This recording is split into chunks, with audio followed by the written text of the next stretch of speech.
Okay, we're on the record. This is media unit number 1. We are here today, July 17th, 2026 at approximately 9:14 for the video deposition of Grant Cardone. Do you swear that the testimony you're about to give will be the truth, the whole truth, and nothing but the truth? Yes. Thank you. Good morning, Mr. Cardone. Good morning, Raj. You were just deposed 2 days ago, right? That's right. You testified 2 days ago as Cardone Capital LLC's corporate representative, right? Yes, sir. And today you're here testifying in your personal capacity, right? Okay. You've been deposed in other cases too, right? Yes, sir. How many times have you been deposed? Let's see. I was deposed. I guess this was 20 years ago, not 2010 or 11, 12. What is that? 14 years. In a case, 5 days, Latham Watkins, Los Angeles, California, for 5 days, 8 hours a day. I was deposed, I think, probably another 15 years ago in an employment termination. I forget the person's name.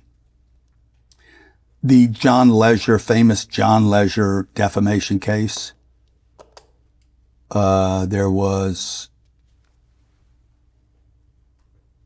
an attempt to depose, but because I wanted to keep it public, they canceled that.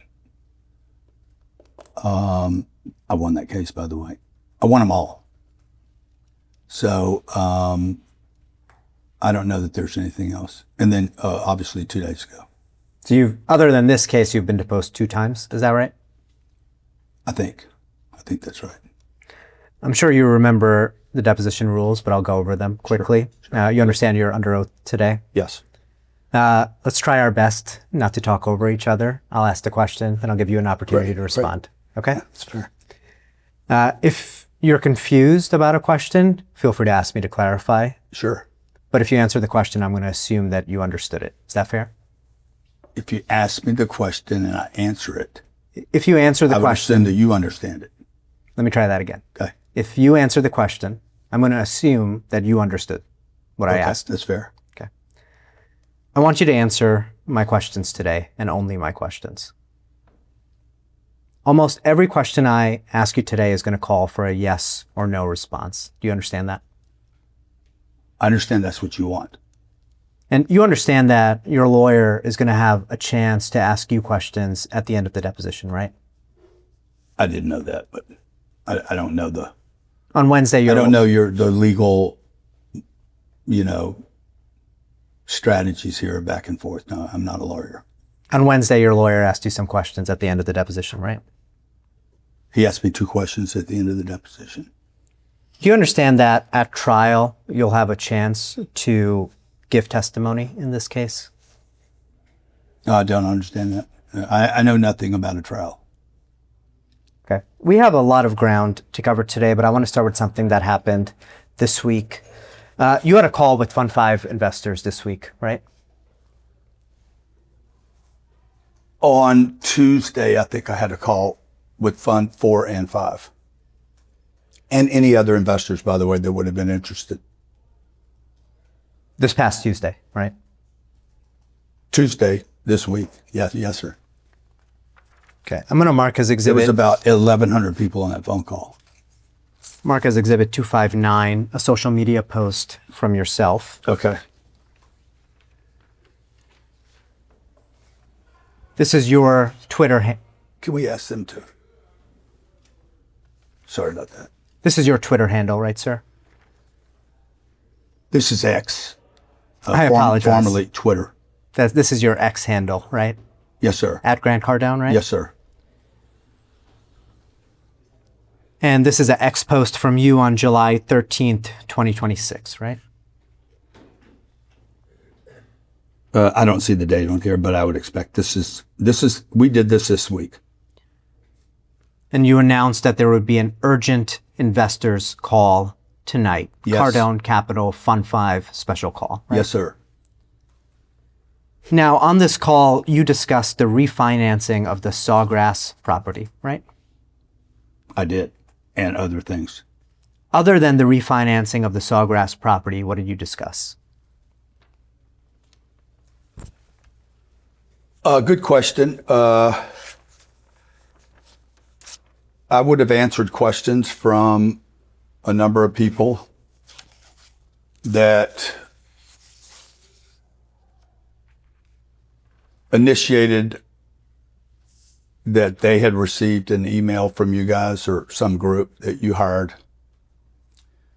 about an opt-out or about a class action lawsuit that they would be involved in or included in had they not, or if they didn't respond. Many of these people had questions. They thought it was fraud. They thought somebody hacked my accounts. So as I have been doing and told your colleague, Morgan, on 2 days ago, for 12 years that we've been raising money, we're very transparent and very communicative with our investors, and we answer their questions. Call was about an hour and a half long. That call wasn't recorded, right? I don't know. You did discuss this lawsuit on the call, right? I answered their questions. You discussed the opt-out deadline for this lawsuit, right? I did. And in fact, the call was held 1 day before the opt-out deadline, correct? I don't know that. Did you remind investors of the opt-out deadline? I may have. I also told them to do whatever they chose to do. I said, look, I'm not going to even tell you what I'm going to do or what my family's going to do. If you want to opt in, you want to opt out. You guys made it very easy, as I told them, to opt out, which is do nothing. Don't even see the email. And the rest, I said, just do what you want to do. Guys, you want to stay in the deal? You want to stay in the deal? Can we ask them or ask Sherry to handle it, and she'll handle it. I told them very clearly, you can opt in, opt out, no hard feelings, do your thing, do whatever you want to do. I'm fine with it. I also did not tell them what I would do or what I would recommend. Did you tell them that if they remained in the lawsuit, if they didn't opt out, they would be involved in the case? Did I ask them? Say again? Did you tell them that if they did not opt out, they would be involved in this lawsuit? I did tell them that. Did you explain to them what their involvement would be in this lawsuit? No. Did you tell them that they would not have to attend trial? Dude, I'm not a lawyer. I don't know any of the intricacies of your little game here. So no, I didn't go into any of that because I don't know any of that. My investors do not want to be involved in your lawsuit. 900 have opted out. Another 1,000 are calling me right now saying, I don't want to be part of this. They don't even know that they're part of a lawsuit. Did you tell your investors that there could be a problem with Fund 5 if it's forced to end early? I don't think I said that, but it would be a problem for them. They'd be wiped out. Their equity would be wiped out, and they'll end up paying your legal fees. Did you tell your investors that if this lawsuit succeeds, they would have a choice about whether they keep their investments or not? I did not. Let's look at Exhibit 260. Do you recognize this document, I sir? do. You posted this graphic on X, right? I did. It's got some incorrect data on it, but Tell me what's incorrect about the graphic. well,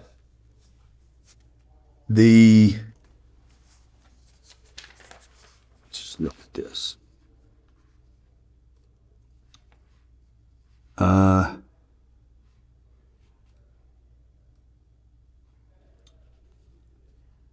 The $11 million down, we distributed, we underestimated how much was being sent out. We missed it by 3 million. Meaning, Raj, that we sent our investors 3 million more than I had communicated. You sent them $3 million more in connection with the Sawgrass refinance, right? Yeah, we refinanced this property. It kicked up our cash flow to a full 6%, almost 6% on the Fund 4 and Fund 5.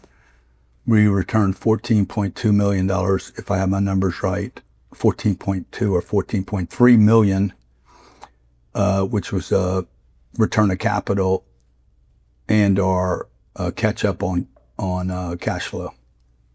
Now, in the LTD distributions from operations column, Yes, or row, row. it says 17.2 million for Fund 5, right? What line are you on? I'm looking at the LTD distributions from Yes, operations. it says 17.2 million. I see that. So Fund 5 has returned $17.2 million from operations life to date, right? Yes, sir.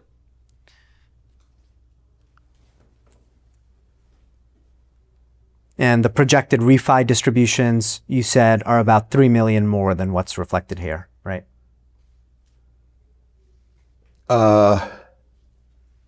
Yes, of the $50 million that was put into this deal, we've returned 17 million. That's over 30%. Are you looking at a spreadsheet in connection with Yes, I am. the response? What spreadsheet I'm is looking that? at mine, the one I use every day. You're welcome to have a copy of it. Okay, I'm going to request that we get a copy of that. Fantastic. It's what I use to communicate to our investors every day. At the bottom of the graphic, it says projected refinance distributions are estimates and subject to change, right?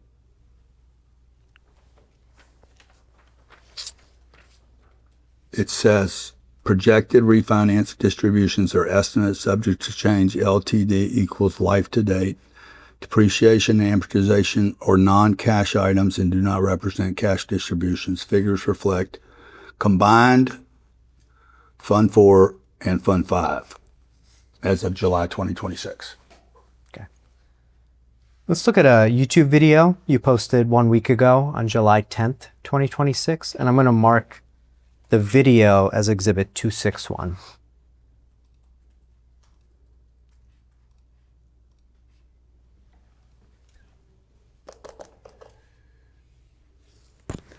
First seal, Fund 5, 15% return. Bunch of clickbaiters out there. This is what all you clickbaiters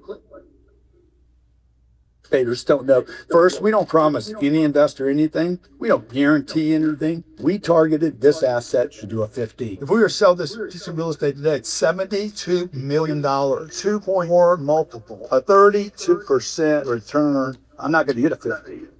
Okay, we're going to go way over a 15, even when I take my fees out. Show your wrong and unable. Now that's you on the video, right, sir?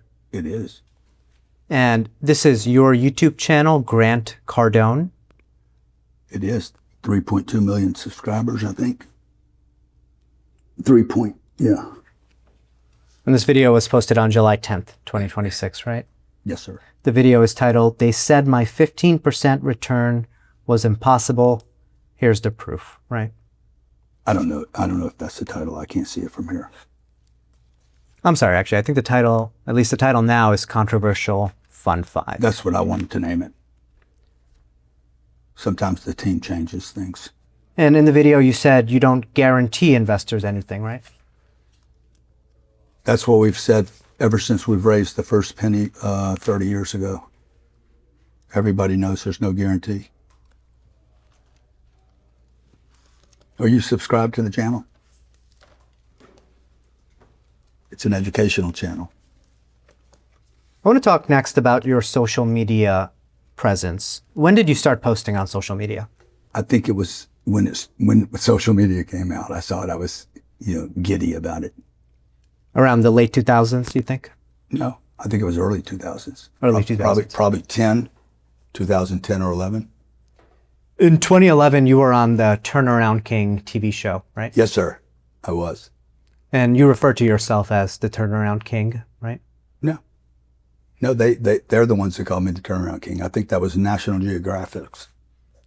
So, sometime in the 2000s, you started posting frequently on social media, right? 2010 or 11, I started posting on social media. And you started to get thousands of followers, right? No. No, I didn't start getting thousands of followers.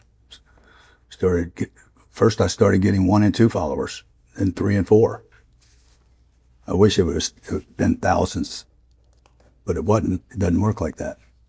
Let's look at Exhibit 262.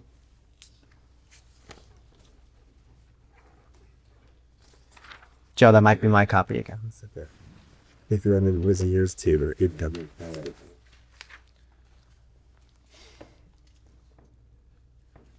This is an interview you gave in 2017 with Entrepreneur. Do you recognize this? I don't recognize this.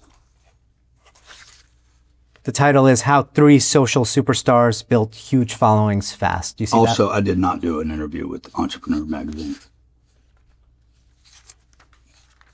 This is an article from online which contains quotations from a Grant Cardone GC. So is it online magazine or Entrepreneur Magazine? Because I'm looking at Entrepreneur right here. I don't see online magazine. I can represent to you, sir. I got this from entrepreneur.com. Okay, I lost you when you said something about online.com or online magazine. Let's look at the second page of the document, page 2 of 7. Okay.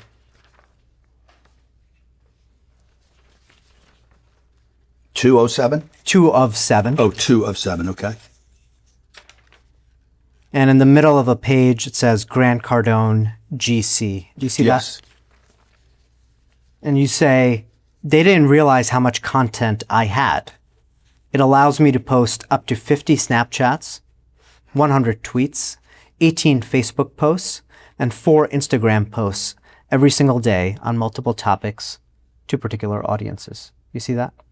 Well, what it says, I didn't try to build my following fast. It felt like forever to get my first 100 followers, but I willingly posted all of my content freely and frequently.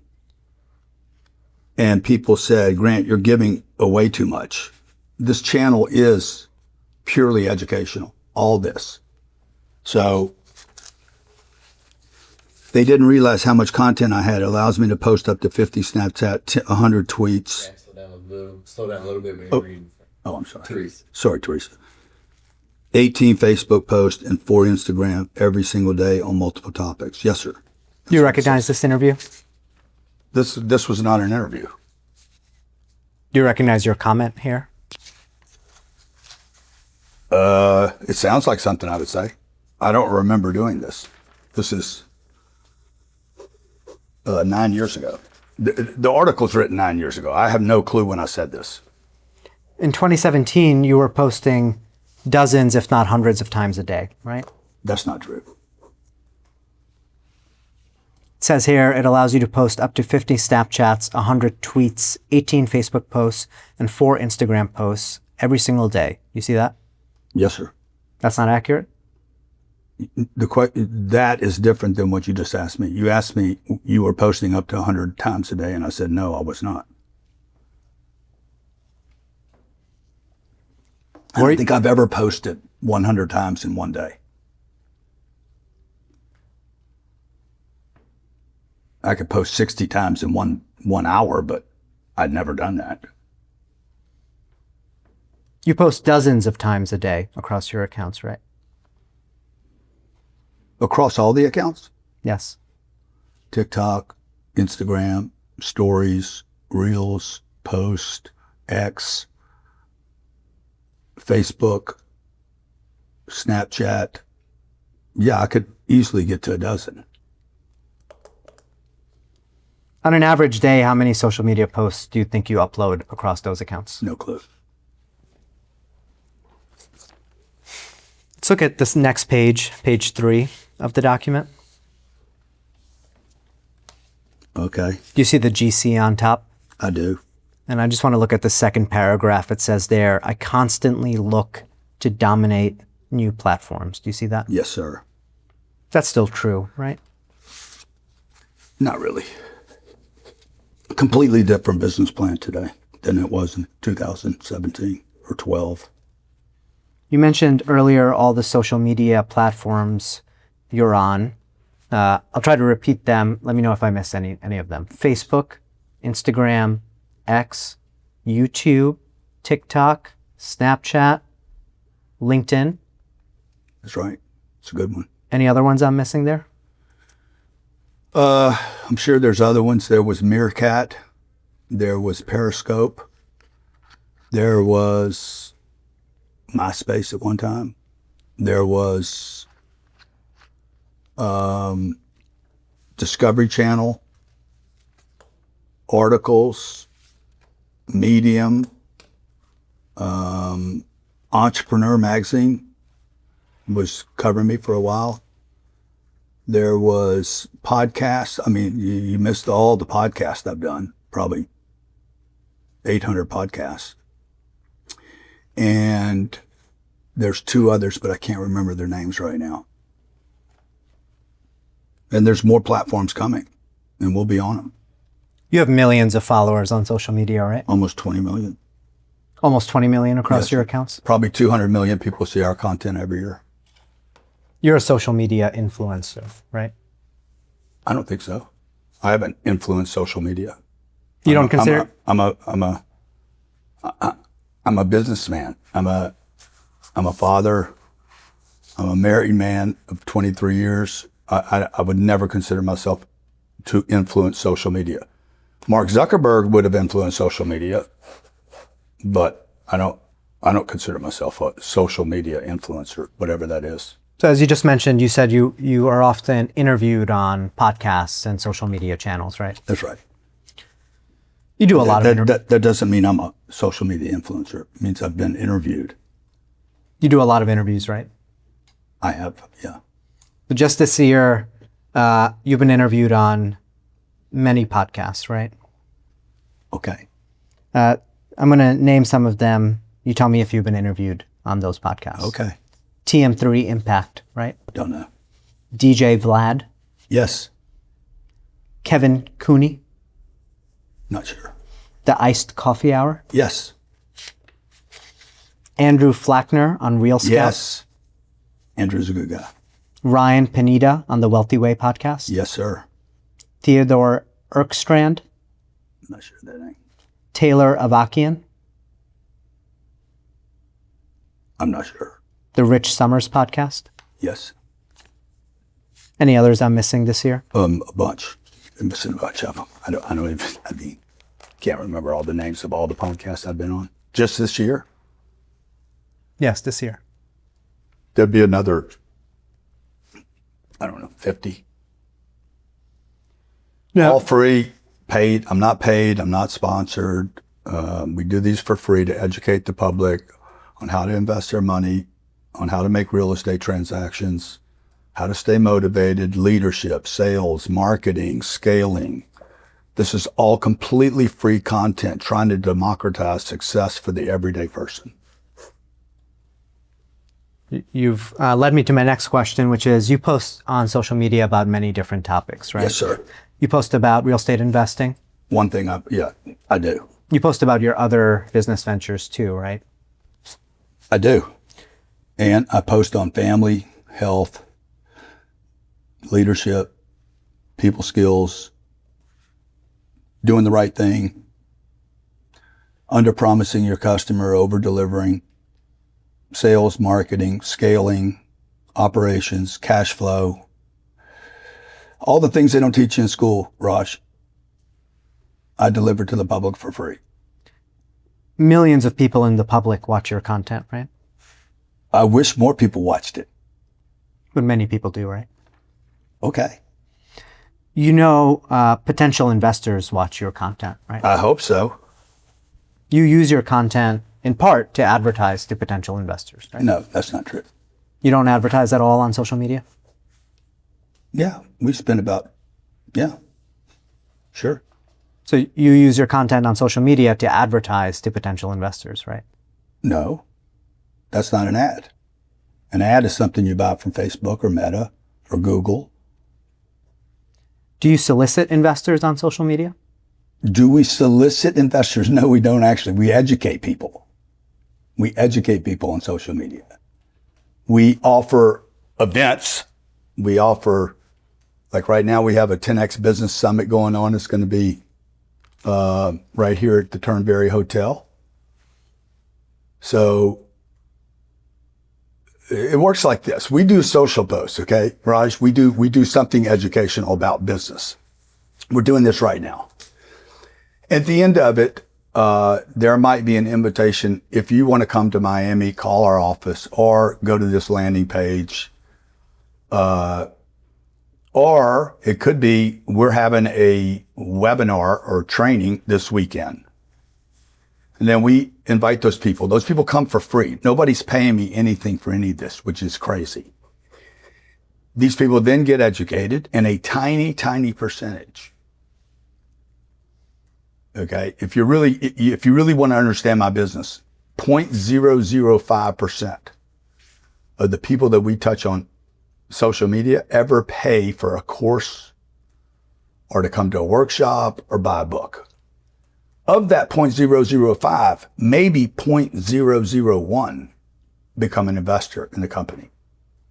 So we'll have about a couple 100 million people will see my content this year. 158,000 will become customers in our business. It's some variation of our business. Of the 158,000 people and the 200 million people that originally saw it, I only have 20,000 investors. You've used social media content in the past to try to raise money for Cardone Capital, right? Have I tried to use social media to raise money? You've used I have used social media to bring awareness to our projects. Have you ever included Cardone Capital's phone number in a social media post? I hope so. Now, another thing that you post about on social media is your lifestyle, right? Okay. You mean my family, my two beautiful kids, my wife, my marriage of 23 years, and homeschooling my children and taking care of myself and our travels? Yes. You live a lavish lifestyle, right? I don't think so. You owned a private jet for many years? I did. I've owned 4 jets. You've owned 4 private jets. I've owned a Gulfstream 200, a Gulfstream 550, a Gulfstream 650, and a Bombardier Global 7500. 2 helicopters. 4 private jets, 2 helicopters you've That's owned. right. You don't own a private jet today, right? Yes, I do. You do? Which one is that? The Global. You bought these private jets with investor money, right? That is such a lie. And you know it's a lie, dude. This is you guys got to stop misrepresenting.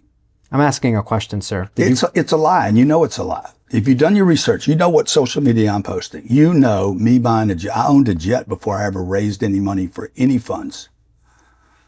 I owned a plane, the Gulfstream 200. I paid $8 million for, and we had never raised a penny. You should be ashamed of yourself, dude. You own luxury cars, right? What is a luxury car, Raj? You own a Rolls Royce, right? No.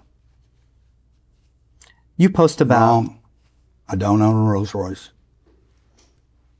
You post about your lavish lifestyle. You asked, I own an Escalade, 2 Escalades.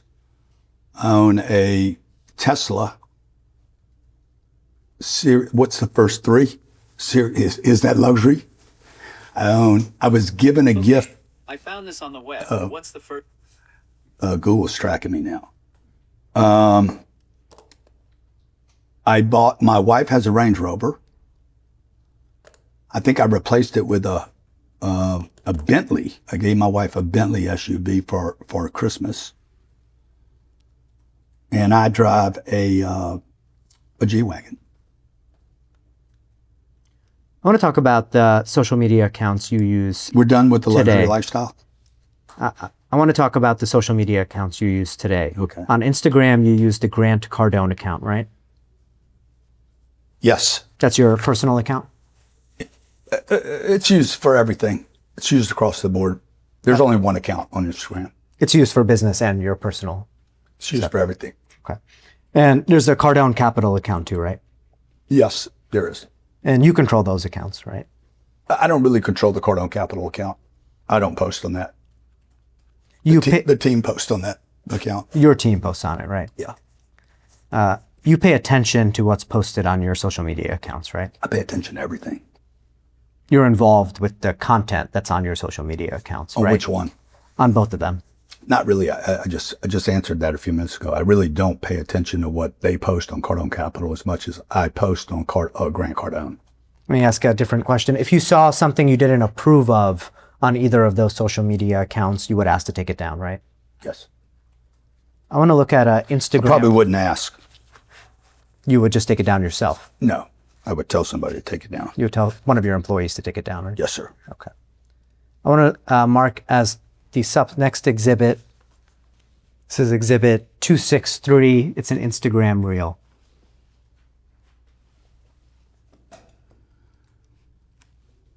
I saw Instagram like, that's free? I said, well, that's either going to be a waste of time or I'm going to make a lot of money with it. I said, can I say anything I want about myself? They said, on Instagram, you could say you're the greatest. So I'm like, that is for me. That is for me. And then I saw YouTube. I'm like, YouTube, what can I say there? They say, you can say anything you want there. How much they cost? Nothing. I'm like, oh, this is perfect for a redneck from Louisiana. It's free. I can say whatever I want. And then I said this, how often can I use it? As much as you want. I was 52 years old when I saw it. I said, it's free. It's unregulated. I could say anything I want, and I could use it. Let's go. Because I couldn't afford media. I couldn't afford TV. I couldn't Keep going. afford ads. I couldn't afford radio. And even if I could, I was going to get squelched by the other bigger spenders. I'm 67. That's a video you posted, right, Mr. Cardone? Yes, sir. That's your account there at Grant Cardone.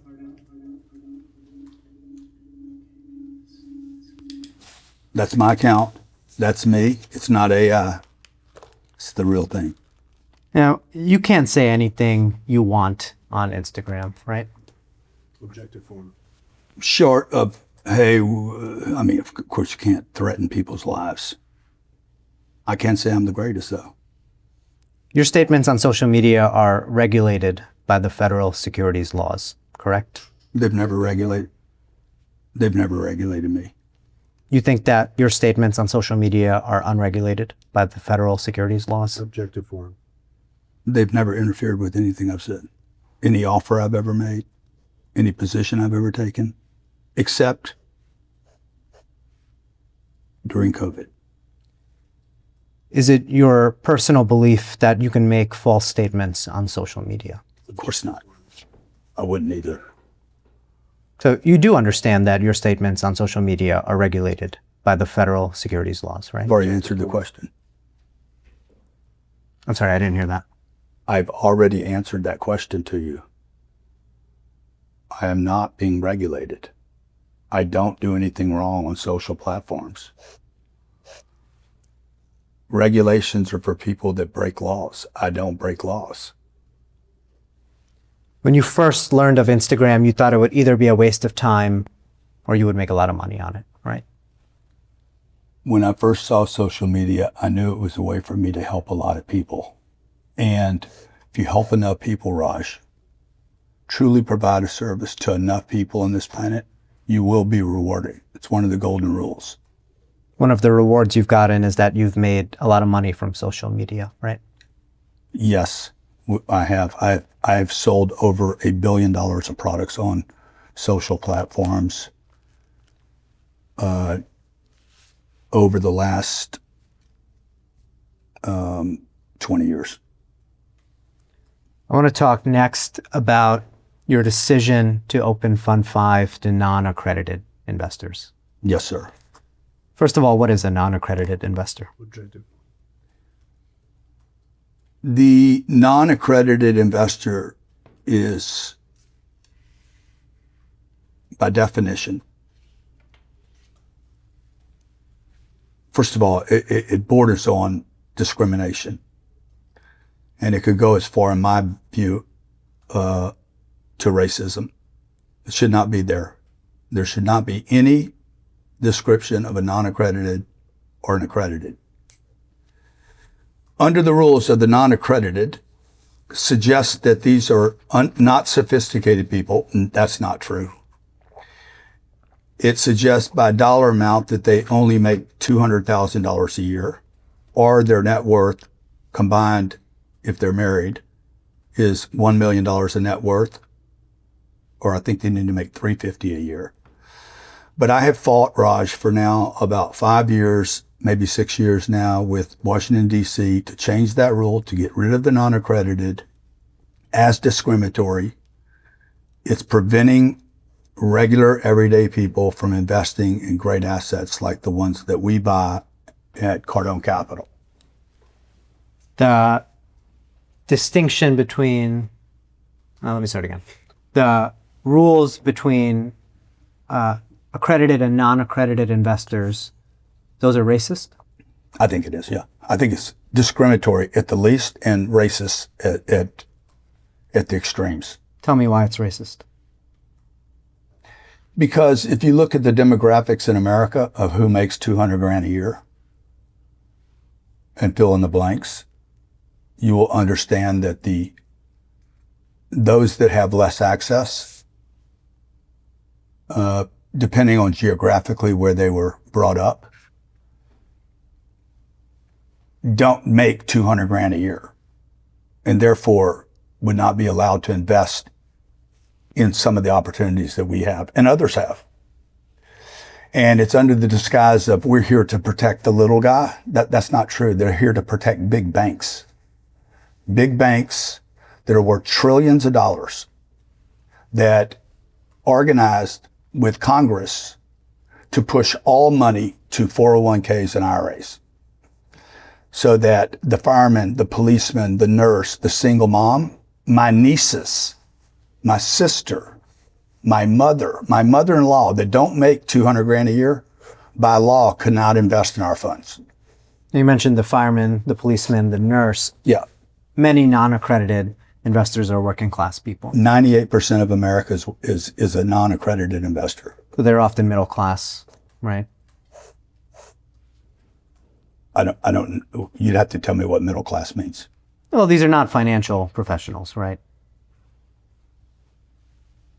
You're not a financial professional.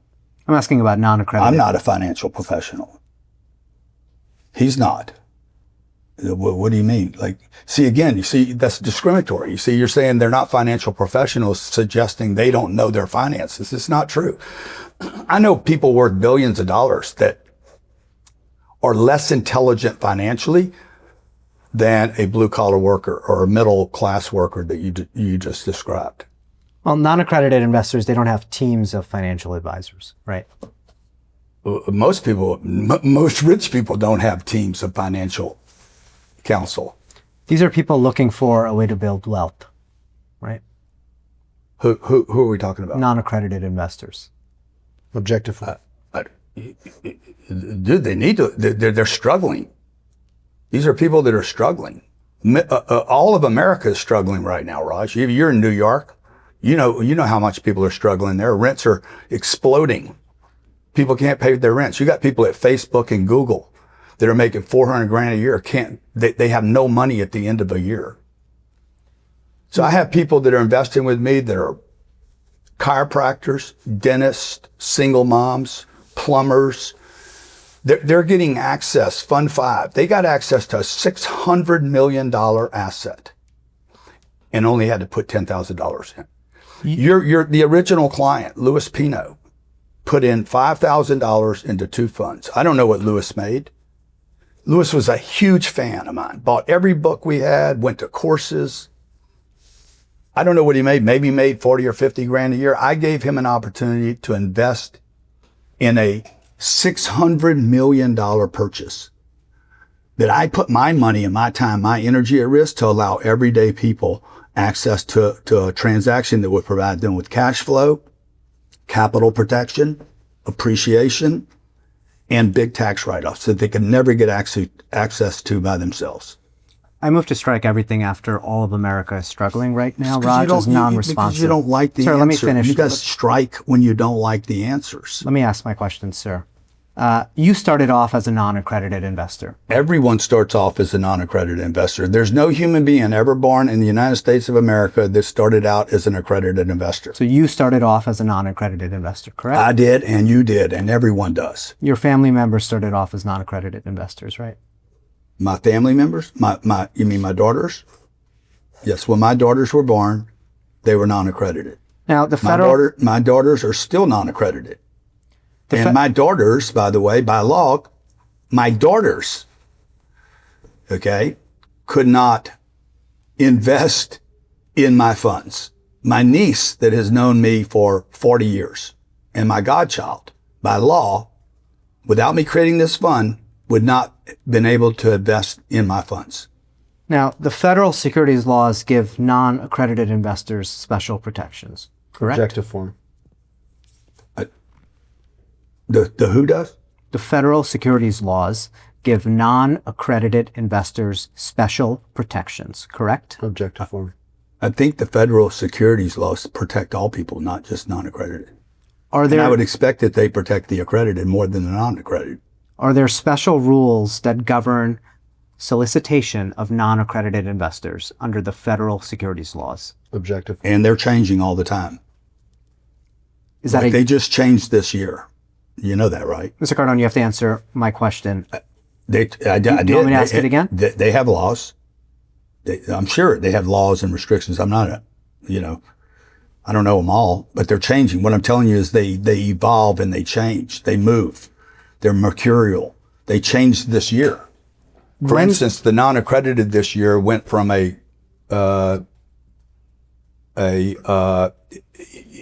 no longer income constrained. Did you know that? Now it's if you write a check for 200. By the way, I'm influencing the direction of this with DC. If they write a check, if Teresa writes a check for 200,000, she no longer has to go to her accountant to get them to check whether she's accredited or not. Mr. Cardone, when did you decide to create a fund for non-accredited investors? Years ago, I was influenced by a number of things, experiences that I had, including some of which I tried to explain to you a few minutes ago about, which is my niece's family members that could not invest with me. My wife encouraged me to do it. We did a lot of research on it for a number of years before we did do it. And I think our first fund was, well, the first time I took a non-accredited investor was probably, let's see, what year would that have been? 2015, 2014. No. Let me just see here.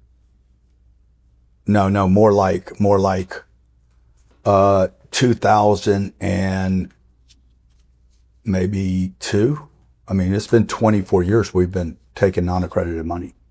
Fund 5 was the first equity fund that was open to non-accredited investors. Is that right? No, I don't think so. I have,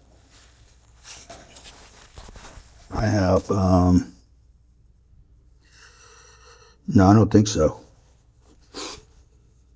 There was funds, for instance, the Trellis deal in Savannah. That would have been 2000. I know there's some non-accredited investors in that. There's non-accredited in our Audubon Park deal. There's definitely non-accredited in I have 47 properties. I've had 76. Okay. I would say there's probably been non-accredited investors all the way back to 1996 involved in my deals. Dale Christensen was one of the first non-accredited investors. He was 53 years old, psychologist. He had less than $100 to his name. He was an investor in one of my funds. The first Cardone equity fund open to non-accredited investors was Fund 5, right? No, it's not true. Let's mark as the next exhibit. It is named Fund 1, but for different reasons. Now, we're going to be looking at a lot of documents like this today. This is an email from you. That's your email address on top, grant@cardonecapital.com, right? Mm-hmm. That a yes? Yes, sir. Yes, sir, it is. And the email is to Jesse Foster, CCing Mr. Secco, right? Okay. I agree with that. And it's an email from you on June 12th, 2018, right? Yes, sir. Who's Jesse Foster? I'm not sure. I don't remember who he is. And the second line of the email, you say, "My whole life I have been pulling for the little guy. Let's face it, I am the little guy." You see that? I am the little guy. You think of yourself as a little guy, right? Little tiny man. I'm sorry? Yes. I want to look at the bottom of page 450. You see, by the way, I'll refer to these numbers today. You see the numbers at the bottom right? It says Cardone Okay, Cap. I got it. Yeah. So if I'm referring to a page, I'll refer to the last three of the numbers. Does that make sense? Got you. So it's still on the same page at the bottom. You couldn't read that paragraph, but it talks about how you hired an attorney to advise you on a non-accredited fund. Let me just read. Yes, you can the read whole it. thing. I haven't seen this in 8 years, so. Yeah. Why did the little guys get the junk real estate and the wealthiest organizations buy the trophy properties and hold them for decades? Vanguard, Blackstone, Goldman, Wall Street, all getting all the good stuff while the rest of America is encouraged to buy a home or reinvest in a REIT or invest in a REIT. Or maybe you get an offering from a local real estate syndicator in your market for a 30-unit apartment deal. Okay, so you say To find out what is really going on, I hired an attorney and invested money to create a fund so many of my friends, followers, I should have included family here, and my employees to invest with me in trophy real estate that we would buy before the big boys could get them, and then later we would sell them to the behemoths, the big boys. That's right. I wrote this. and the first thing your lawyer did was warn you. Right? Yes. Multiple lawyers warned me, by the way. And so And in addition to the lawyers that warned me, accountants said, dude, this will not be worth it for you. We've done the math on the non-accredited. By the way, the lawyers and the accountants said, the reason Wall Street does not focus on this investor is because there's no money in it. You're going to be servicing an account that's so small. And this is why the Goldmans, the Blackstones, they go get big, massive checks, $10 billion at a time, $5 billion at a time, $1 billion at a time, while I'm taking 5 and 10,000. Back to your earlier comment about dominate. What I'm trying to do is dominate a space, Raj, that I can actually service my client in. So Wall Street has basically ignored the non-accredited investor. And I saw a glitch and said, hey, I'm going to go service these people that Wall Street refuses to talk to. Ken Griffin at Citadel does not take non-accredited money. Goldman Sachs does not go, Jamie Dimon does not go spend time talking to non-accredited. Citibank does not take time talking to non-accredited investors. I am providing a service to the non-accredited investor, providing them with institutional quality assets that provide capital protection, cash flow, tax write-offs, and long-term appreciation. can I ask you a question about the document, sir? Sure. So on page 451, it says, my question was, right on top, my question was, why are they making it so hard for me to simply let the people who know me? Yes. You see that, right, Yes. sir? And then Yes. Can I explain what that meant? I'm just going to ask you another question. Sure. So you'll see 2 paragraphs down, it says, the attorney went on to give me a number of dumb answers, like the wealthy are better educated and government wants to protect the little guy. You see that, right? Okay. You thought it was a dumb answer that the government wants to protect the little guy? I think it's a lie. The government does not want to protect the little guy, and everybody knows it. Okay? The attorney went on to say, and give a number of dumb answers. By the way, this attorney had never started a fund, had never done a real estate transaction in their life. He says, the wealthy are better educated. Wrong. I know millions of people. I have met hundreds of thousands of people every year. Some of them are wealthy. I know some of the wealthiest people on this planet. Does not mean they're better educated. I know people that are out of work today that are highly educated, very high IQs. Okay. Regarding the government of the United States of America has never protected the little guy. 1/3 of America is in poverty. Okay. about 80% of it struggles to even maintain the middle class. A tiny percentage, a tiny 1%, are living a lifestyle that you consider lavish because my cars are paid for. Which, by the way, my real estate investments is what provided me the ability to have cars paid for. And all I'm doing is not protecting the middle class. The government wants to protect the little guy. I'm not protecting the little guy. I'm giving the little guy an opportunity to get his money right. Who was the attorney who gave you this advice? I don't remember. I've been through a lot of attorneys. Probably going to get rid of these two. Was it Jillian Sidoti? It could have been. Now, you opened a non-accredited fund to help the little guy, right? I did. You wanted to help. Exactly why I help. It's why we have our YouTube channel, our Instagram, our Facebook, our X. I'm not just helping people in real estate. I'm helping them in business. I'm helping them with cash flow. I'm helping them with financial education. Just so you know, about 30% of my audience is Black and under the age of 30. Under the age of 30, they don't have the same color skin. They don't come from the same location. And I'm helping them understand there's other options. So the reason you opened Fund 5 was to help the everyday investor. The reason I do everything, the reason I go to work every day is to help the everyday guy. Were there any other reasons you opened up Fund 5?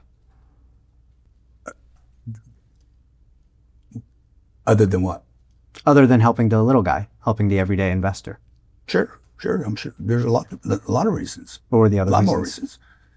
Oh my God, dude, how much time you got? Like, it's a business, okay? Number one, I'm running a business here, okay? Now, the business is not what you think it is. You think it's Grant's going to make money out of the promote. That's not actually the business. You're missing the bigger story, okay? I am going to build the largest real estate company ever built in the country and share it with the everyday man. Okay. Now that could include a dentist that makes $1 million a year, but the intention was to also include the Louis Pinos that only have $10,000 to invest. Now, why would I want to do that if it wasn't just for money? Because my business is servicing roofers, HVAC people, real estate brokers, real estate salesmen, real estate appraisers, people in the escrow business, the mortgage business that don't have access to these deals. They're around the fringes. They're working on the roof or working on the plumbing, but they can never actually invest in the very things that they're servicing. Now, why would I want to do that? Because when you send money to somebody every single month, okay, and we have, by the way, for 20 years, I have never missed a payment, ever. In 20 years, 20 times 12 is 240 months. Raj, I have never missed a distribution on the 15th of the month. When you send people money every single month, it is the highest form of loyalty and reputation. We sent out $22.2 million last month. People set their clock in their calendar. Grant Cardone is the 15th of the month. Some people are so dedicated and so loyal now, okay, to this sending a check every month that they call me their uncle. So that's why we did this, to build a very cohesive ecosystem of investors and people that we could educate and support and possibly become partners with. Okay, thank you. Investors in Fund 5 and Fund 6, you said, are paid monthly distributions, right? Yes, sir. Do you maintain a spreadsheet or document tracking the amount of distributions that they receive every month? I'm sure the accounting team does. So it wouldn't be something we'd have to keep because it's something we have to do. We distribute on the 15th of the month. So the very fact that we made a distribution would be a record by itself. Right. So let's take a non-accredited investor. He's in both funds. He has $10,000 in each fund. If I wanted to see how much he's been paid in distributions every month, you have that information somewhere, right? Of course. The IRS would have it too.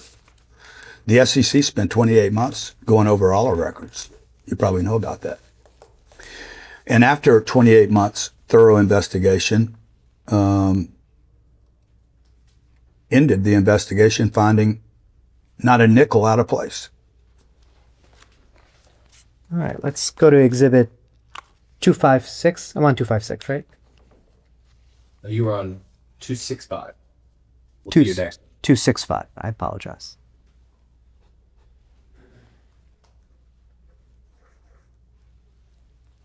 Okay, I'm going to mark as exhibit 265 a YouTube video titled Not All Real Estate is Created Equal, Real Estate Investing Made Simple with Grant Cardone.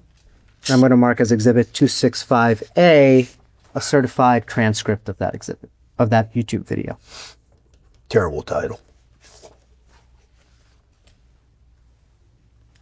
We're terrible at our titles.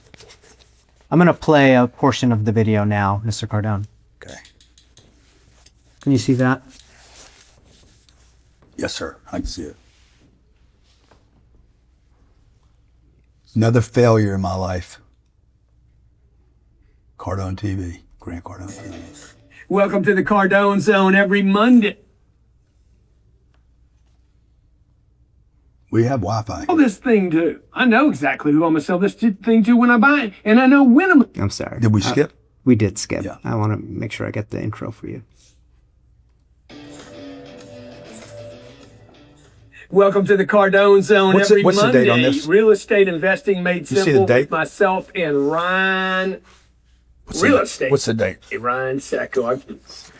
June 4th. The date is June 4th, 2018. You see that, right? Okay. Got it.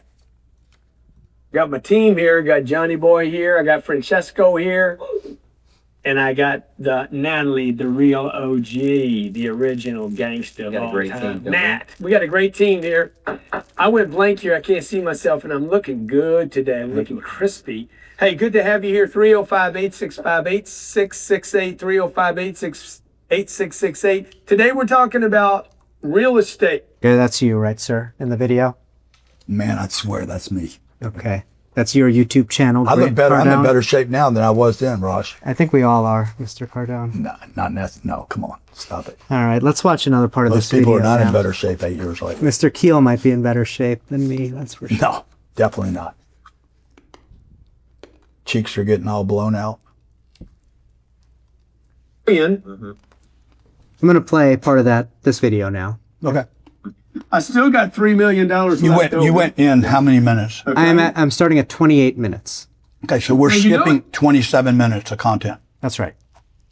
Doesn't seem very fair. If you want to go off the record, I'm happy for you to watch the entire No, video. you pick it up here. If I need to, I'll go back. It's going to be worth the time. Remember, number one. Number two. Number one, worth the time. Is it worth my time to make a $50 million investment? What's the minimum units you would do that's worth your time? 32. But now you. Now, I might, look, I have look, with me, dude, I could go buy 4 units tomorrow. If I found the right 4 units, I knew I could bing, bing, bing, and pick up, bing. But I mean, there's an exception to every rule, but I'm not going to have an investing model with 4 units or 8 or 12. That's why you guys that have a budget, non-accredited investors, I'm creating a fund at Cardone Capital. I've already filed with the SEC. I can't announce it yet. I can just tell you I've done this. I don't think that's against the law. I'm going to allow people that are not accredited, unqualified, whatever that means, not accredited, not sophisticated investors, rather than you guys buying 4 units, 8 units, raising money. That's the other way you could do it. You could go find 30 units and raise the money. You're going to be able to invest with me on big deals. These are deals that I would sell to an institution. Let's talk to our callers. Do you have a deal, or do you have, by the way, do I love this deal? And then If I didn't have to own it, pay anything for that, 39. would I love owning that? I love it. 31 million, dude. I've looked at houses that are 30 million. I'm sorry. I've looked at homes that are 50 million that I could live in. This is 344 units. I'm like, what am I going to do? Okay. And number 4, can I exit? Who am I going to sell this thing to? I know exactly who I'm going to sell this thing to when I buy it. And I know when I'm going to sell it, and I know what I'll sell it for. Okay. Let's talk to a caller. Oh, unique. Do you have a deal, or do you have a question? I have a I question. got to do this show again. I am new to I'm just watching this stuff and, fell in love with the whole real estate. But I wanted to know, is $10,000 can get you anywhere started in real estate? Well, it can. You can't go buy your own piece of real estate with 10 grand, but you could be an investor with 10,000. Okay. So just, what you do is go register at cardonecapital.com, put your name in there. It's going to be first come, first serve. In about 45 days, we're going to announce you have 10,000 and you want to ride on deals with me. You basically partner with me. This is what I'm going to do on this deal, Unique. This is a unique opportunity, by the way, for people that love real estate. This is what I'm going to do. Cardone Capital, we're going to take that deal right there that I just showed you. It's $50 million. I'm going to put down up to 17 million bucks. Is that right? No, this deal's 100 million. Yeah, on that deal, that's 92. This deal's right now, this deal's going to be around $94 million with everything. Mm-hmm. Okay? I'm going to put $30 million down. Mm-hmm. 10 of that 10,000 is going to come from Unique. She's going to be a partner with me, and I'm going to put the other 29 million. How committed am I? 100%. Okay, I'm going to sign the debt on $64 million. I don't know what I was thinking. This deal is 50 million. It's almost 100. I'm going to sign the debt. Unique, you're not going to sign the debt. I'm going to sign the loan. Okay, I'm going to put my little GC right here. They're going to be like, okay, he'll do the deal. I would add you to the loan, Unique, but no offense, I don't know that it's going to help us get this $64 million loan. Particularly when I tell him your name's Unique. It's just going to weird everybody out. Okay, so what you would do is you would ride with me in this deal. Now, you're a passive investor. You get all the benefits of a real estate investment. Okay? Which are? Tax write-offs, any depreciation that we get, which is a tax advantage, appreciation, cash flow. We distribute checks every month to our investors. You don't have the trouble, the heartache. When you going to get to the good stuff? I sign the debt, and then when we sell in 4 years, 5 years, 7 years, or 10 years, then you get the appreciation accorded to that deal. Okay. Okay, that's you in the video, right? Still me. This is the Cardone Zone. Yes. That's an online TV program you hosted. Yes. Was that Mr. Secco speaking in the Yes. background? And in this video, you mentioned the non-accredited fund, right? Yes. Fund 5, right? It would end up being Fund 5. And you told Unique that she could invest into the non-accredited fund with $10,000, right? No, because we didn't have the fund set up yet, so I didn't tell her she could. I told her to get on a list. You told her that in 45 days we would potentially have a fund open. You told her she could partner with you, right? Yes, I did. They do partner. These are real partners. And the $94 million Partners with all the upside and without all the problems. The $94 million deal you're talking about is Delray, right? 10x Delray. Yes, sir. And you said you will sign the debt, right? Yes, sir. I did say that. Unique's not going to sign the loan, right? Unique is not going to sign the loan because Fannie Mae and Freddie Mac do not want Unique on the loan. That's why you're going to put your GC on the loan, right? The reason I'm going to put my GC on the loan, Raj, is because Grant Cardone is going to buy the asset with his balance sheet, his history. These properties, I don't know what you guys are.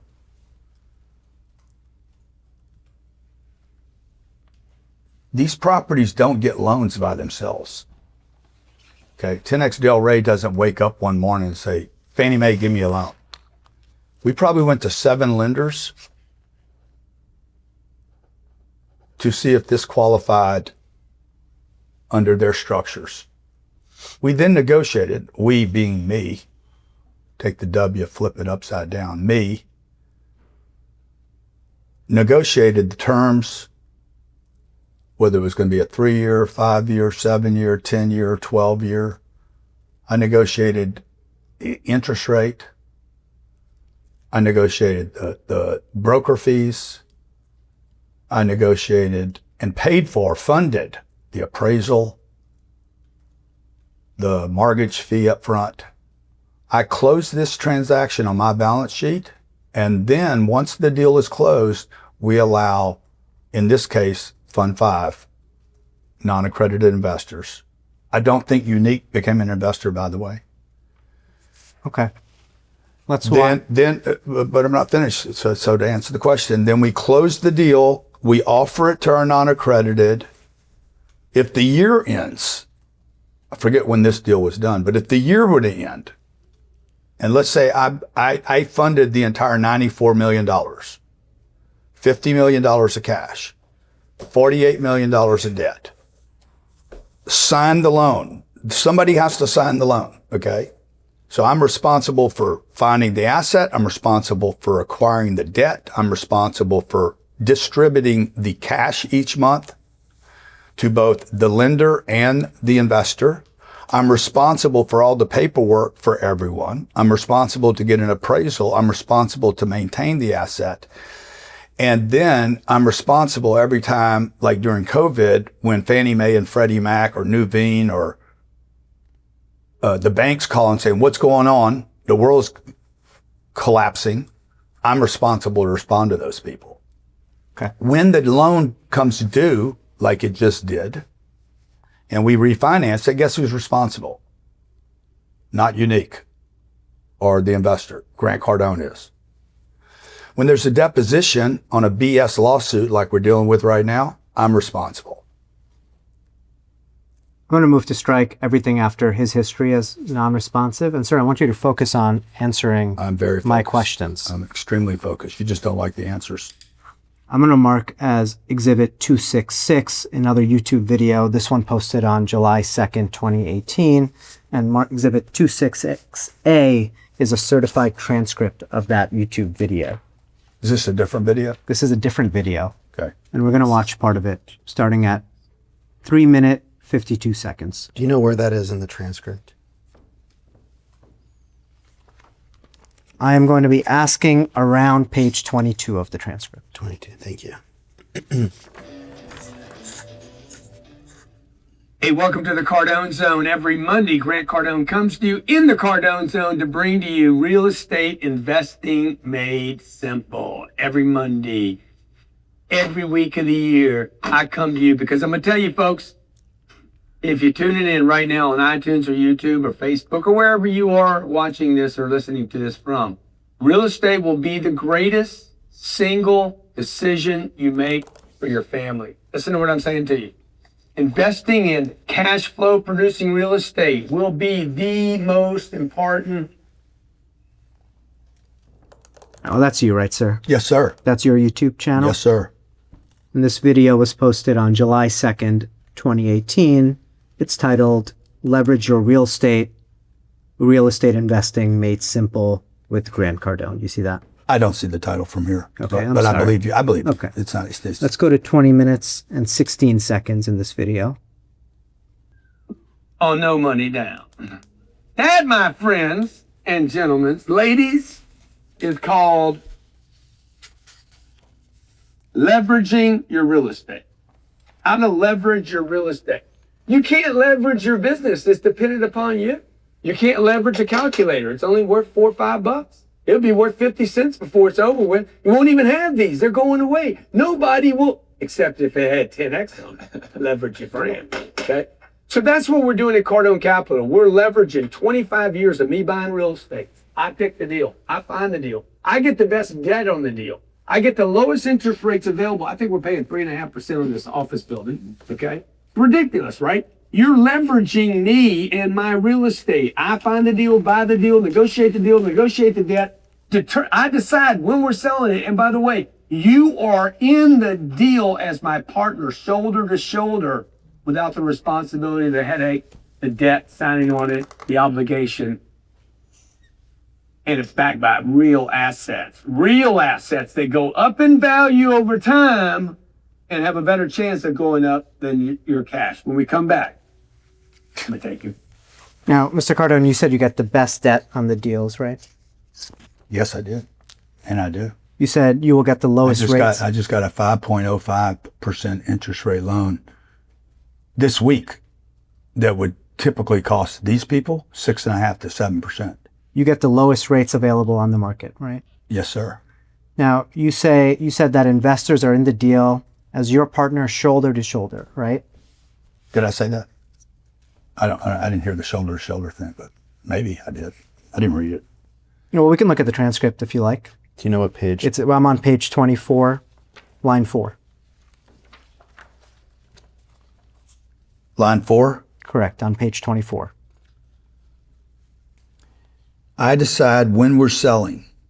That's right. I decide what we paid. I decide what the debt was going to be. I decided whether we were going to buy it. I decide everything, Raj. Complete, total, absolute control.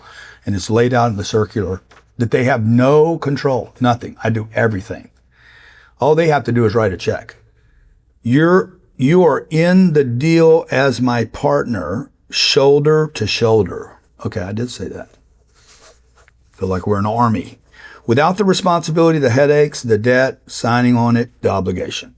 It's backed by real assets that go up in value over time, as everyone knows, by the way. Like, you cannot find a human being on planet Earth that does not believe real estate's not going to be worth more tomorrow or next year or 10 years from now than today. And you have a better chance of going up than holding cash. So, Mr. Cardone, All that's true. Your investors, they have no control in the funds, right? Zero. No control. It's laid out in the circular. Zero control over anything. All decisions are mine. And you said that investors... That's why they're called passive investors. Okay. You said that investors will not have the responsibility, the headaches, the debt signing on it. You see that, right? That's right. I do see that. You said investors don't have the responsibility of the debt, right? That's right. That's what I said 3 times now. They do not have responsibility of the debt, nor would Fannie or Freddie or any lender want them to be held responsible for the debt. Just so you know, in 2012, there was a Jobs Act passed by Barack Obama, president, 2-term president of the United States of America. He's the one that passed the Jobs Act. The Jobs Act was then amended in 2015, Raj. If you're truly interested in this, are you? Are you interested in this? You've answered my question, Mr. Cardone. So you're not interested in the control aspect here? I'm going to mark the next exhibit now. And that's going to be exhibit 267. Barack passed the Jobs Act. So there's no because question he wanted pending. the non-accredited investor to be able to have access to this very asset class that I'm talking about. There's no question pending, sir.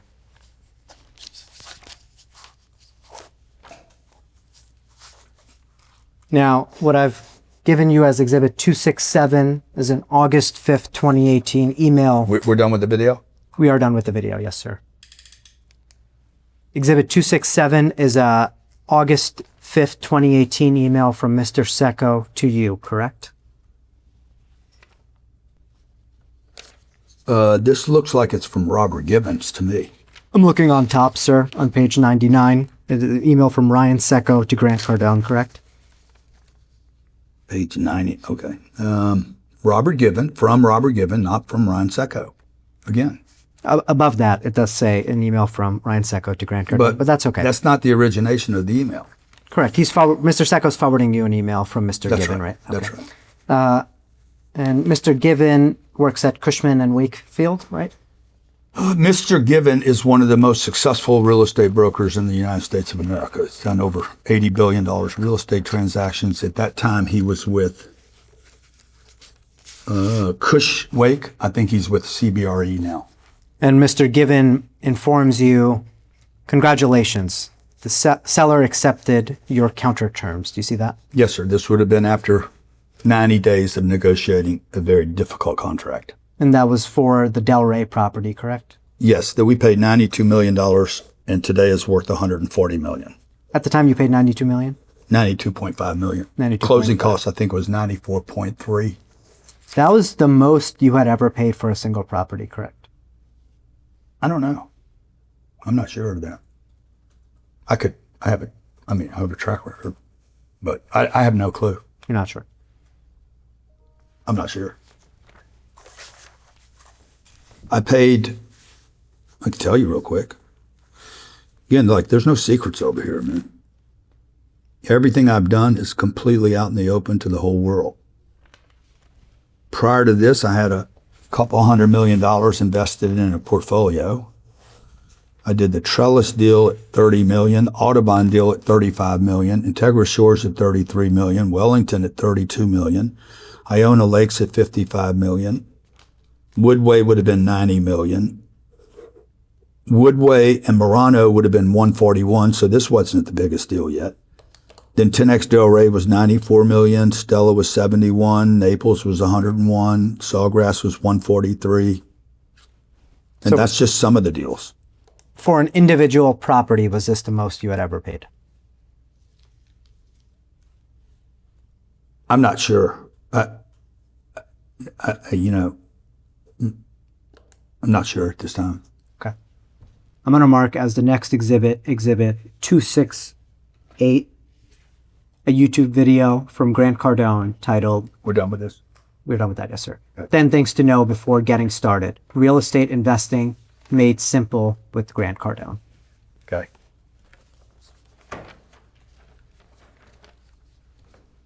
And I'm going to play the video starting at 1 minute, 20 seconds. Another failed company.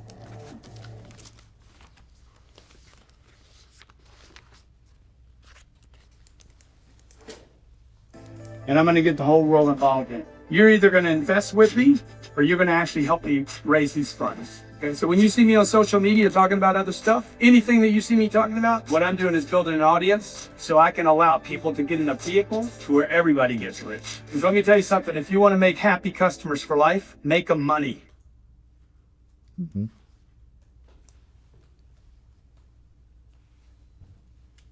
That's you on that video, right, sir? That is me.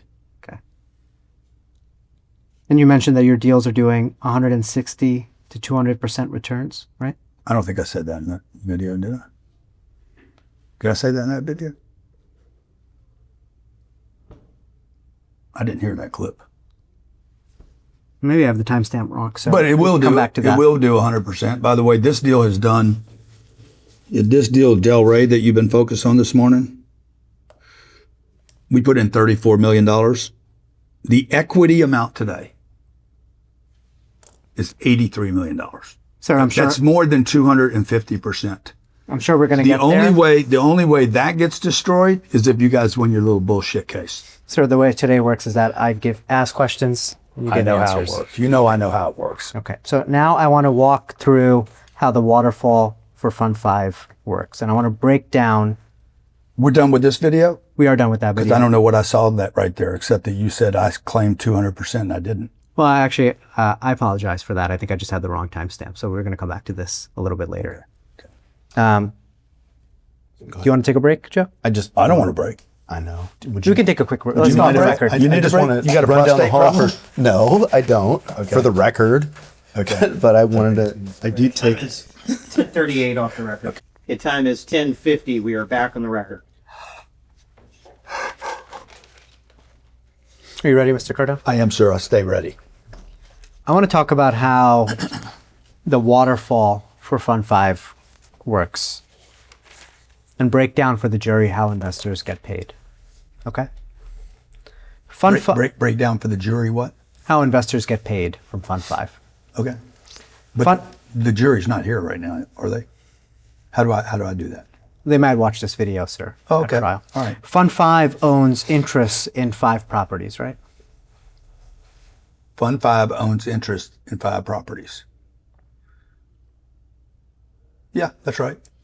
And those properties are Delray, Stella, Naples, Sawgrass, Addison, right? That's right. Great assets, by the way. Fund 6 owns 2,022 units, I think, is what it is in total. About $600 million worth of real estate at when we capitalized it, and I think it required $162 million as a down payment. I'm for gonna the whole portfolio. I have to move to strike everything after that's right. And sir, again, I'll remind you to please just answer my question. Okay. I have limited time here today. Well, Fund. I mean, I have as much time as you want, so I don't have any limits of time. You can stay as long as you want. These guys probably want to get home, but I have no place to go. Fund 6 owns 4 properties, right? Or I'm sorry, let me start that again. Fund 6 owns interests in 4 properties, right? That's right. And those 4 properties are Columbia, Breakfast Point, 10X Living at PCB, and Retreat at PCB, right? Yes, sir. Okay. That's right. Now, when you acquired these properties, you were owed a 1% acquisition fee on all of them, right? I am entitled to a 1% acquisition fee. That's 1% of the purchase price, right? Yes, sir. And then you receive, Can I explain our fees to you? I mean, I'm going to go through it, sir. Cardone Capital receives a 1% management fee, correct? we're entitled to that. We don't necessarily receive it 1%. any more than the exit fee, the acquisition fee, the management fee, or the promote. We're entitled to it. You're entitled to a 1% management fee per year, right? Yes, sir. Now, when these properties are sold, you're also entitled to a 1% disposition fee on all of them, right? Yes, sir. That's 1% of the sales price, right? Yes, sir. Now, in addition to those fees, you're entitled to a promote, right? I am entitled to promote. You're entitled to receive 35% of the cash flow of Fund 5, right? Yes. And you're entitled to receive 35% of the profits of Fund 5, right? I am entitled. Same thing for Fund 6, right? I think that's right. And you're contractually... It changes. The funds change. Like we have a fund right now that's a 50-50. And I'm just asking about Funds 5 and 6 right now. Sir. Okay. And you're for Funds 5 and 6, you're contractually able to take this 35% promote, right? I am entitled to a promote if the property were to make a profit. Now, If there's no profit, you understand. Let's say the asset didn't make any money. It just cash flowed. The investors would get their cash flow. They would have gotten their tax write-offs. They would have gotten the protection of their capital being invested in a real estate transaction rather than the bank. They would have earned probably 40 to 50x what they would have earned if the money would have sat at a bank. And if we just returned the capital and the asset didn't make a profit, I would not make any money. I move to strike that entire answer as non-responsive. But you're to the striking question. because you don't want the jury. You said you wanted this for the jury. The jury needs to understand that this is actually how this works, Raj. Mr. Cardone, you did not invest 35% of Fund 5's capital, correct? I invested 100% of Fund 5's capital. $162 million was invested off my balance sheet. I bought the asset. Again, you guys are confused. What is your... No, you need to understand this. I closed the asset on my balance sheet. There is no money from the investors. Unique. Ben, Bob, Tom, Diane, my sister who's 78 years old, a non-accredited investor is invested in that fund right there. That fund by itself made her an accredited investor. She now has the net worth that will qualify her as accredited because she came into our non-accredited fund. So if I break even on the asset after 7, 8, 10 years, 12 years, 15 years of managing this asset and we don't make money, we return the capital to the investors and I wouldn't get a promote. But when we closed this transaction, it was my money, my effort, my energy. If no investor came in, if none of the investors, Louis Pino, if he would have not invested in this, I would own his position, he wouldn't. I move to strike the entire answer after confused as non-responsive. How much, what percentage ownership of Fund 5 do you have today, sir? I don't know, somewhere between $8 and $12 million. I don't know what the percentage is. I'm not focused on my percentage of these deals. I have $5.3 billion of real estate. 6,000 of the first 6,000 units I own in totality. I earn about $1 million a month in free cash flow from the real estate that I bought, Raj, before we ever raised a penny from non-accredited investors. I'm giving my position away in these assets at the same price, by the way, that I negotiated the asset. I move to strike everything after percentage is as non-responsive. But you asked me a question. Why would you strike the answer if I just told you? I told you the answer. So, on your promote, have you ever not taken your promote on any transaction? Yes. Which ones? I don't know. Probably all of them. I have either delayed my promote or not taken it in full. What about on a realized transaction? Have you ever not taken your promote in full? On a realized transaction, have I ever not taken the promote? Yeah. Which transactions were Probably those? a deal called Heron Point in Boynton. It didn't do much. Heron Point did not achieve a 15% internal rate of return, right? Well, you don't even know what Heron Point is. You don't know what Heron, so you're asking, like, you're so tricky, man. I'm asking you a question, Right? sir. Right? It didn't get it. You don't even know the Heron Point deal. You've done no research on Heron Point. Did Heron Point obtain a 15% internal rate of return? Let me see here. Probably did 100% in 2 years. Probably did 50%. Heron Point? No, it didn't. It did a 13. You want this? I'll give you a copy of this too. Yeah, I'm going to mark that as an exhibit, sir. Be happy to give it to you. Great. Yeah, I think Heron Point made $2 million of profit. It was a 1031 exchange. See, there's a lot of complexities in real estate, Raj. This particular asset was not bought with the intent to get a 15. It was the reason for Heron Point, since you brought it up, 192 units. I paid $32 million for it. I sold it for $34 million. I made a $2 million profit. There was almost no cash flow. But the intent of this particular purchase, it was I'm not asking you to about the protect intent, taxes. sir. Huh? I'm not asking you that. Okay. I'm going to ask you to answer my questions. But I did answer it. So you did not take a promote, you believe, on the Heron Point deal, correct? Correct. Are there any other transactions? Boca Raton. I don't think I took a promote on Boca Raton. Our Realm deal. You don't know about that deal either. That deal made $5 million, $4.5 million, 21% return a year. Summerstone made 260% a year. Made almost a $13 million profit. And you in did not take a 3.6 promote? years. I didn't need to take a promote. And these are all realized transactions, right? Everything I'm telling you about right now is realized. And from all of those transactions, Claremont in San Diego, 66 units. We owned it 6 years, made $6.8 million. I didn't take a promote. for all of those transactions, did you use a 1031 exchange for the profits? Not all of them. Which ones did you not use a 1031 exchange? Oh man, you're making me go back way back in time now. See, Claremont, I don't think Claremont was a 1031. Summerstone was a 1031.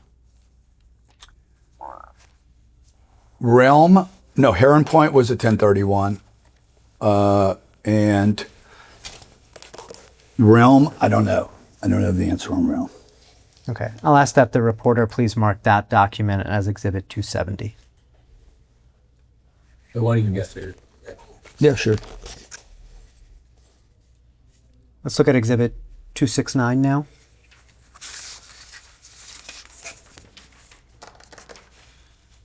I want to show you an underwriting for the Delray property. I just want to say these are not audited returns either, okay, for whatever it's worth on 269, 270.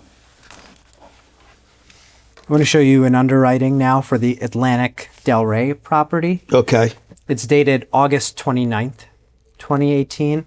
Now this printout is just the 10-year tab of the spreadsheet. If you want the full spreadsheet, it's on the laptop right here, but I just printed it out for you. Now, this is an underwriting model, correct? Yeah, it is. Yes, sir. And you look at these all the time, right? It just took one.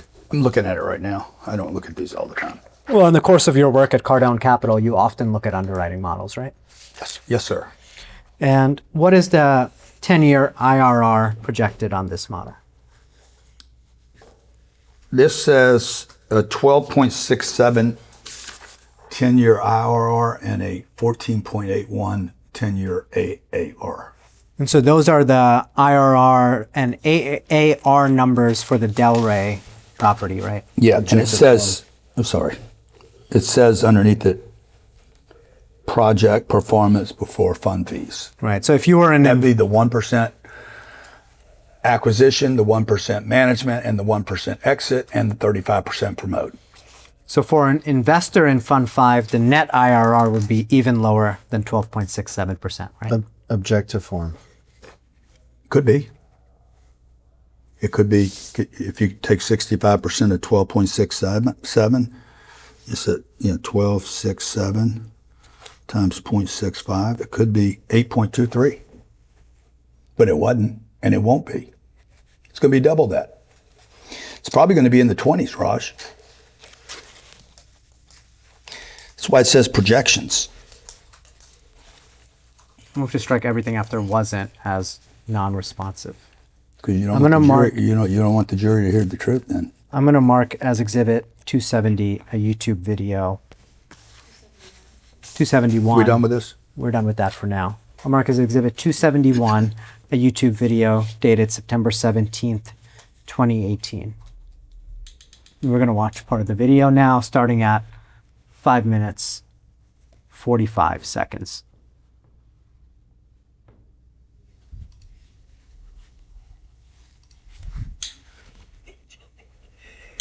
Grant Cardone's going to end up on American Greed, folks. The fact that anybody can write or contribute for a paper, like Forbes particularly, and not do any research is freaking mind-boggling to me. So 2 things I want to tell you today. This is absolutely possible. It's what's on all of our public, our funds, our CardoneCapital.com. Our internal rate of return, our expected internal rate of return is 15%. And by the way, it's actually higher than that. I just told them, look, just for the public, so we don't disappoint anybody. I hate doing this, by the way. Bring it down, okay? And this guy's like, that's impossible to get. I'm not talking about once in a while. I'm talking about year after year after year after year. In fact, I'm talking about over a period of 10 years. And 10 years of 150%, 15% would be 150% return on your investment. That's what we expect to get. Today's a great day because it's Monday, and this is the day that I come to you and talk about real estate and how to double and triple money. Now, a 15% return is easy. Some of you asking every day I get this question, dude, why do you keep pushing so hard? Why? Because I'm passionate about charity. That's you in that video, right, sir? It is, sir. And that's a video dated September 17th, 2018. I can't see that from here, Okay, but I believe you. sorry. I believe that's fine. And the video is titled How to Get 15% Return on Your Money, Real Estate Investing Made Simple, right? Yes, sir. Now, I made another video Monday, how to achieve more than a 15%. So that's 8 years later that you showed me earlier. So the title of the video... You can achieve a plus 15% return on a real estate investment if you know what you're doing, if you buy at the right time at the right price, manage the property correctly, don't put too much debt on it, take care of the tenants. You can easily accomplish this. It's not difficult to do. Sir, I'm asking you very straightforward questions. If you continue to give non-responsive answers, we're going to have to call the court and get an instruction that you have to answer my questions. Do you understand that? I don't. I actually don't understand who you would call at the court, what you would ask him, and then what you would say I'm doing wrong. I'm answering your questions. Okay. Well, So I have no clue what you're talking about when you say you're going to call the court. I'm going to ask you straightforward questions, and I would like answers. I'm giving my you questions. I'm giving you straightforward answers, Raj. Okay.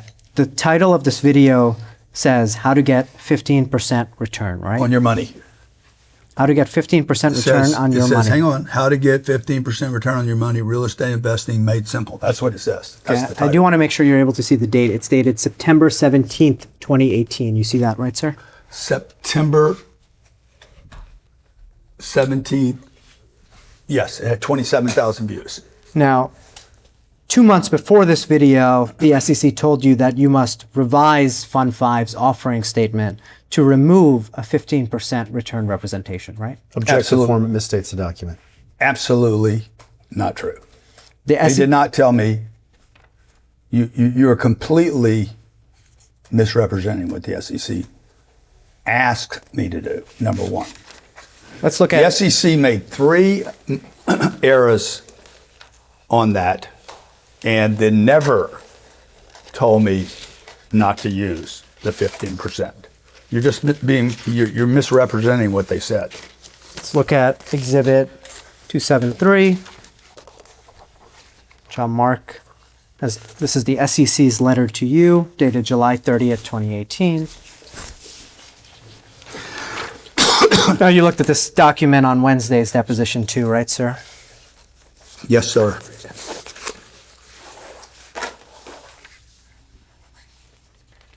And I want to look at the bottom of the first page. It says, we further note, well, I'll read the whole paragraph. We note your disclosure on page 17 and throughout the offering statement that references your strategy to pay a monthly distribution to investors that will result in a return of approximately 15% annualized return on investment. We further note, That's not our, by the way, just so you know. I'm sorry, so let me finish my question. Okay. We further note you have commenced only limited operations, have not paid any distributions to That's date. not true, and that's not true. Sir, you need to let me finish my question, and then you can have a chance to respond to the question. I'll start again from that sentence. We further note that you have commenced only limited operations, have not paid any distributions to date, and do not appear to have a basis for such return. That's not true either. You need to let me finish my question, sir. Please revise to remove this disclosure throughout the offering statement. Do you see that language? I do. Okay. Did I read everything in that paragraph accurately, sir? Objection document speaks for itself. You read it, but it's incorrect. Okay. You disagree with the SEC's determination. 1,000%. You think the SEC got it wrong, right? Hold on. I'm sorry. I need to object to the question before we move on about the SEC's determination. I object. It misstates the document. Okay. You think the SEC got it wrong, right, Mr. Cardone? Objective form. I have 40 years of proof and evidence. When the SEC suggested I had limited operations, that is not true. I had, at that time, 300 employees across 6,000 apartments, 40 years of experience. That is not a limited operation. I was collecting rental payments at 6,000 units. Fucking, how the hell is that limited? Number two, I had paid out over $100 million in distributions over that period of time. So it says I have not paid any distributions. That is crazy. It says you do not appear to have basis for such return. I had 76 deals. At that time, probably 26 of them full cycle returns. Then it says, please revise to remove this disclosure. You suggested that they said I had to. They never said I had to. This is not a mandate. It's not a requirement. It's a request. It's a request that you complied with, right, sir? Of course I did. And I'm a get along kind of guy, Raj. And let me just say this. I agreed to do that, and the next day was promoting a 15% internal rate of return on an asset. including in this video, you promoted a 15% rate of return on an asset, Days after correct? taking this, I removed this from our disclosure because they asked to. Okay? I was trying to disclose more to our investors, and the SEC said, take out the 15. Don't disclose what you think the projected internal rate of return is. I'm like, okay. But I think that the investors should know what our projected internal rate of return is. I removed it from the operating circular and then went public and told the public what we still, despite what the SEC asked us to take out, I still projected this to my nieces, my sister, my brother, family members, customers, and employees at our company, and anybody that wanted to invest with us, what I thought it would do. Did you ever tell? Because I thought it would be not full transparency to not project or share our projections with our investors. You care about transparency, right, sir? No, I am transparent. I You are don't care transparent. about it. I live a life of transparency. Did you ever tell an investor that the SEC found that Cardone Capital did not appear to have a basis to project a 15% annualized return on investment? Objection misstates the document. It completely misstates the document. Okay, they were wrong. Why would I tell my investors the SEC was wrong? I'm not going to. Why would I say publicly a government agency is getting it wrong? You never told any investors about the SEC's determination in this Object- letter, right? Object to the form of the question. It misstates the document. There's a lot of things I don't tell my investors, Raj. Lots. So many things you like, it's crazy. Would you like to know what some of them are? I want to know what one of them is. You never told them. I don't tell our investors that the properties have termites if they have termites. There's no reason to know it. Or that we're going to change galvanized to copper. Like there's a million things I don't bother our investors with and they don't want to care. This particular piece of data, I wanted to keep it included. They asked me to remove it. I removed it. And then the next day I vocalized to, in this case, 27,000 views. Hey guys, we think we're going to get a 15% return on this investment. We think, by the way, we project. We can't guarantee it. It's not promised. I'm going to try to overachieve that. And by the way, on Fund 5, we will exceed a 15%. Unless, of course, you guys add your fees to the deal and rip off the investors in this class action lawsuit. I would just like a clear answer to my question, sir. They were wrong is the clear answer. The SEC was wrong on all 4 points. The first 3, and they shouldn't have had me exclude the 15. They were wrong, and it was a reasonable return on the investment and will be validated over time. They were wrong. That's what I'm telling you. And you never told any investor about. Why would I tell them the SEC is wrong? It's just a yes or no question, sir. Did you ever tell any investor about the SEC's determination in this July 30th, As you know. 2018? Let me finish my question. Let me just finish my question, sir. Sorry, guys. Okay. Go I'm ahead. going to ask a very simple question. Did you ever? Let me ask. This is a public document. You know it's a public document. So I don't know why you're even trying to run down this path. This is a public document. You can find it. Bob can find it. Clickbaiters, haters, critics can find it. It's on it's a public document. I'll ask the question again. And then I'll object to it, and then you can answer. I'm sorry, guys. I'm not a professional at these depositions, as you know.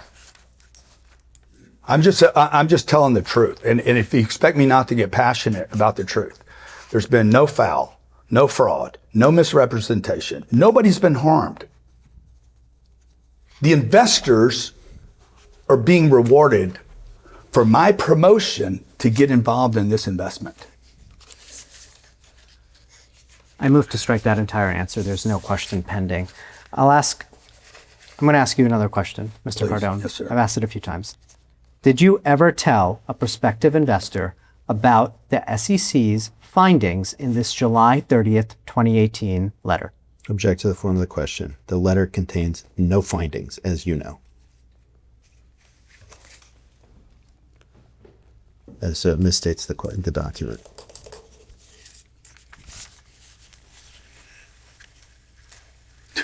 Go ahead. You have to answer this question. I've answered the question. How many times are you going to answer the same question? The answer is no, right? You never I told. did not tell. Can I just finish the question, sir? I thought you finished it already. The answer is no.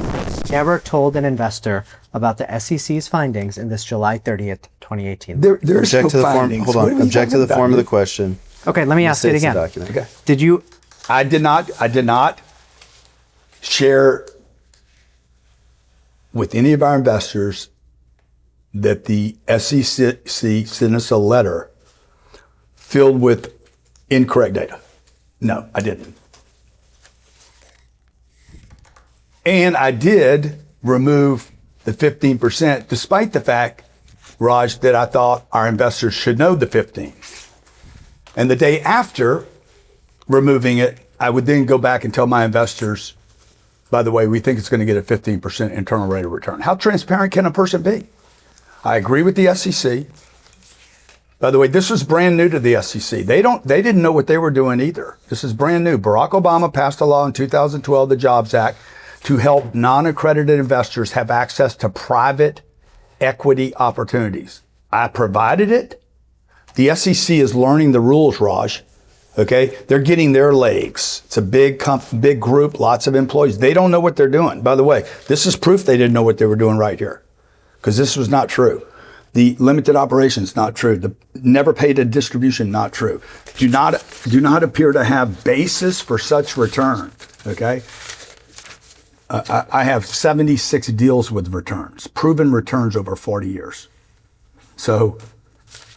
No, I didn't tell the investors, hey, the SEC got it wrong. Send us a letter. I'm going to mark as Exhibit 274 an email thread. I love that stare down thing you do too, by the way. That's good. Now, it's a big document because there's a lot of attachments, but I'm only going to ask you about the cover email. I'm going to start on the second page, page 974.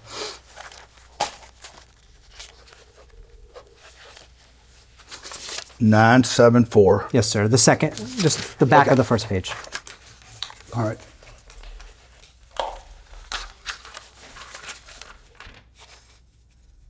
Now, there's an email at 11:54 a.m. on September 20th, 2018 from Grant Cardone. You see that, right, sir? I do. That's your email, grant@cardonecapital.com? Yes. And this email, this is an email advertisement to potential investors, right? Yes, sir. I'm sorry. Where are you reading grant@cardonecapital.com? I'm not following along. This is crazy. This is crazy. 974. You guys pull out stuff that just like it makes me look so good. It's crazy. You say in this email that you'll be closing on the Delray property in 14 days. Yes, sir. And then you provide some information for investors about the deal, right? I do. You advertise the property's potential gross income, right? Yeah. You note that the potential gross income is approximately $7.2 million, right? That's what it says. Okay. Let's look at the first page of the document, page 973. Yeah. Yeah. The rents were $1,650 a month at the time. And the potential gross income of the asset was total receipts, $7.2 million. If you look at page 973, the first page of the document. The NOI is almost $7 million today, by the way, just so you know. This is where your case falls apart. You'll see that the investor, someone named Hildreth, asks some questions, and then you respond to those questions. Do you see that? I'm looking on the first page. On September 23rd, 2018 at 7:41 p.m., there's an email from Hildreth. And then on Sunday, September 23rd at 2018 at 10:05 p.m., you respond. Do you see that? 10 o'clock at night, Grant Cardone is responding to an investor's email. Yeah, I see that. How dedicated am I? And you say, if all we did was make 50% in the investment, each investor would be paid their capital back and 50%. I see that. That doesn't account for your 35% promote, right?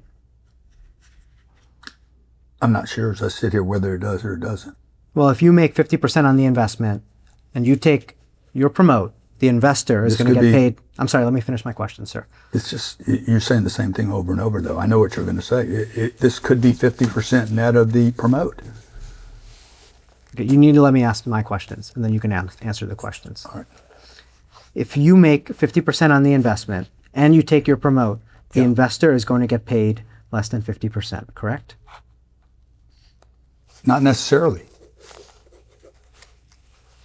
This figure doesn't account for the promote, right? Objective form. I can't tell from this email whether it does or it doesn't. But it doesn't matter. If all you did was make 50% in the investment and then you take your promote, would each investor be paid their capital back and 50%?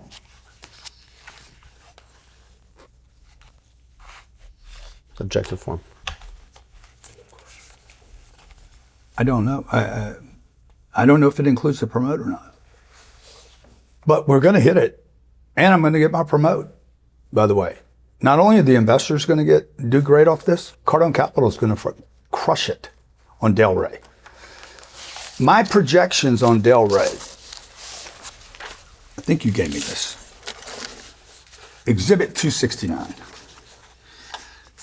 was an NOI of $5.1 million in year 8. We are in year 8 right now. And my NOI is already been achieved. And we have the $34 million that I spoke of in this email is worth 3x, 3x, not 15%, 3x what it was worth when we bought the asset, almost a full 3x. We have $6.3 million of NOI. By the way, Raj, if you go look at this NOI number, I mean, if you truly care, I never hit 6 million in my projections, not one over 10 years. I'm 8 years into this investment, not 10 years, and I'm 80% of I'm 20% over the highest projected NOI. I'm glad you brought up Exhibit 269, Mr. Cardone. So you're looking at the Delray's, Atlantic Delray Properties 10-year financial Yes, sir. projections, right? Yes, sir. Objective form misstates the document, Exhibit 269. And the 10-year IRR on this document is 12.67%, right? Yes, sir. And the 10-year We will exceed the 12.76. and the 10-year AAR is 14.81%. We will exceed right? the 14.81 ARR. I will Now- exceed all those. I'm going to probably hit a 24 or 25. Now, at the time we were looking at that video Yeah. of you on September 17, 2018, right, sir? Yes. And in that video, you projected a 15% IRR, right? I targeted. We target. project- We target. We have a target. You projected a 15% targeted IRR, right? Objective form. We target and then project. We know what our projections need to be. We know what NOI we have to accomplish in order to get an exit. Then we have to apply a cap rate, depending on the market, depending on the timing, depending on interest rates. We have to do a lot of predictions. At the time, your internal projections were showing a 12.67% 10-year IRR on the Delray property. Yes, sir. Right. That's what this says. Objective to form. Is there some other? Hold on, I gotta state my objection for the record. This states Exhibit 269. Is there some other? Oh, yes. My God. Let me just finish. The questions. Morgan asked these questions 2 days ago, though. I'm going to ask my question, sir. Okay. Please. At this time, was there some other underwriting model that showed a 15% investor IRR? Of course. Where do I find it? We've given you everything. You have everything, dude. You go through your boxes. You think a document? We have. Let me explain to you so you understand. This is one underwriting. When I find an asset, when I, Grant Cardone, not Ryan, not my analyst, not William that worked as an analyst, not an underwriter, not Robert Givens, a broker. When I find an asset I want to pursue, the first person that does the underwriting is me. I will do 7, 8, 9 different underwriting potentials. You do that in hard copy on a notepad? Yeah. Typically, I use, you notice I brought this in with me. I'm using these all the time. But And in the day, I'll take this, throw it away. you throw it right away, right? Most of the time.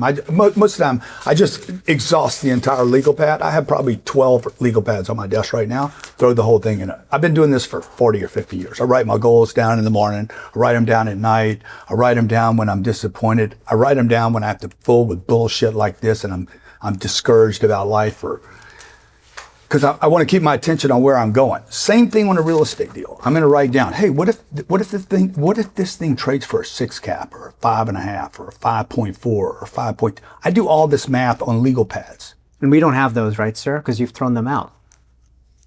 Okay, what's the point? This is just one set of underwriting. I did it. Then I'm going to send this deal to Ryan after I exhaust this thing enough and say, dude, this is, you know what, you need to pursue this deal. I'm going to send it to Ryan and say, Ryan, you underwrite it. Okay, Ryan will not be privy to any of my data. I said, Ryan, give it to whoever's underwriting and have them underwrite it, and they cannot see mine and they cannot see Ryan's. And those are these Let me spreadsheets. finish. Let me finish. So then you could save yourself some time and get back to New York. We are then going to then take a look at the broker's underwriting performance. Every broker, every deal I have has a public database. You should depose Cushman Wakefield, CBRE, JLL. You should depose these people and grab their public, what do they call them, OMs? I think they're called OMs. Public data, you have to sign a confidentiality agreement to get access to it. And they also, Raj, will then have a 10-year projection. In addition to that, now we're on 5 underwritings if you don't count the 8 or 9 I did. In addition to that, the broker at CBRE or JLL or Colliers or Cushman Wake are also going to have an underwriting performa for 10 years because they're going to go out and seek the debt market. Now, in all these underwritings, there's going to be, it's called a BOV.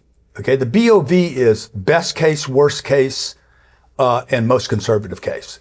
They're going to have 3 different offers delivered to the seller. The seller will see this first, okay? The broker will pick one of those to project to the audience. I'm the audience market. I'm a targeted market to buy that asset. So now we probably have, I don't know, a dozen different underwritings, okay? There's only one that matters. Yours. F&A right. I am buying this asset with my money. Okay, I don't care what Ryan said. I don't care what our analyst said. I don't care what Robert Gibbons at CBRE said. I don't care what the mortgage bankers. I don't care what Fannie and Freddie say. I am buying this deal. And I want to know that my family is going to be protected in this deal. The fact that I'm going to bring it to the marketplace and offer it to other people later, that's one thing. Right now, all I know is that I'm buying this, so I have to know my money's safe in this deal. You're buying this asset, so you underwrite the deal yourself, right? Every deal. There's Every no deal. deal that we have bought that was not underwritten by me multiple times. And sitting here today, I can't look at your underwriting for the Atlantic Delray property, right? But you could be an investor, Raj. I'd love to have you as an investor. You look like you'd be a good investor. The underwritings that you perform for the property, sir. You can get access to any of my underwriting anytime you want. Well, you're on our list at Cardone Capital. I'm happy to we do Zoom calls on the 15th of the month. We do public webinars where we actually go over the numbers, show them. I'd love to have you as an investor if you're a lucky guy. Well, if sir, you got bad luck, I don't want you as an investor. I've looked at the underwriting models that we have from Cardone Capital, from third parties, like you the know brokers. this one's wrong, right? You know this is wrong. If I'm you sorry, look at this one. Can I just finish my question, sir? I'm just telling you, Exhibit 269 is completely incorrect. Can I finish? Completely incorrect. This is wrong. It's low. Okay. Can I finish my question now, sir? Sure. Now, I've looked at all of the underwritings for the Atlantic Delray property from Cardone Capital, from third parties. None of them show investors in Fund 5 getting a 15% internal rate of return. Okay. So I'm trying to see, where is that document? Where is the underwriting model that does show a 15% IRR?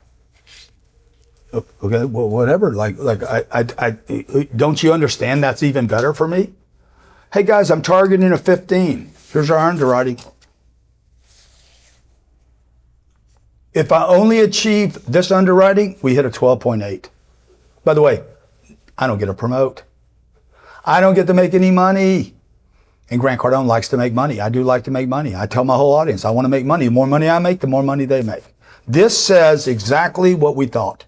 Okay, this performance is very conservative, and it's pushed to Fannie Mae and Freddie Mac or whoever the lender was. I, though, the mastermind, okay, sitting in another office says, oh, I know what I have to do to achieve this and to get my promote. In your own underwriting, right? In my own 40 years of genius. Okay, I'm a genius at real estate. God gives everybody something. God gave me this gift. I know how to buy real estate. I know how to select it. I'm extremely disciplined. And I'm very generous with our investors. So the only underwriting at Cardone Capital that showed the Delray deal getting more than a 15% IRR is in your mind. Objective form. No, it's not true. Where is it? I've been looking for it, sir. I've been looking at the documents in this case, and I haven't seen it. Well, I could show you the results of it right now. We're over. I'm not 50. asking for the results. I'm asking what you knew at the time that you told investors they would get a 15% return. I don't know what to tell you, man. There was an analyst here that wrote some underwriting. It's your job to grab all the data. It's not, I don't know what to tell you. We gave you everything, dude. The SEC did a 28-month investigation in this company, unbeknownst to us. They have every document this company's ever had. We spent 28 months.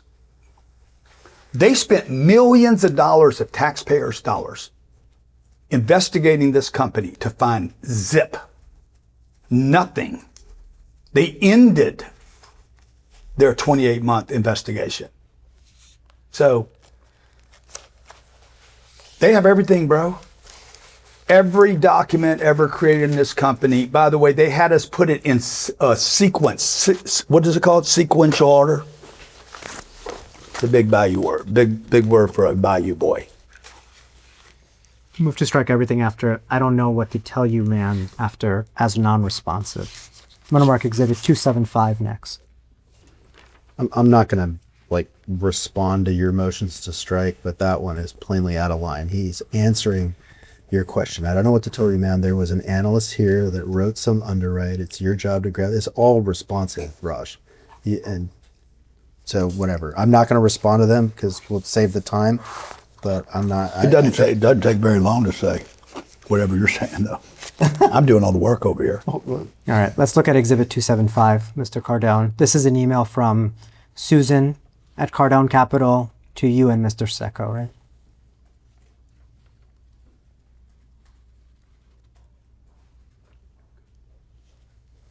She's good, man. This is an email from Susan. Bro, I'm with you. I can do more than one thing at a time. Okay, I just didn't get an answer to my question. This is an I didn't know you asked me a question. I did. This is an email from Susan at Cardone Capital. That's a statement or a question?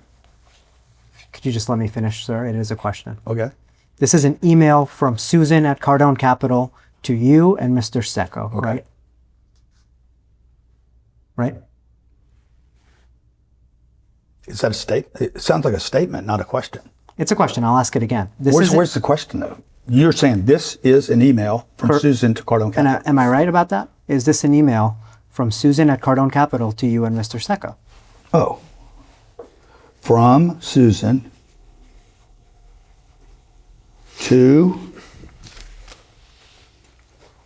Grant and Ryan. Yeah, I'm looking at the same thing you're looking at. Okay. That's your email there, grant at cardonecapital.com. Yeah, I'm sorry. I actually thought you were just making a statement. And Susan is Susan Sheeman, right? Yes, Susan's a great lady. She was your former chief financial officer? Yeah, that's right. Now, Susan's an accounting person, not an analyst.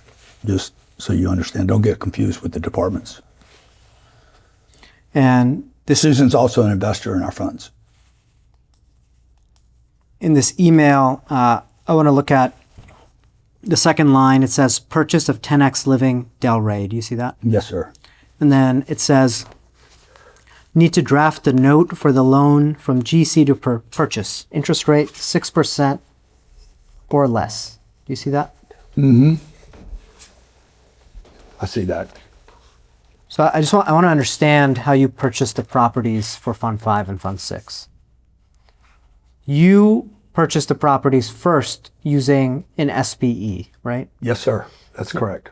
And the SPE is a special purpose entity, right? Yeah, it's an LLC. It's an LLC. You own that LLC, right? Legally, do I own it? There's nothing in it when you set up the LLC. So do I own it? I guess I control it. There's nothing to own, really. Anybody can set up a SBE or LLC. So. And that SPE goes out and gets title to a property like it controls basically the documentation that then would support this investment. And then you backfill the deals using investor equity, right? We fund the deal. We set up the SVE, LLC. This is required by Fannie and Freddie. This is not my idea. The bank, a lender, life insurance company, or Fannie and Freddie. These are government subsidized $11 trillion group. They require this, the formation of the SVE and or the LLC. I go buy the asset in this SVE that you call it. And at that point, when that deal closes, at that moment, I own 100% of that asset. Asset being the SVE. And then I am the only investor in that asset for a moment. That could be 1 second, it could be 100 days. In some of these transactions, it's forever. Like we did a deal called Weston right after we did this deal, and another one up in Austin. The intention was to open it up to investors. They didn't come in. I owned 70 and 90% of both those assets. So let's focus on funds 5 and 6, which is what we're here about today. So yeah, okay. So weeks or months after the SBE acquires the property, Fund 5 gets an interest. Yes. And do you treat your purchase of the property as an advance to the funds, right? Objective form. Not exactly. That's not actually correct. Okay. What I do is I have to account for this. Okay. So let's say I put $68 million of my money into a deal, somewhere thereabout, on this particular deal. 162 million. Let's just do the whole fund. You want to do the whole fund? Have a lot of fun here. Okay. $162 million. That would have been my money. I have to document. I need to document both internally for the IRS, for the SEC, and everybody else. Clearly for situations like this. Hey, this deal owes me some money. Otherwise, if he puts money in, how am I going to get paid back the money that I put in the deal?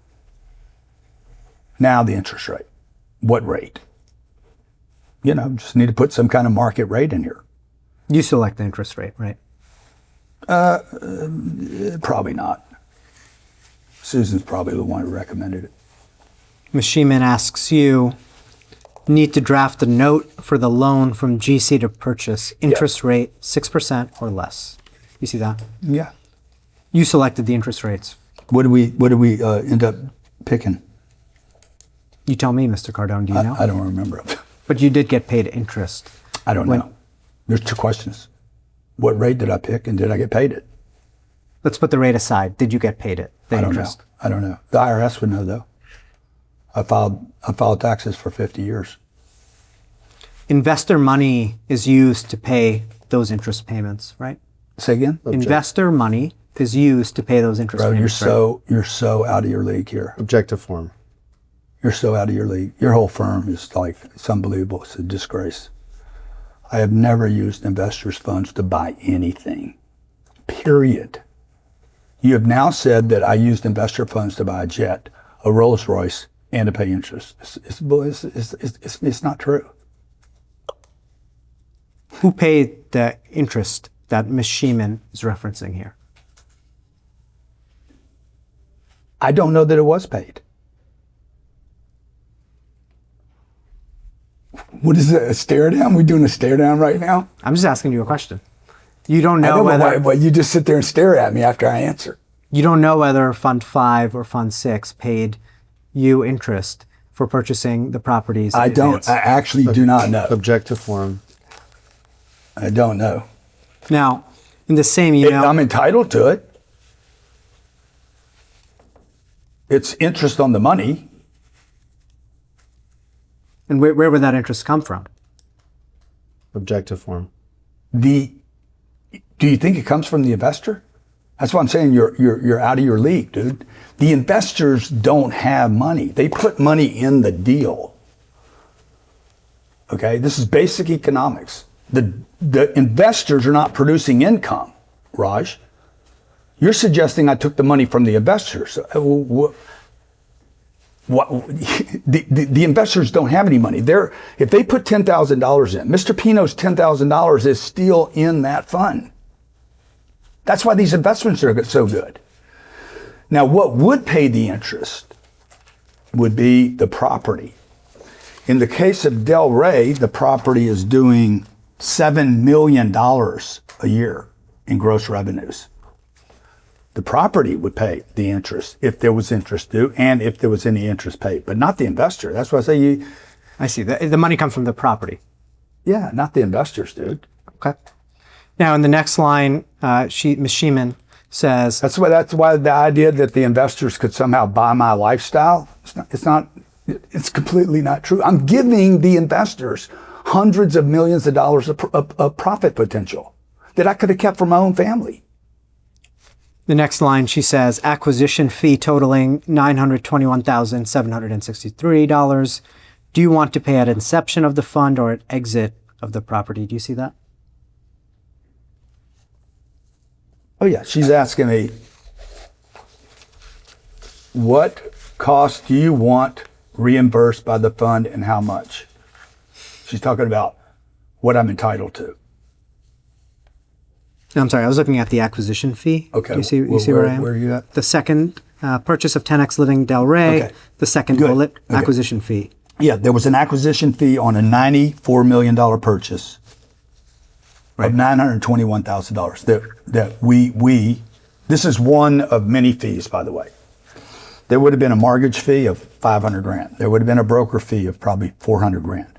There would have been escrow, insurance, taxes, titles. There's going to be a whole series of fees. She's like, do you want to pay at inception of the fund or wait till the exit? And do you know I what agree with that. do you know what you decided for the Fund 5 and Fund 6 properties? I don't know what we decided. You don't know if you got paid the acquisition fee at the start or if it's going to get paid at the exit. Yeah, I have no idea. At this point, I mean, again, there's 76 deals in my brain. I'm entitled to it. We're going to get it at some point, or we're going to get caught up on it. Sometimes in the beginning, a real piece of real estate can't afford the acquisition fee or the management fee that we're entitled to. Sometimes they can't afford them in the beginning because they're still like getting their legs, okay? They're maturing, the rents are growing. So what we want to do in those properties is we want to handle first the asset, take care of the asset first, take care of the lender second, not the investor second. The lender has to be taken care of. 40 years that I've been doing this, I have never asked for forbearance on a loan. I've never been late on a loan, never missed a payment on a loan, never been a day late, never paid a late fee on a loan. The third group of people that we want to take care of is the resident, not the investor, the resident, because the resident is the one that is paying the bills. Okay. The fourth group of people we take care of is the investor, and we have, and I'm last on this list. I'm going to mark the next exhibit, Exhibit 276. It's a YouTube video from December 7th, 2018.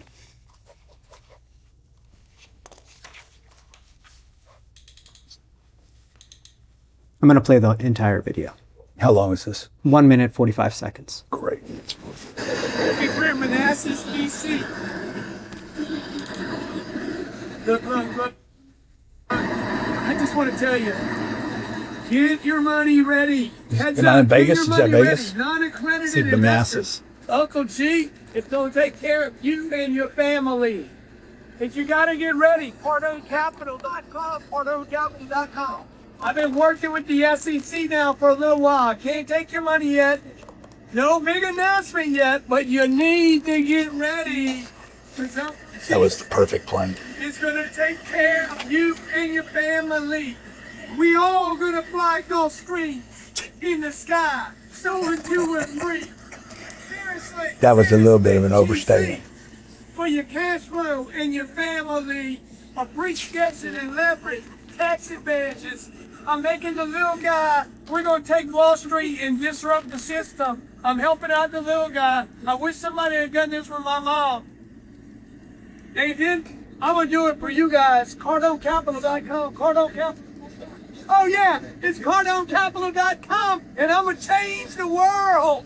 Seriously, I'm gonna change the world. I hope you play this for the jury. That's you, right, sir, in that video? It is me, all as Grant Cardone, free flowing. It's your YouTube channel, Grant Cardone? Yes, sir. Okay. Non-accredited investors. I'm spending my energy trying to get the attention of those that have been overlooked by Wall Street. And you say in this video you've been working with the SEC for a little while now, right? Yes, You thought it was important that your followers know you're working with the SEC, right? of course. I have to move through the SEC. This is a 9-month process. We probably spent $300,000 or $400,000 preparing that fund for these investors. If I wanted to do a Reg D, I could be up and running, taking money in 1 minute. It would cost me nothing, literally nothing, to start a Reg D fund. Instead, what did I do? Good guy that I am. Spent 9 months, time, energy, resources, funding, talking to a bunch of people at the SEC that really don't know what they're doing because they're brand new to the whole game. And we worked with them to make sure that all the documentation was there to abide with Barack Obama's 2014 Jobs Act, to give the little guy access to institutional quality assets. Now I got to figure out how to market this, okay? Now, why all the flamboyance and the da-da-da, and guess what? Because I'm not spending money on ads. Again, this is a much more economical, efficient way. I'm using YouTube and Facebook, trying to get the attention of regular people. Because I'm having to compete with Charles Schwab, Fidelity. They spend billions of dollars on ads. I don't have that budget. Okay. I think we're done with this video. I'm going to mark Exhibit 277 next.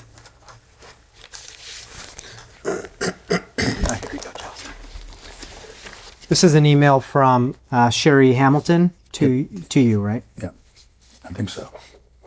So your email, Grant at Grant Cardone, right? Yes, sir.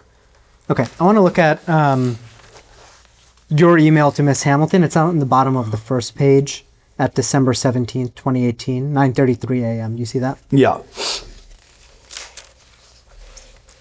And you tell Miss Hamilton, I need this fund to blow up. Blow it up. You say, I need the whole list that is non-accredited to get hit twice a week this week. You see that, right? Mm-hmm. By get hit, you mean get emails sent from you, right? Hit the list. Hit the email list, right? Hit the list.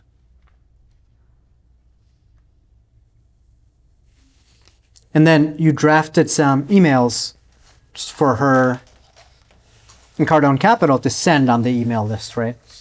Objective form misstates the document.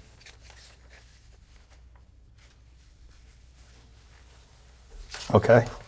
Do you see those emails, sir? I've read the first one. I'm going to ask you about that. For most of the year, I've worked with the SEC, so you could benefit from what I've created. That's true. Email 2. Picture of Delray. I did all the work. I found it, negotiated it, bought it, closed it, managed it. We are already 96% occupied. See, I took all the risk, Raj. I'm taking all the risk out for our investors. And I'm just going to ask you about that first That's the email. second email. The first one or the second one? The first one. I'm only going to ask you about the first one. So you mentioned the SEC, right? You say for most of this year I worked with the SEC, so you could also benefit from what I have created, right? Yeah, that's right. And you intended that email to go out to your email list. It did go out to our email list. 7 million people on that list. And did you disclose? 7.1 million. Did you tell those 7 million people that the SEC found you had no basis to project a 15% annualized return? Objective form. We already went over that, 69. Raj. 269. Sorry, we already went over that, Raj. Why would I tell my investors that the SEC made a mistake? I wouldn't. Okay, I'm going to look next at Exhibit 278. I have this label for this one.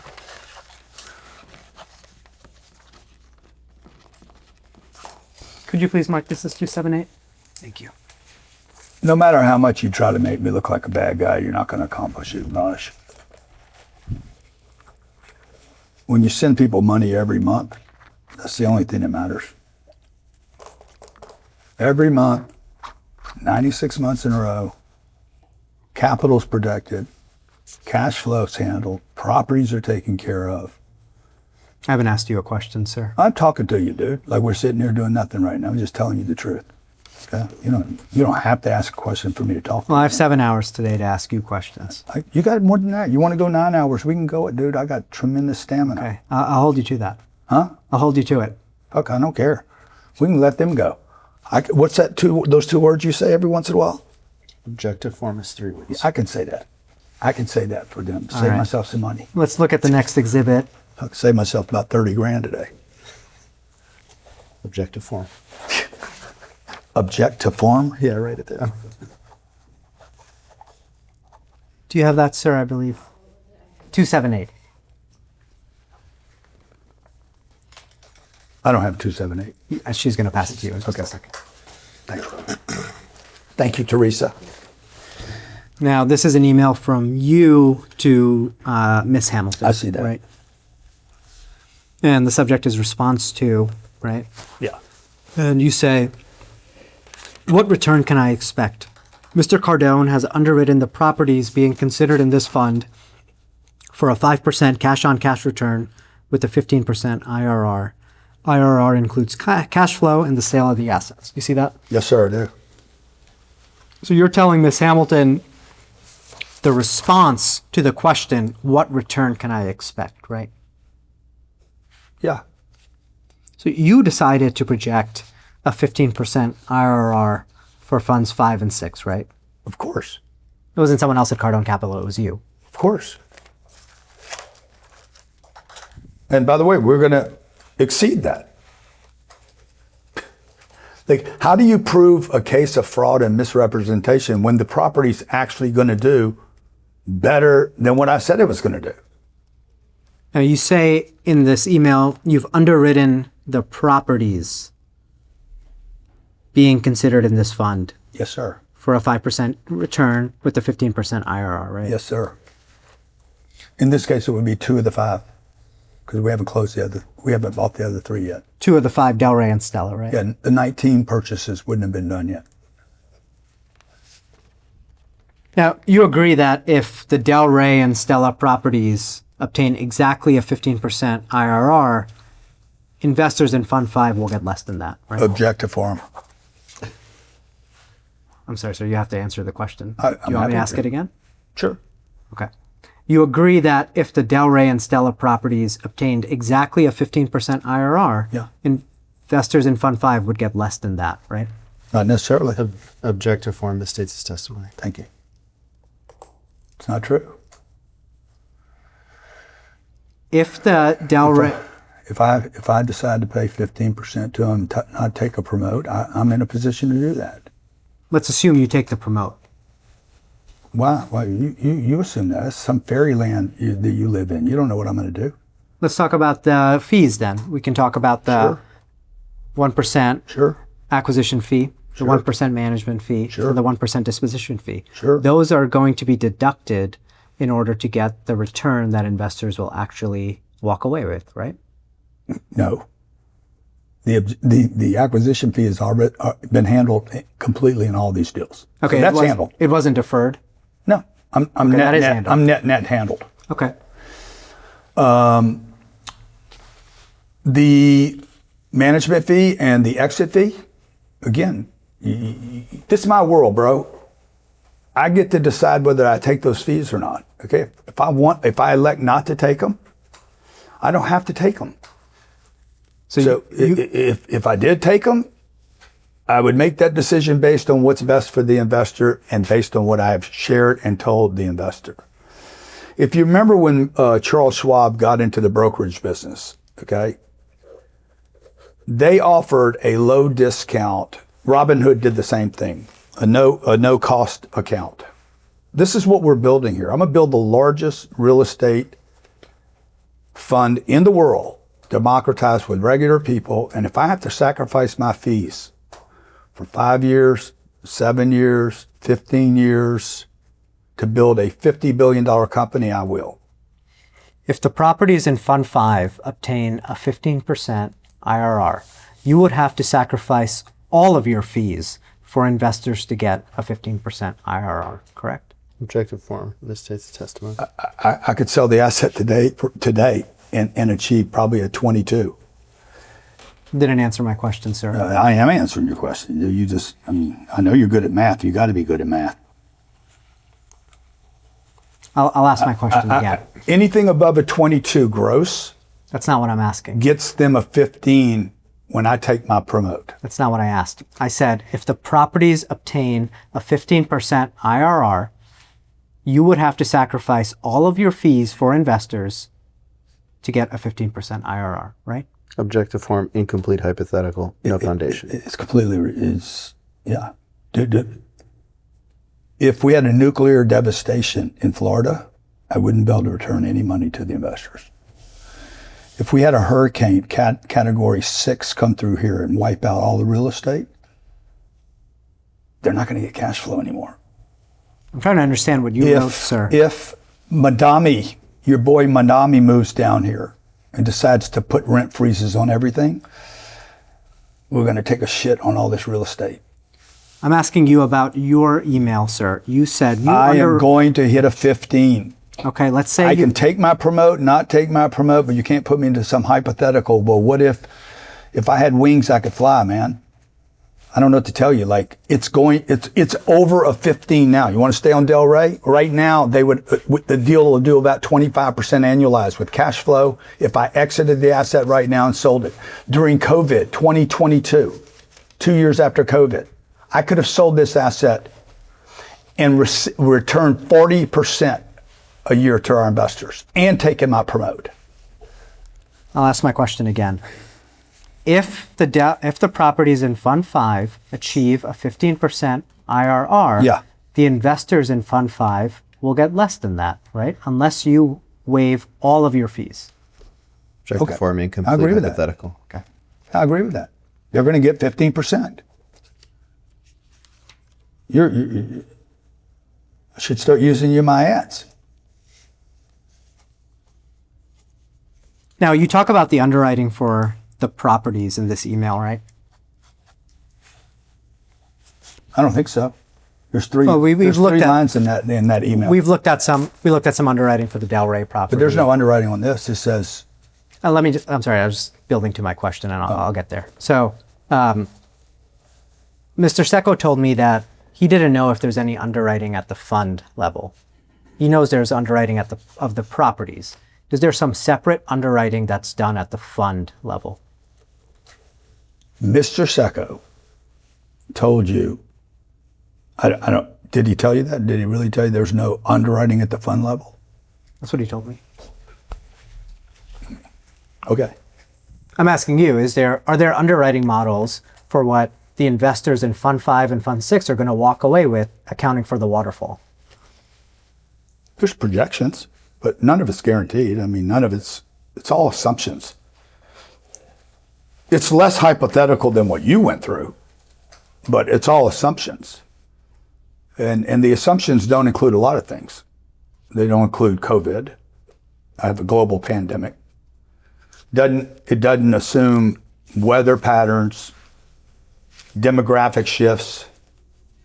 It doesn't include the federal, what's his name? Fauci. It doesn't include the next guy at the Fed. Who was the last guy we had? Jerome Powell. Jerome Powell. Told the American public repeatedly, we will not raise interest rates, we will not raise interest rates. And then he raised them 500 basis points. It doesn't include Donald Trump going on his tariff rant. It doesn't include Iran. That's why we want to hold these assets for long periods of time to protect the investor's capital. I'm just asking, sir, you've looked at... There's underwriting, dude. There's underwriting. There's that shows at least 9 different terminals that have underwritten different scenarios from Fannie Mae, Freddie Mac, any other private lender, a life insurance company. Oh, everybody's using the same. There's no black magic here. Those are for the properties, right? Yeah. So I'm asking. That's what makes up the fund.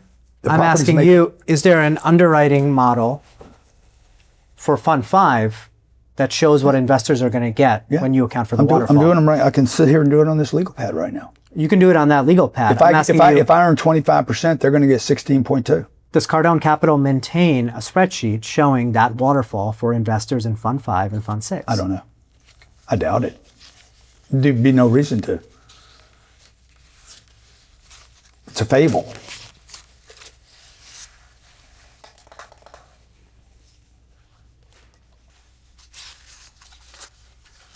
On the bottom of the first page, there's an email from you at January 2nd, 2019 at 7:46 p.m. You see that? Yes. Okay. And then it goes on the second page. Okay.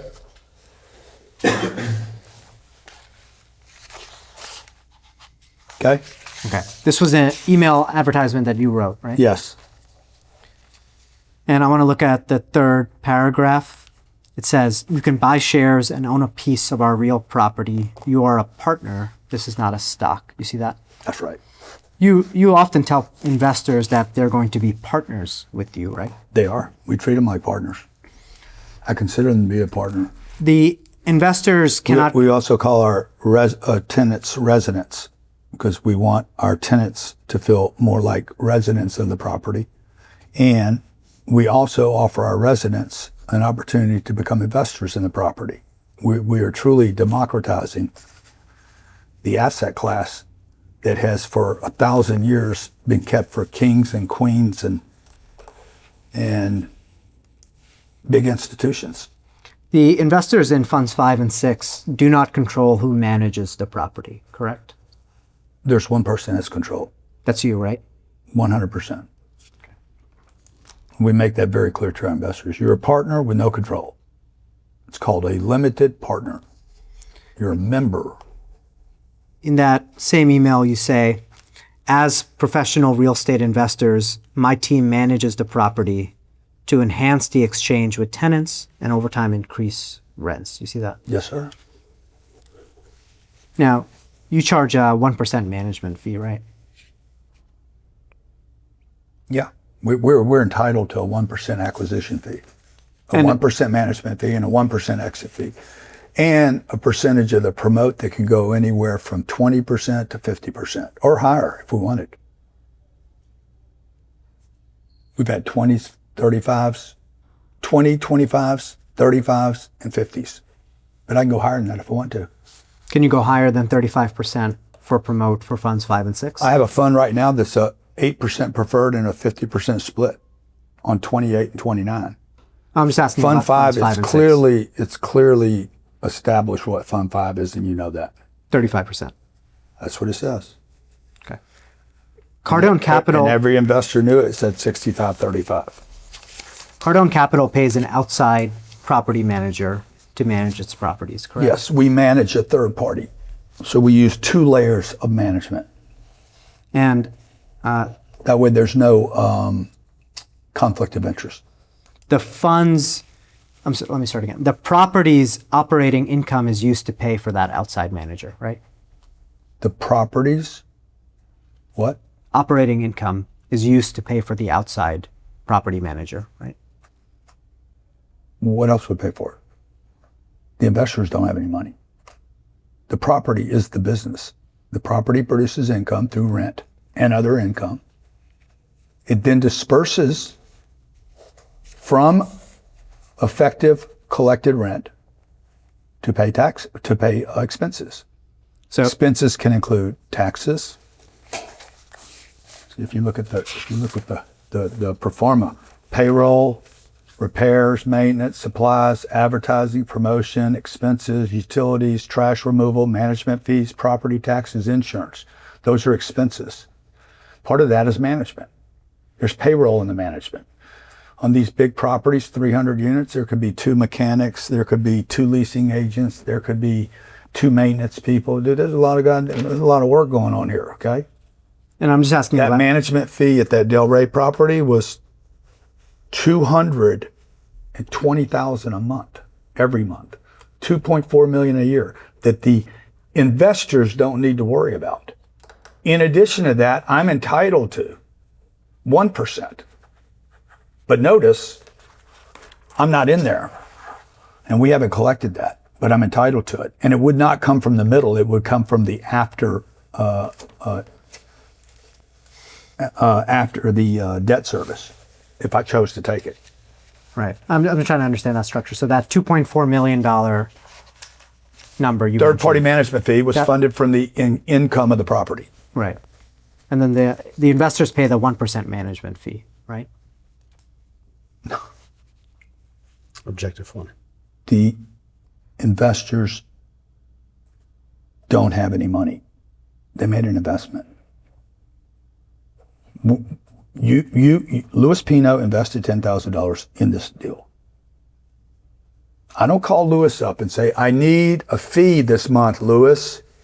Instead, I've sent Louis and his daughter checks every month for 96 months in a row, or 8 years, 8 times 12, 96 months. I don't call Louis's daughter and say, I need a management fee this month. Like, I don't know what you don't understand here. The investors don't pay the expenses of the property. Let's look at Exhibit 279. This is A0. Yeah, this one is 279, Raj. I missed the number. I'm sorry. Yeah, the one we just did was You want me 279. to change the number? If you could change it to 280, that would be great. Thank you. Look at this. We're working together now. We'd be better together, Raj. All right. I want to look at the forwarded message from You'd pay less taxes too, moving down here. the forwarded message from Grant Cardone. Do you see that? It's sent at 7 p.m. on January 19th, 2019. Okay. And it's to Mr. Secco, right? Okay. It comes from the invest@cardonecapital.com email account. Yeah. So this is- Not for me. Because this is an email advertisement with your name on it, right? Objective form. Yeah, I wouldn't call it an advertisement, but it is an email to somebody. To your email list, right? Objective I form. know this says, "Hey there." I don't know who it's going to, but Well, emails from the invest@cardonecapital.com with your name on it are typically blasted out to your email list, right? Objective form. possibly.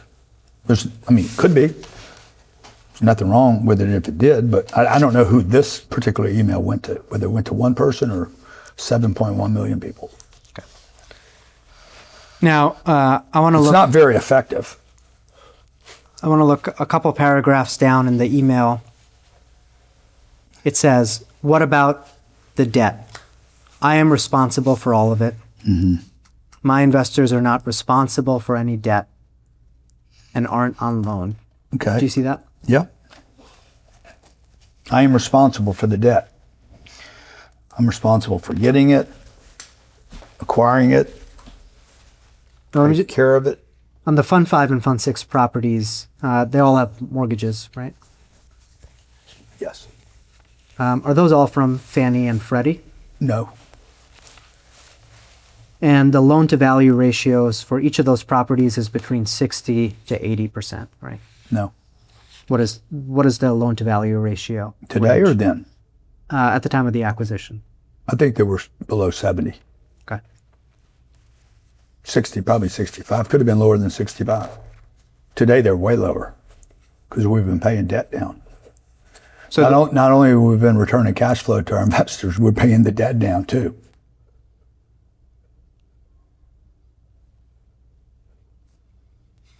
right, you're paying the debt down using the fund's operating income, right? That's right. You personally, Grant Cardone, do not pay the fund's debt down, right?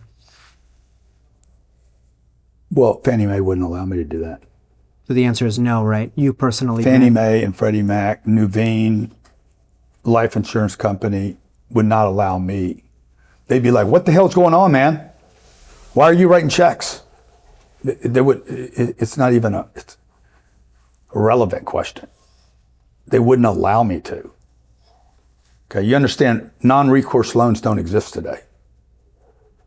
I'm sorry, a full recourse loan does not exist. If I wanted to sign recourse on these loans, and personally guarantee the entire, in this case, $468 million of debt. Fannie Mae and Freddie Mac, that's an old thing that was dropped years ago. They would not even allow me to do that. You don't have recourse loans on the Fund 5, Fund 6 They properties? wouldn't allow it. I just explained that. They would not even allow me to be recourse on a loan. Okay, so I am responsible, though, in writing, to carve outs on these loans. And I'm responsible for acquiring the debt. So just so you understand, if you put all 2,200 investors together on Fund 5, put them all in a room together, and we got a meeting with Fannie Mae and Freddie Mac, they would not have been able to acquire that debt. Fannie Mae wouldn't have taken the meeting, wouldn't have talked to them, wouldn't have entertained the concept. There was one guy that could get that loan. In this case, those 5 loans for almost $500 million. And it was none of my investors. It was me. I'm responsible for the loan, man. and again, you don't personally pay the fund's debt payments, right? I've answered that 3 times. The answer is They won't no, right? allow me to make the payments. They wouldn't allow me to make the payments. Don't you understand? Okay. Objective flow. Do you want to take a lunch break now or keep going? Let's go to 12:30. Yeah, I'm good. Okay. I've had to pee for the last hour, but I can hold it. great. 15 more minutes. What's 15 minutes? I've done 8 hours without peeing. It's not good for you. It's not good for you. Huh? It's not good for you. I don't think it is good for you, actually.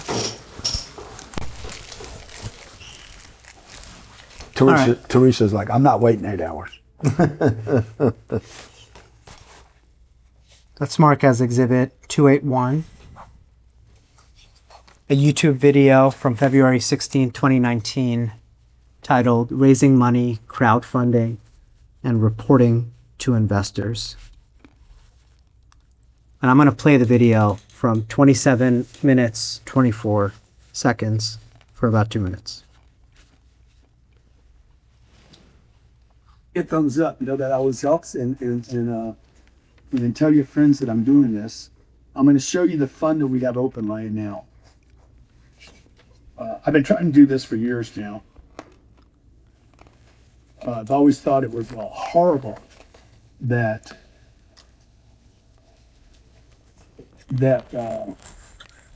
Click on the photo. I've always thought it's horrible that only rich the real estate gets better. Okay, let me show you one more thing while we're in here.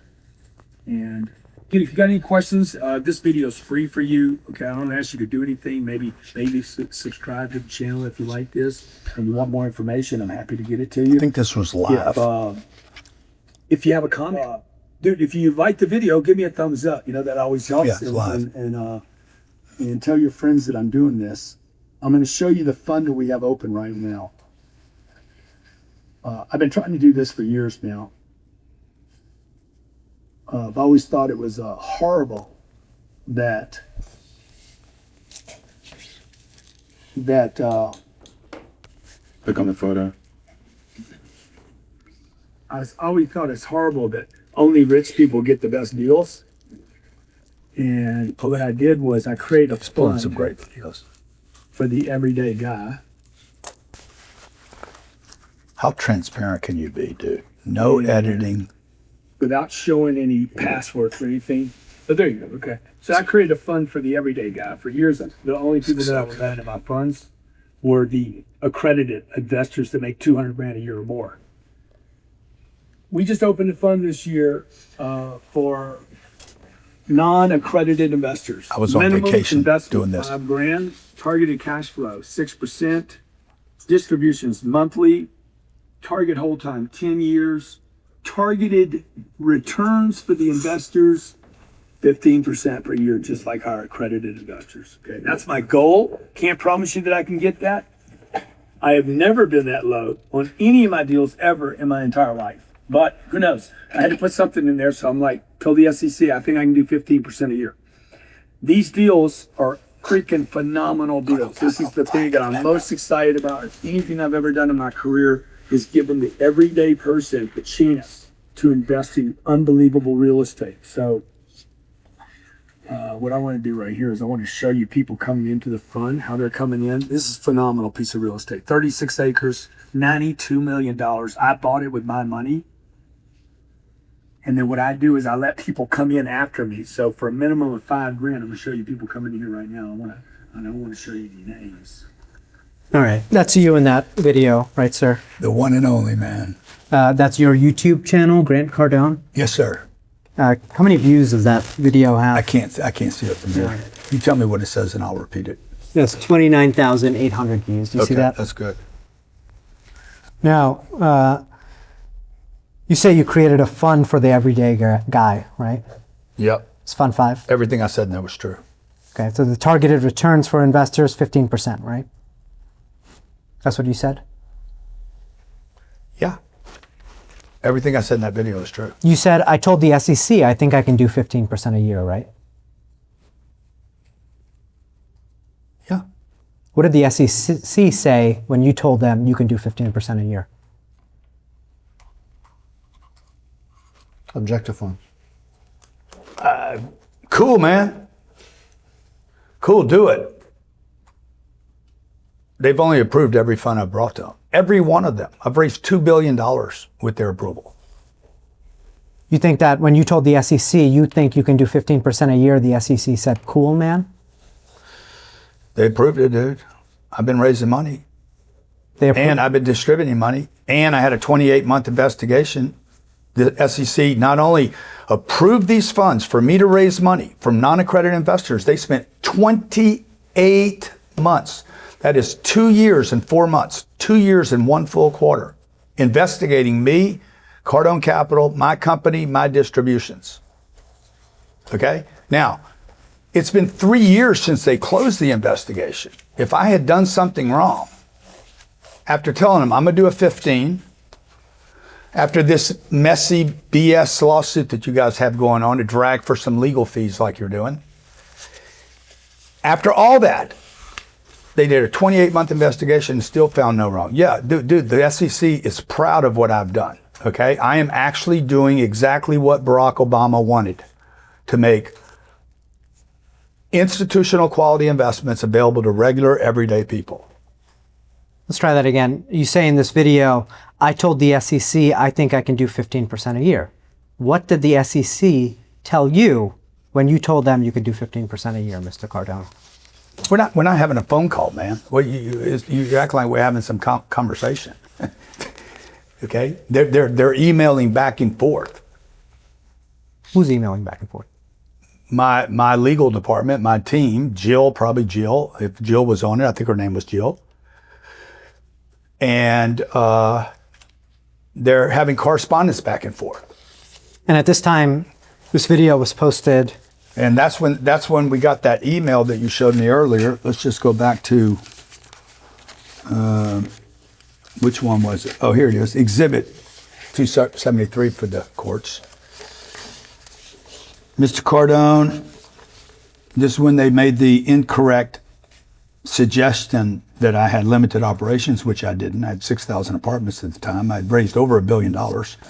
They said I had not paid any distributions. It was over $100 million in distributions. We didn't tell them, hey guys, you guys are wrong about all this. Like, it's nonsense. And they said I appeared to have no basis for return, but I did. You had the opportunity to tell the SEC that they were wrong, right? Objective form. No foundation. Yeah, I wasn't on the phone with the SEC.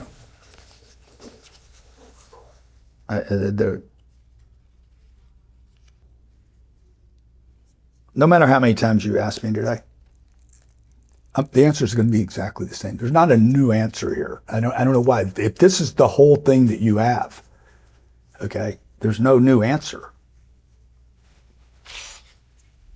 I removed it. I don't need to do anything else. They didn't make me do it. I'm a get along guy. Speed limit's 55. I went 55. That's all this is, man. You didn't tell your 30,000 viewers what the SEC told you in the July 30th, 2018 letter. I told them right there, I'm talking to the SEC right now to get a fund approved for you guys to be able to invest in my assets. You said in the video, I told the SEC I think I can do 15% a year. The SEC told you to revise your offering circular to remove that representation, right? Objective form. Misstates Exhibit 273, Yep. which speaks for itself. This is Morgan spent 2 hours doing the same question the other day. You're wasting your time, man. They did not tell me not to include it.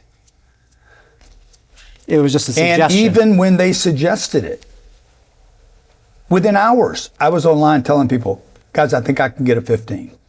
And the reason I told them, despite the SEC's please revise, despite them saying please revise, within 2 hours, I was telling my audience, hey guys, I think I'm gonna hit a 15. You know why? Because I think I'm gonna hit a 15, man.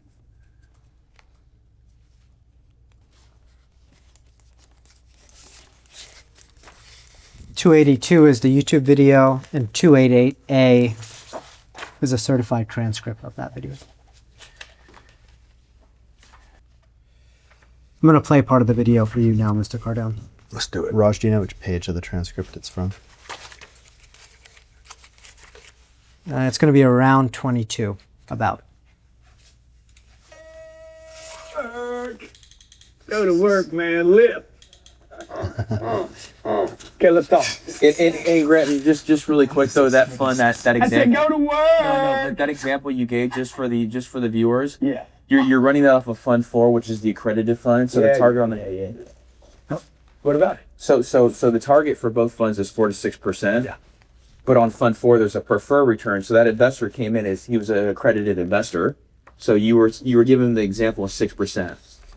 So What he's going to do. So what the deal's going to do that at some point. We're buying deals scheduled to make 6%. So look, the reality is this guy, this is what's going to happen with this guy, okay? This guy, it doesn't matter whether they're accredited, non-accredited, you guys come in any way you want. I created that non-accredited fund at my expense. So you I've guys seen can this come video. in. You're going to I know get this whole treated just video. like everybody else in the fund. At the end of the Saw day, this in you part of my are the one that makes preparation for 6% this of your money. deposition. Okay, assuming I bought the property right, assuming the cash flows, assuming the world doesn't go to hell, you will earn 6% of your money. And then when I'm done paying you 6, I'm going to pay you another 9 on top of that. Because that's what a good uncle does. You're going to walk away with a 15% I know this video. annualized return. If You want me to I'm in watch that the whole deal thing, for 10 even though I know years, it? You're going to earn We'll one. watch a minute or so more. I mean, What listen, about it? So the target for both funds is 4 to 6%. they're going back to the beginning. But on Fund 4, He's there's going a back to the preferred beginning. return. So that God investor came intervened, in as man. he was an accredited investor. So you were given the example of 6%. Get another 9 on top of that. Because that's what a good uncle does. You're going to walk away with a 15% annualized return. If I'm in that deal for 10 years, This is why some you're people gonna call me earn Nostradamus, 150% Raj. on your money. You can tell the SEC that's what I said it would be. See. They call me Uncle G, and some people call me Nostradamus. Because I'm predicting the future, dude. This is what's going to happen. That guy that's going to give me $5 million, this is what's going to happen. Yep. I'm going to give this dude It's true. 300 I know this video, man. for the next 10 years. I will have paid him back $3 million on his money out of distributions alone before we sell this property. I'm going to then sell the property. I'm probably going to get this to be more than 300 grand a year because everything over 6%, guess what? Grant gets a little piece. Okay? Every time I get 2% over the 6, guess what I get paid? 0.35% times 0.02. 0.7. I get 0.007, one of my favorite numbers. Because when I was a kid, I wanted to beat 007. Okay, now what? Check it out. This is how you get rich. Okay, 0.007 times $5 million. It's $35,000 a year. I earned $35,000 to pay him back the 6 plus 1.093, whatever the number is. Right. And this is for Fund 4. It's a lot of money, less than a teacher makes. So Fund 5 is set up a little bit I'll different. make $35,000 a year. Specific, it does not matter. That is not necessary, okay? I am going to run Fund 5 right behind Fund 4. You're worried about this is what we're focused on right here. 15%. All right, cool. Okay. That's you in the video, right, sir? The one and only. It's your YouTube account, Grant Cardone, It is. and this video has about 51,000 views, right? Yep. You said in the video. 22,000. Half the people that saw this I have as investors. It's a great You closing said in the rate. video it doesn't matter whether you're unaccredited or accredited, you're going to earn 6% on your money, right? I didn't say that. Objection misstates the video. Yeah, I didn't say that. But the overall basis is our goal is to achieve a 6 for everybody. And despite the terms, whether an individual is going to be paid every quarter or every month, the goal is to make sure everyone is treated within pennies of the same. And if I make 35 grand a year in that example, a third of what a teacher makes or half of what a teacher makes, or if I end up making 35 grand, that's half of what a maid makes in Miami today. Well, good for me. You said you're So going. this was a joke on, this is how I get rich. The video was a joke? No, this comment, this is how I get super rich. Because I'd have to do this like 10,000 times. You have to build the funds. This is what you guys don't understand. You need to build 100 funds for this to actually change the quality of my life. All right. But if I can service enough people along the way to build 100 funds, okay, then it'll be good for, I probably won't even be around at that time. So you said in this video, you're going to walk away with and if you want, it's on page 25 of the transcript, if you want to look at it. I don't need to look at it. I said it. You said you're going to walk away with a 15% annualized return. If I'm in that deal for 10 years, you're going to earn 150% on your money. You can tell the SEC that's what I said it would be, correct? Blatant transparency. You told the SEC. In your face. Tell the SEC I'm going to do this. You, in fact, did tell the SEC this is what you were going to do, correct? Yes. And then the SEC spent 28 months investigating this company and closed the investigation down after finding nothing wrong. You told the SEC. After finding nothing wrong. No fraud, no misrepresentation, no fraud, no financial damage, zero. I'm going to move to strike as non-responsive everything after and then in the previous answer. Hold on, You just- told the hold on, SEC. Hold on, I have to understand your objection. Give me a second. I don't see an and then. You told the SEC. Okay. All right, go ahead. I'm on the same page now. I'm 30% right now, just so you know, just on the Delray deal. It's not I what have I'm an asking you, annualized sir. return of 30.55% per year if I sold the asset today for the current appraised value. There's no question pending. I'm going to move to strike that as non-responsive. I asked if in Fund 5's draft offering circular, you projected a 15% return, correct? Inside the draft, the circular offering, yeah, I targeted a 15. You told the SEC that's what it would be, right? Sorry, objective 4. The SEC, at this point, the SEC doesn't even care about the internal rate of return. They ask that the internal rate of return be removed. They don't even care about it anymore, Raj. They're like, we don't care about it. We don't need you to say it's going to be an 8, a 7, a 5, a 4, a 3, a 2, a 1, a 18, a 20. They don't care, bro. Don't you get it? The SEC was trying to support the Jobs Act. You guys should have done some work with the SEC first.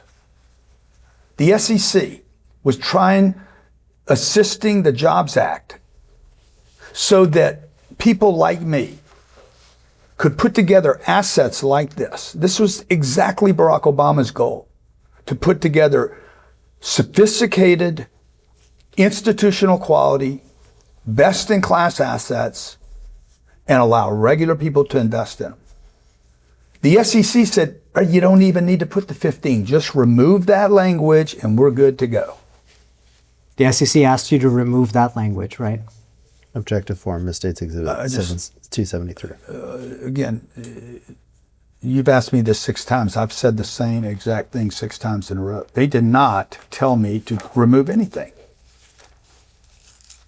It wasn't even pertinent or important to them that be disclosed to the investor. I personally, based on my own moral code, believe it's important. And so I continued to tell, as I did in this video, what the projected return was going to be.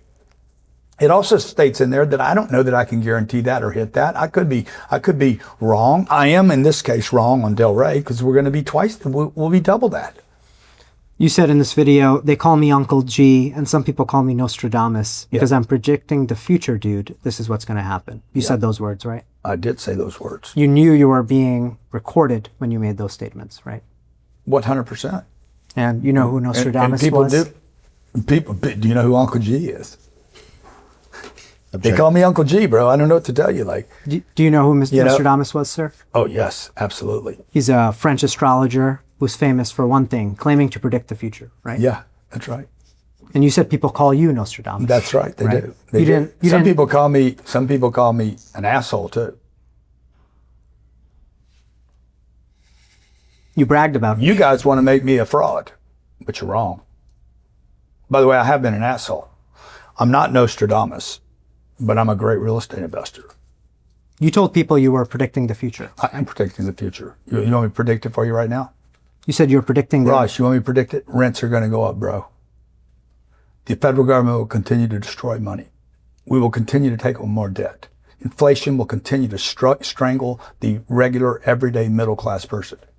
It's going to reach up into your stratum. You guys that are making $200,000 and $300,000 a year, it's going to come grab your throat when it's done with the entire middle class. You're not Nostradamus, right, sir? Objective form. That's right. Objective form. You know I'm not Nostradamus. No one can guarantee the future, right? I guarantee I'm a better real estate investor than Nostradamus was. That's not my question, sir. Can anyone guarantee the future? I can project the future. You can guarantee the future. I can guarantee you right here, right now, that real estate will be worth more money in the future than it is today. Guarantee it. I will guarantee you today, right here on deposition, that rents will be greater 10 years from now than they are today. I will guarantee you that this country will have more debt in 10 years than it has today, and that the federal government will continue to print money and destroy the purchasing power of the U.S. dollar and further strangle the middle class. You think you have the ability... I guarantee you those. I can project those. I know I'm right on all those. The only thing that would intercept that is if the world came to an end. And everybody else knows that, by the way. Every person that sits on the jury right now, if the jury's watching this right now, they're getting strangled. Their rent's too high. And their rent's too high because their mortgage is too high. The insurance is too high. The taxes are too high. The regulation's too expensive. Electricity bills are too expensive. The U.S. dollar's worth shit. I'm going to move to strike everything after and everybody as non-responsive. Wages aren't going up fast. Sir, you need to let me ask the questions. Okay. Let's. No, he's on a roll, man. The guy's doing good. All right. Let him go. You cannot predict the future, right? I actually can, and you can too. You can guarantee that investors... Let me finish the question, sir. I answered this same question. Okay, I'm predicting what you're going to ask me right now. I'm predicting the future right now. Okay, you're going to ask me if I can predict the future. I'm predicting rents will go up, home prices will go up, interest will go up, the U.S. dollar will go down. Okay, the value of real assets will continue to go up over the future. And that's not what you said in this video. And wages will not keep up with the cost of living. You said, sir, investors are going to earn 150% on their money. That's a different topic. I'm looking at what you said. You said you are going to walk away with a 15% annualized return. Right. Yeah, I did say that. You said if I'm in that deal for 10 years, you're going to earn 150% on your money. Yeah. You can tell the SEC that's what I said it would I already be. agreed I said all these things. I don't even know why you're going back over this. And so you're guaranteeing I am. returns to investors. I am. In that Objection. statement, I was guaranteeing. Objection. In that statement on that video, I was guaranteeing. And then right before that, I said, now guys, I can't for sure be sure it's going to be the 15. In fact, I'm telling you right now, 8 years later, as you depose me, we're going to exceed that by double. Okay? By double. The only thing I had wrong about that future was I was low. You said you were predicting the future. I am predicting the future. Objection. That misstates the document. I'm predicting you're going to go home now. You're going to get on an American flight or United flight and fly back to fucking LaGuardia or Newark. Is that true? Why don't we go off the record and take a lunch break? Time is 12:39 off the record. Okay, time is 13:24. We are back on the record. All right. Welcome back, Mr. Cardone. Yes, sir. I'm going to hand you Exhibit 283. And this is an email from you to several employees at Berkadia, Wellers, and I believe Ryan Secco. Is that right? 2019. It's from Dave Etchison at Berkadia to Joe Emerson. Yeah, okay. Now, Berkadia is a broker, right? Berkadia is a brokerage firm. Yes, sir. Now, in general, you're honest in your communications with brokerage firms, right? Am I honest to the brokerage firm? I'm honest to everybody. You don't recall ever lying to a brokerage firm, right? Have I ever lied to a broker, a real estate broker? Yeah, I don't make it a habit to lie to anybody, but so I don't know what the setup's for, but Okay. You don't recall ever lying to a broker, right? no. Now, the subject line references Vantage at Panama City Beach, right? I remember that deal. And that's the property today known as 10X Living at Panama City Beach, right? Yeah, you're right. It was we changed the name.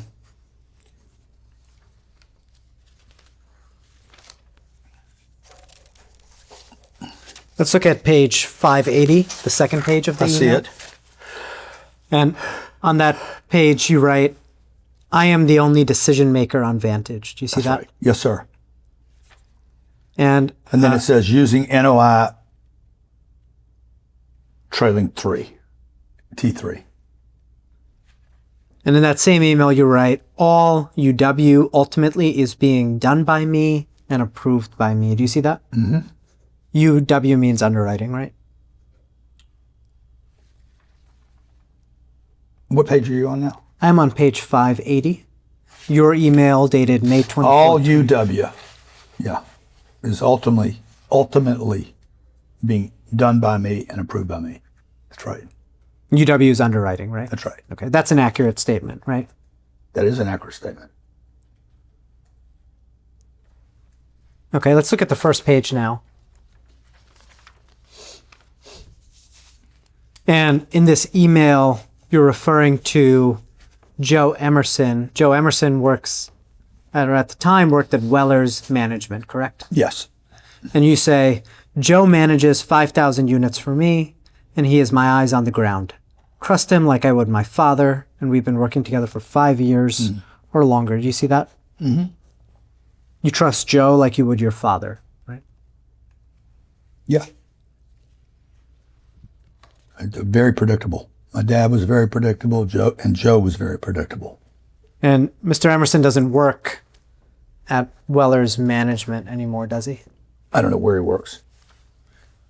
I'm going to mark as Exhibit 284 another email involving Mr. Emerson. And I'll only be looking at the first page. You'll see that Mr. Emerson sends an email regarding Columbia Town Center Apartments. Do you see that? I'm only looking at the first page of the document. Yeah, I understand. Okay. Is that right? Vantage became 10x living at Panama City Beach, right? Let me just see. There was something reference about the. Just got lost. Yes. Okay. Okay. And I'm looking at this email now. On the first page, page 135, there's an email from Joe Emerson to employees at Cardone Capital. Do you see that? I do. And then Mr. Secco sends you what he says is Joe's feedback and underwriting on Columbia, and you respond, love it. Do you see that? Yes. No bad debt recovery. Lumpy. The bad debt is lumpy. Concessions ramp back up in August. 10% of the income is on subsidy. Question is this Section 8? There's a huge HOA expense. He's basically given us feedback on the property, anything that we may have seen and or not seen. There's a light renovation getting an increase. Guidance is at 135 at a 5 cap. Columbia is a very nice suburb of Baltimore. And you relied on Mr. Emerson's feedback on deals you were looking at, right? Objective form. No foundation. Sure, as a source of data, as I would, the broker, as I would Ryan, as I would our underwriter, as I would Fannie Mae's feedback, as I would, the market rents, data that we achieved from CoStar, LoopNet, NMHC, all our data points, but I could take all that and throw it in the trash can because at the end of the day, the thing I most depended on was my intuition and my own understanding of that market and my prediction ability of the future. And at some point, you fired Mr. Emerson and Weller Management, right? Years later, probably, I don't know what year, but after COVID. So it'd be 2 or 3 years later. Joe was a great hand. Joe was a great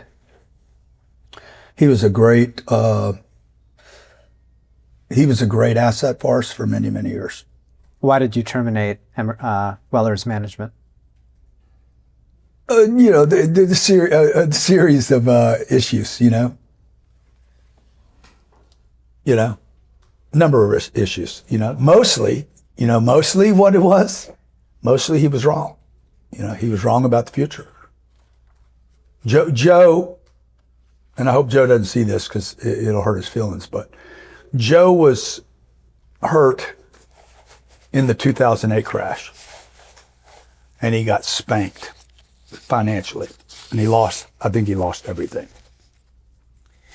And if you've ever had that, it was like a PTSD event, and he carried it and Joe actually talked me out of a bunch of deals. He didn't talk me out of it. I'll take responsibility for the deals, but he influenced me because his very conservative PTSD analysis of the market. He couldn't look at numbers without thinking there's going to be another crash. And because of that, it influenced my decisions on a number of deals that would have made me, my family, and our investors hundreds of millions of dollars had I not taken this too conservative of analysis. And the last reason that we got rid of Joe, and again, Joe's a great guy, was because we just outgrew his company. He really couldn't. We had extended into markets now that were much more urban. We were dropping in heavy into Fort Lauderdale, Miami, Tampa markets, Austin, Texas. We were just spreading so fast. He's a better asset guy in a tertiary market. Okay. I'm gonna move on from that document. I'm gonna mark as exhibit 285 the YouTube video. We're done with that one? Yes, I am. And I'm gonna mark as exhibit 285A a certified transcript of that YouTube video. Thank you.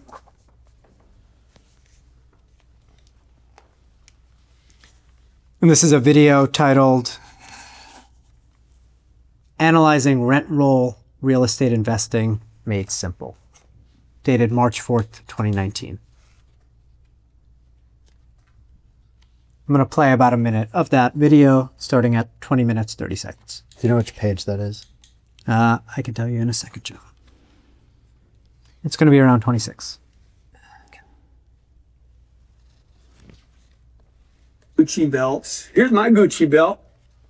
My $40 Gucci belt. You go Okay. boss, $59. All right, let's take our callers, man. Look, I'm telling you guys. At Cardone Capital, we find deals that we believe can return 15% to our investors and our partners. People are like, that's impossible. We sold $120 million worth of real estate last year, all of which did double, twice, 2 times our 15% projected per year. What year is this? So you start making money at 15 and 20% a year, you start churning money at those kind of numbers, you can get rich. But you got to be in the right assets and not lose money along the way. You got to know how to do a damn lease audit. Who, what, when? Hey, are there any dogs on the property? Oh, really? Where's the deposit for the freaking Rottweiler? Pet fee? Oh, we going to charge for rough. Okay, go ahead. Let's talk. Hey, That's you on that video, right, sir? The one and only. Okay. That video is dated March 4th, 2019. Right See that? before my birthday.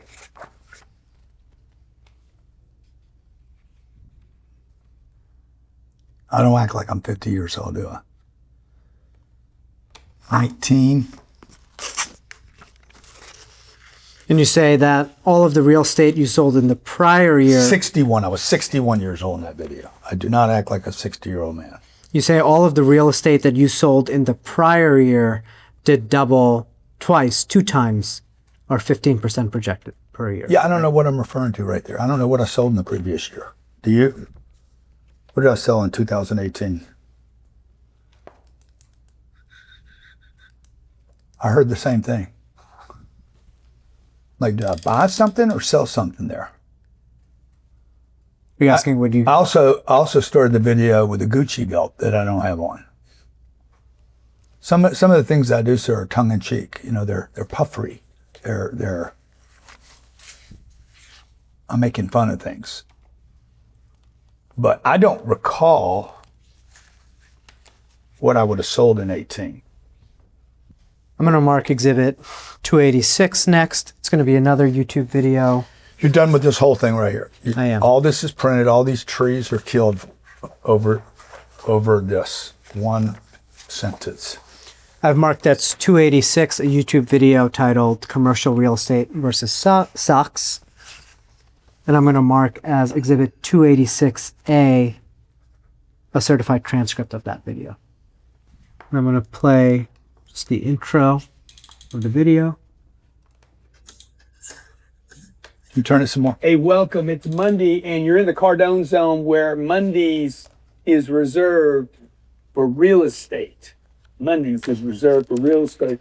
If you're watching the show live right now, please do me a favor, post in comments. If you're watching after the fact, post something in comments that suggests you either love real estate, you want to know about real estate, you're invested in real estate, but that you want to play the game. Please post in comments. We love your comments. If you have a question or a deal, throw the deal below in comments. If you want to call in, these lines get jacked up pretty quick. 305. I'm going to jump ahead in the video now to about 18 minutes, 28 seconds. How long is the whole video? It's 1 hour and 3 minutes.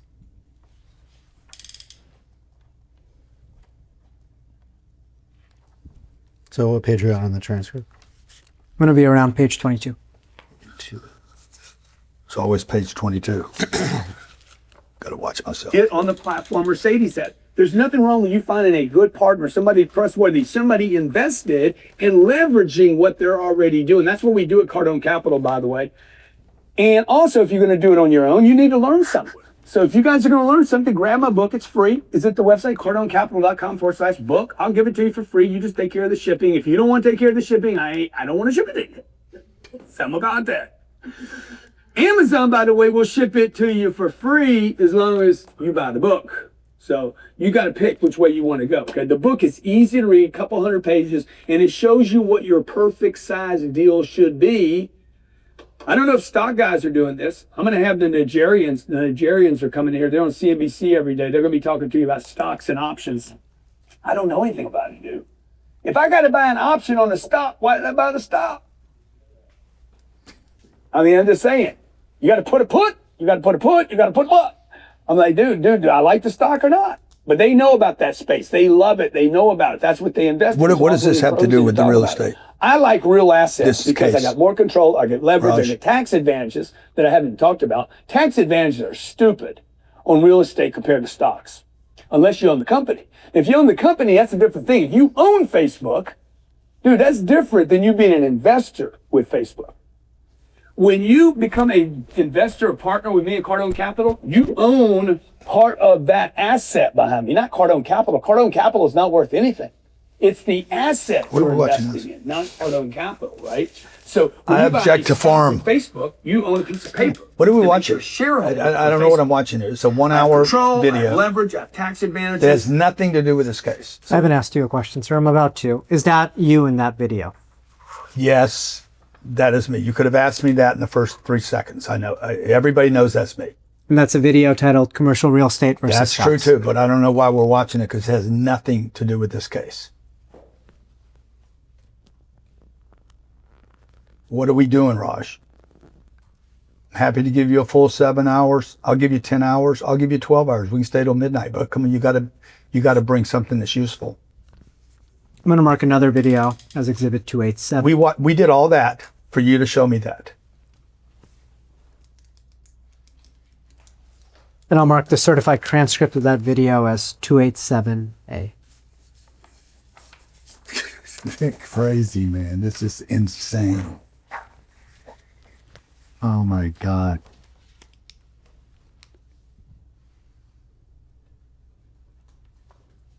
It's what you guys do. You guys try to tap people out. Just 6 years.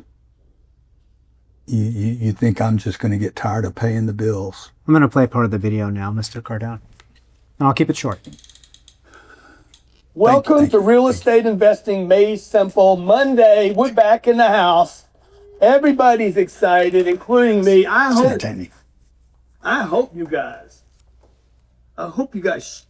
get your hair on, get your look on. You ladies out there getting your makeup on. What I want to know is, are you getting your cash flow on?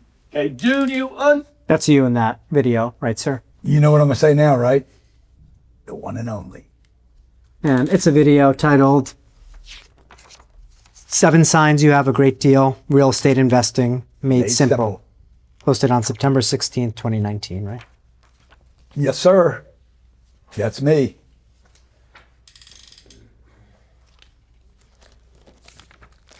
I'm going to ask you a few questions about your background now. I've been waiting I thought that was going to happen 2 days ago. Let's do it. I've been waiting for you to dig into the darkness of Grant Cardone's history. You were born in Lake Charles, Louisiana, right? Yes, sir. Refinery Town, 1958. You attended LaGrange High School? LaGrange High School. LaGrange High School.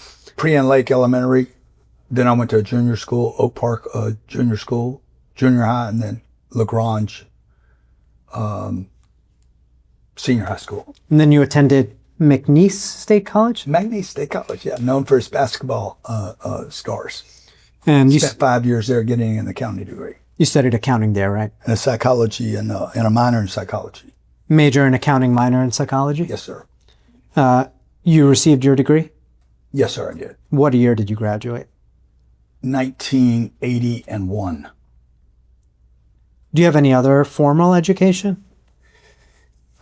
Formal education. Let's see. What other formal education? Man, I have, yeah, a lot. I think I can read your mind a little bit now, so I'm just going to ask you. Have you attended? You can predict too, dude. Have you attended? Everyone has the ability to predict, Raj. You just got to practice it. Have you attended any other university, received any other degrees? I went to a treatment center for drug addiction. I got a certificate there.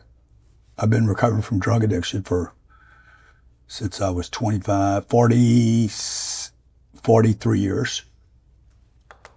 I'm an alumni now at the college that I graduated from. I'm going back to my high school's rewarding me with a special thing because of my accomplishments since leaving high school and college. Other certificates, I don't have a real estate license. I don't have a broker license. My wife has a real estate license. I am a professional real estate investor in accordance with IRS Code 469. And other than that, I've written 10 or 11 books, sold tens of millions of copies of books, best-selling New York Times author. I've done the largest business conferences in America, interviewed some of the most successful people in the country, have raised more money crowdfunding than any other person in the world ever. You hold the record? And yeah, I've raised for crowdfunding? I've raised $2 billion.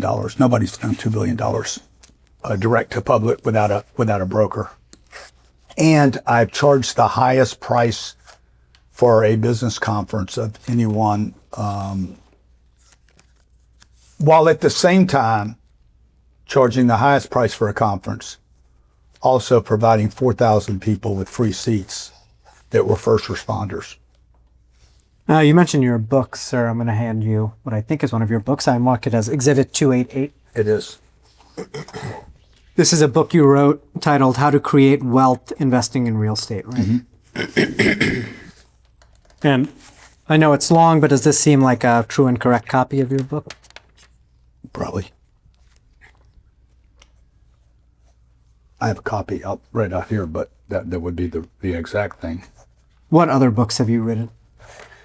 I have written If You're Not First or Last, The 10X Rule, Be Obsessed to Be Average, The Wealth Creation Formula, Closer Survival Guide, Sell or Be Sold, 10X California, which is about to be released. I was thinking about running for governor. That book is fully edited. I think that's about, I could be missing something. And you personally wrote those books, right? As opposed to, Well, they're published under your name, right? yeah. You wrote those books. No, I wrote every word of the book. You mentioned running There's no ghost writer. They're your statements. My statements and fully narrated by me on Audible. You mentioned 10X California. Yeah. That was your run for governor of California, right? It's a consideration. You ultimately did not run for governor, right? I haven't yet. You were considering running for governor in the last election cycle. No, in this election cycle. In the upcoming Right election now. cycle. Okay. Right You now. haven't decided yet if you're going to do that? I don't think that's part of this deposition. California needs to be saved, though. Rents are too high. Property's too high. Taxes are too high. Gasoline prices are too high.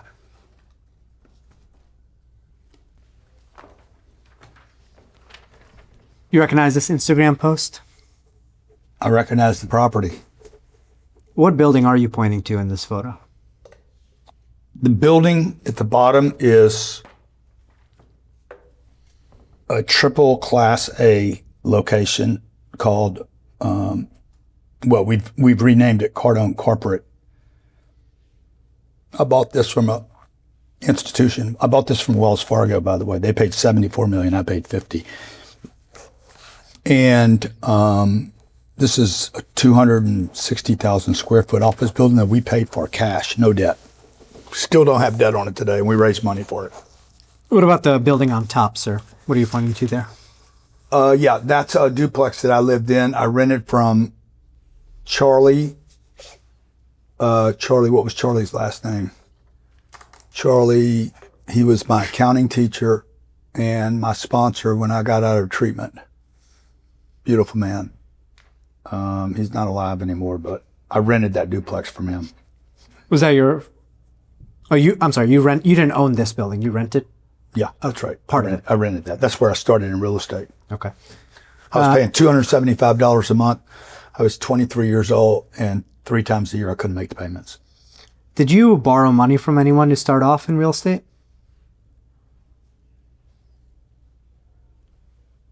Yeah. Sure. From who? Man, I borrowed money from my mom. I borrowed money from credit cards. Probably borrowed money out of my business. I'd take a loan out of my business, lend it to the LLC to try to put the deal together. Dude, I started with no money, Raj. No money, no contacts, no knowledge. Like I was like most middle class people or low class people in America, like just coming up. I'm just pulling stuff from everywhere. I remember grabbing a credit card to get a credit card, to get some credit on a credit card, to get some money to buy this deal. What was your first real estate investment? My first real estate investment was, I can't give you the year, but the address was 1117 Sheffield. What state was that? This had to be 1998. No, 1988. Yeah, 1988. Houston, Texas, also known as Bel Air, south of the Galleria. 1,400 square foot, 2-bedroom, 1 bath. Remember it like it was yesterday. I paid $78,000. I put $3,500 down. I got a loan for $74,600. And I was making $200 a month in cash flow. And I was thrilled. I'm like, I'm a real estate investor. I'm legit. I'm going to be a beast. One day I'm going to be a legend. And I was making $200 a month, and I was so grateful for that $200 a month, and I will never ever forget that first $200 because it was the first passive income I'd ever received in my life. And I knew if I could do this a second time and a third time and a fourth time, then one day I wouldn't have to be just dependent upon my job. And when did you create Cardone Real Estate Acquisitions? That name would be many years later. Yeah, I don't know what year. You also call that CREA, right? That business? That's the acronym is CREA, Cardone Real Estate Acquisitions, CREA. So I personally hate acronyms, but. You had real estate investments before CREA, right? Oh yeah, I had at least 38 deals. 30 at least. You said 38? I'm sorry. Yeah, at least 26, 3, 4, 30. Yeah, at least 38. 36 to 38 deals. But they were all called individual LLCs, but that was still Cardone Capital. Cardone Capital was just later formalized when we were preparing to go to the marketplace to actually promote a thing. So when did prior to that, prior to 2012, there was no social platforms. See, the Jobs Act, again, why you guys should have done more research on your end. When the Jobs Act and social media collided, like literally intersected at almost the same time. And I think Barack knew this. I think Barack knew the future of social platforms allowing regular people to be able to disseminate and distribute a message at scale without having to buy ads on TV. So the fact that his genius, and he was a genius in this, that he was able to see the future and predict, hey, this is an opportunity for the regular everyday person to get access to institutional quality assets, and the message could be distributed. You mentioned that you had at least 38 investments before CREA. Okay. Where do I find more information about those investments? Objection to the state's testimony. I have the history on all of them. You have the history on all of them? Yeah. I don't remember that thing I showed you earlier today. I said I'd get you. And I said they're not audited. There's the whole list right here. Heron Point, Realm, Tennessee Portfolio, Summerstone, Claremont, Green Tree, Pueblo Villas, Sunset View, Vista, Montana, Westgate Park, Wilmot Vista, Barcelona, Camelot. All of them have addresses. All of them have public records. All of them completely traceable, what we purchased them for and what we sold them for. Palms, La Mesa, Desert Tree, Arcadia Park, Cedarwood, Palermo, Neptune, La Mesa, F Street, Montalina. That's on this list. And then there's 1401 Oriole, 6450 Camino de la Costa, 54, you're amazing if you're keeping up with this, 5422 Brayburn, Bel Air, and 1117 Sheffield. Those are single family homes, right? Yeah, but so what? They were income investment. They were property investments. I'm going to give you what has already been marked Exhibit 231.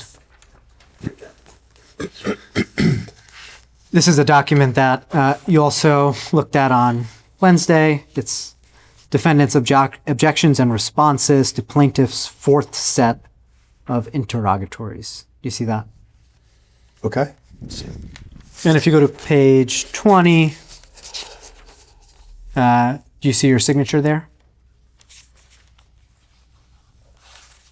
Okay. I'm sure it's my signature. You're not going to, I would never accuse you of falsifying anything. Yep. That's my signature. All right. Let's look at page 5. I'm there. Like you gotta get in the yards, Raj. Huh? Aha. It's the wrong thing? No, I just don't want his work product. It's not fair. Oh. It's not a fair fight. Give him a fair chance, man. Nice of you, Joe. All right. This interrogatory asks about the factual bases and assumptions made in connection with the April 22nd, 2019 YouTube video, which we were looking at earlier, right? That's what it asks us about, right? What line are you on? I'm looking at interrogatory Just number go 9. down the left side. What line? Sure. I'm starting at line 2. Okay. Okay. I see that. Okay. And then Now you showed me 6 or 8 videos today, so I'm not sure which one we're referring to, but I'm going to try to track with you here. this is the one where you referred to yourself as Nostradamus. I did not. Again, misrepresentation. Objection misstates the video. You know which video I'm talking about, though, right? Other people refer to me as Nostradamus. You told Other people refer to me as Uncle G. I don't go around saying I'm Uncle G. That's what they call me. Let's look at the chart on page 6. Oh, so you have this. You have this the whole time. I said I wanted to give it to you, but you have it. Now, these are... This is everything the previous, a shortened list of the previous investments. You say shortened. Are the ones that are omitted just the single family homes you mentioned, or is there other investments omitted? I think that's everything. Could be 1 or 2 other deals in there, but 76 plus deals. So You mentioned that you acquired about 30 deals before Korea. Are those all reflected here? I don't think so. That's 20. It looks like to me that's 26. There's 4 missing for sure. There were also investment properties.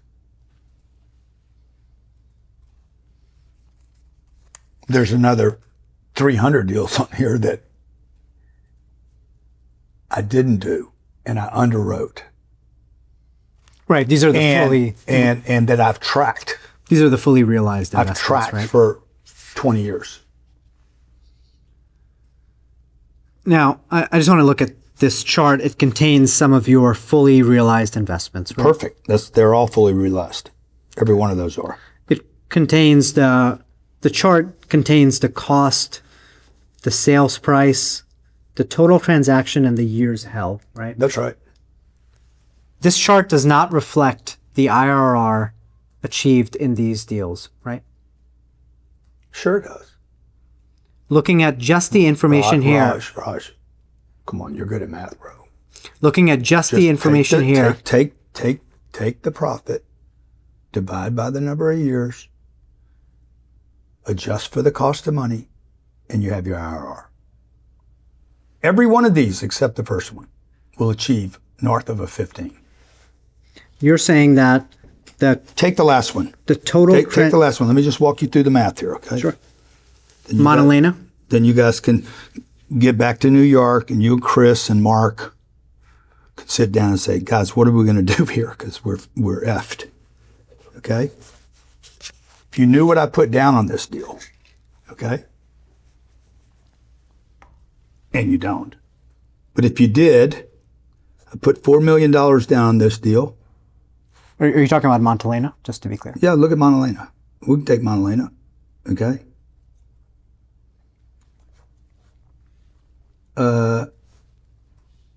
We sold this thing for $4 million and owned it for 1.5 years. We put $4 million down. That's not in the chart, right? No, but I know the deal. You don't. And I'm asking about this There's- chart that you gave us. Okay, what about it? Just looking at this chart, can I determine the IRR for Montalena? I don't know what you could do. Clearly, you can't. Can you, looking at just the can't. numbers in this chart, not another document? I we can't don't look have. at this without knowing everything. Who does the underwriting at my company? Who does the underwriting that we rely on? I swear to tell the whole truth and nothing but the truth. Me.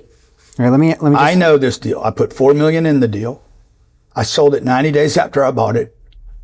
Made $8 million on it. Sold it to a guy. He kept it for 4 years. He paid me $24 million. He sold it for another $20 million bucks. Okay. I shouldn't have sold that asset. Let's go to another random one. Catalina Mission. 336 units in the middle. Terrible asset. One of the worst assets I've ever bought in my damn life. Bad location. It never cash flowed. Okay. I literally had dead money in it for 2 years. I acquired it for $11.5, sold it for $1 million. I held it for 2 years. I still made a couple million bucks on the deal.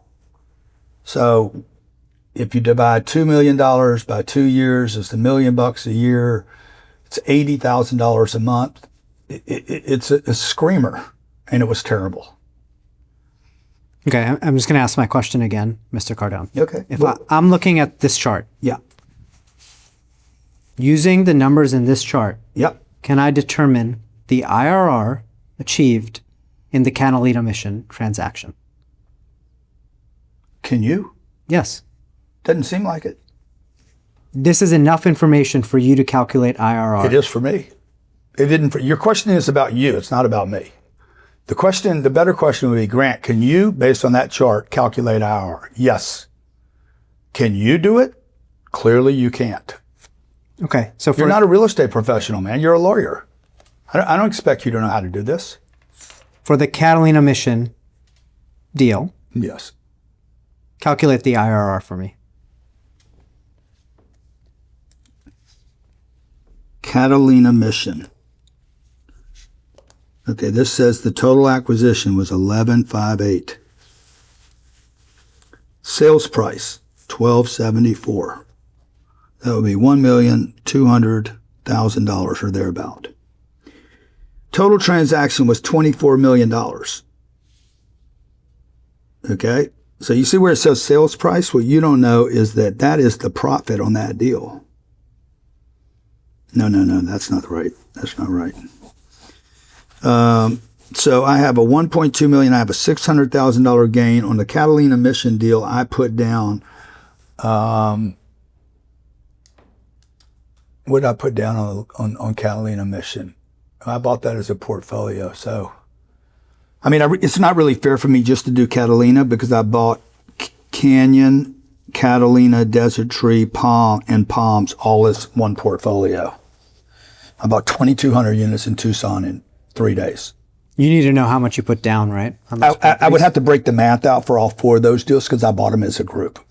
Does this chart say how much you put down on any property? No, it doesn't. It's incomplete, right? Objective form. It says prior investment performance.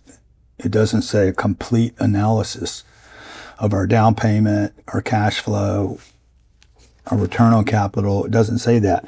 It doesn't even say what the returns are on this. Like, I don't know what you're trying to make of this chart. These are our prior investment performances. How long we held them, and how long what we profited. And Raj, as you know, our circular offering says clearly, repeated times, past performance should not be indicative of future results. How are you calculating the profit using this chart?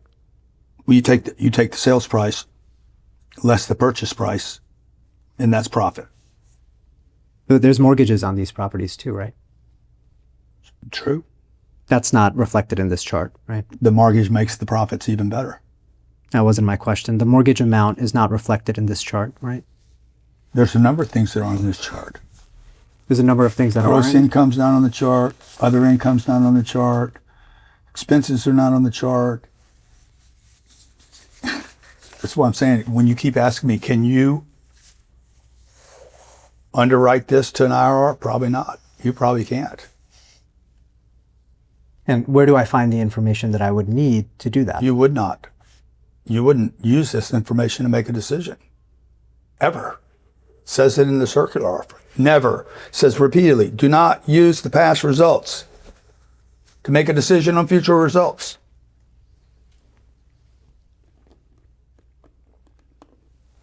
I would have told you. My IRR team would have told you. Hey, Raj, you want to invest in our new deal? Good. Disregard that, Raj, because that might not happen. Those times are over. This was 2008, 9, and 10, okay? There had been a crash, global financial crash. We were buying real estate for zip. So you're not relying on your prior investment track record in this case? Oh, I am. I'm telling you not to. You have you have zero experience buying real estate, okay? So you have none. When you go to buy, when my investors go to buy, let's say you've never bought anything, and you go to buy a piece of real estate, you have zero experience. I have $5 billion, $6 billion maybe of experience buying real estate, plus another $60 billion I haven't bought. And I'm telling you, hey, you have no experience to rely on. And by the way, I have $60 billion of experience, but don't even rely on my past performance.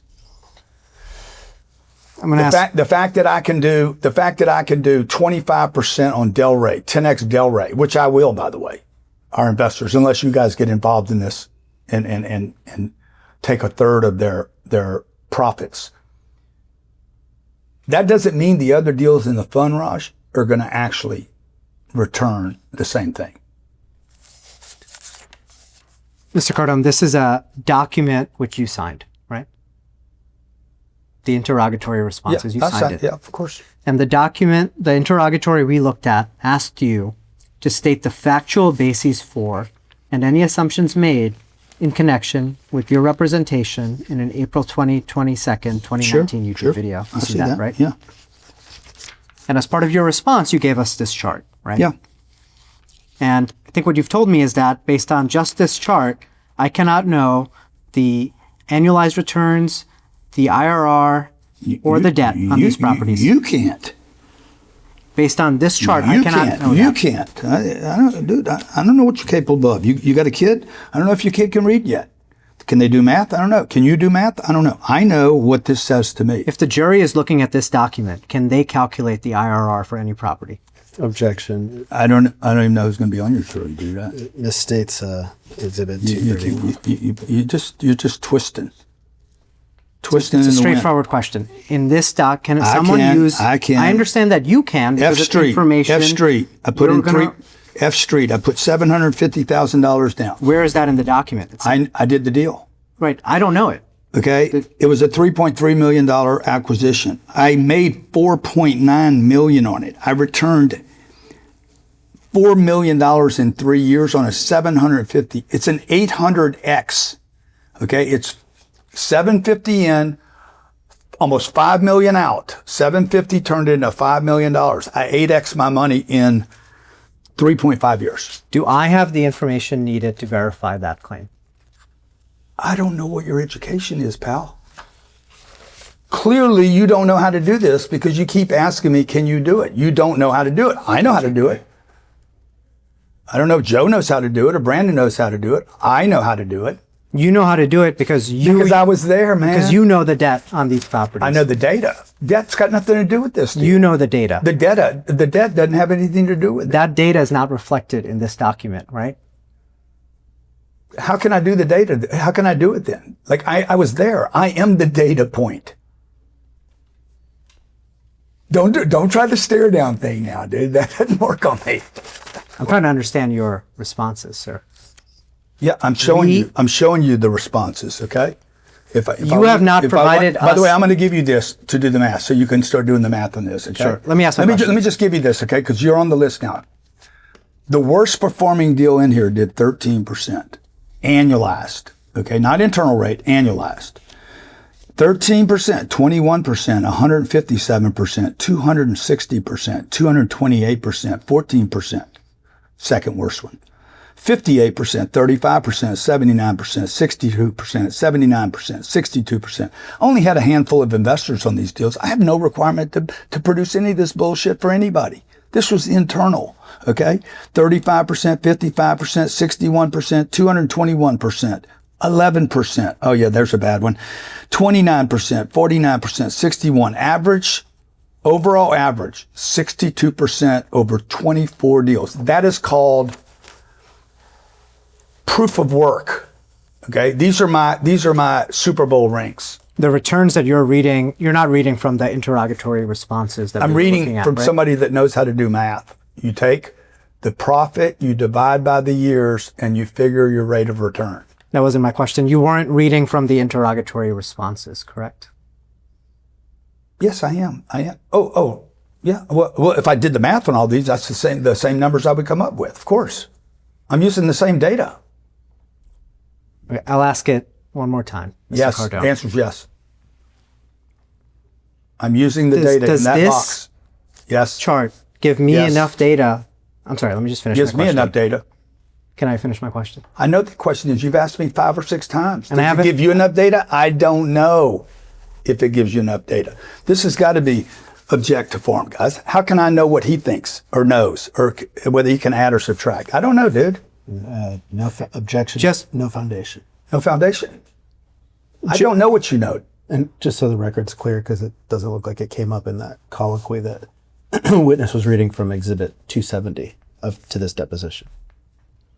This document, the interrogatory responses, Mr. Cardone, does not provide the IRR for these investments, right? Provides it for me. For if anyone, I know how to do this. That's why 20,000 people trust me with $2 billion. I know what I'm doing and you don't. Can the jury take this document, if instructed, and calculate IRR for these properties? I don't know what the jury Objection, can no do. foundation. See, most of the non-accredited investors, this is why I said non-accredited, the term by itself is discriminatory at least. So you're not answering my question. And it could be racist.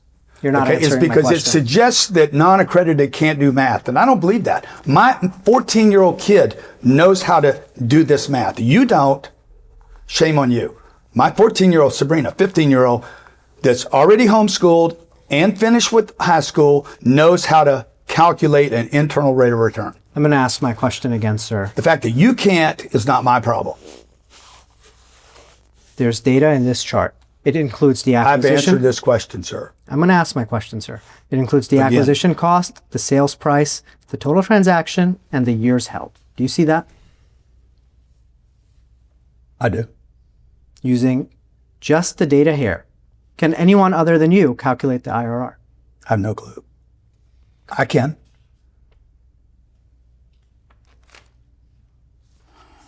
This is an email from William's son to Mark Krupina at Meridian Capital. Do you see that? I do. And you're CC'd, Grant at CardoneCapital.com. Do you see that? Okay. And Mr. Sun says, Mark, attached is the resume with the real estate owned schedule. Do you see that? All right. Lenders and sellers often ask you for a real estate owned schedule, right? Yes. Let's look at the final page. It's page 676. The final page of the document. The final page of the document? Yes, sir. You want to ask me if I signed it? Page 676. Okay. You see the current investment portfolio as of January 31, 2018? Yes. And There's 2, 4, 6, 2, 4, 6, 8, 10, 12, 14, 16, 18, 19 deals on here. these are deals that you own at the time of this document, right? As of January 31st, 2018? Yes, sir. And you see the projected project IRR column? Yes, sir. What is projected project IRR? Objective form. It is the project's projected internal rate of return. And you see the numbers are all 15%, 40%, 30%, or 20%, right? Yeah. They're all round numbers. Mm-hmm. They all end in 0, right? I see that. Have you ever lost money on a real estate deal? No. I try to make it a habit not to lose money. So you haven't lost money on a real estate deal? No. Have you ever had a return of less than 15% net of fees on any property from start to finish? I've been involved in deals that would have achieved less than a 15%, regardless of the fee structure. Heron Point was one of them. My Austin deal right here. See this 10X living at Grandview? It says a 15. I'm not going to hit a 15 on it. Will not, by the way. What's really cool is I didn't let any of the investors come into that deal. I have 5 investors in that deal. So while we were doing the due diligence, Raj, and while I was doing our underwriting and while I was doing our projections, I said, oh, there's a case for 15% here. I think we can do it. It's 88 acres of land in Austin, Texas, surrounded by $1 million homes. This deal has been a terrible disappointment. Have you ever had a That being said, I believe if I hold it for another decade, we're going to crush it. Have you ever had a property foreclosed on? No. Have you ever missed a debt payment? No. Have you ever asked for forbearance on a debt payment? Not that I recall of. On all 3 of those. I'm going to mark Exhibit 290 next.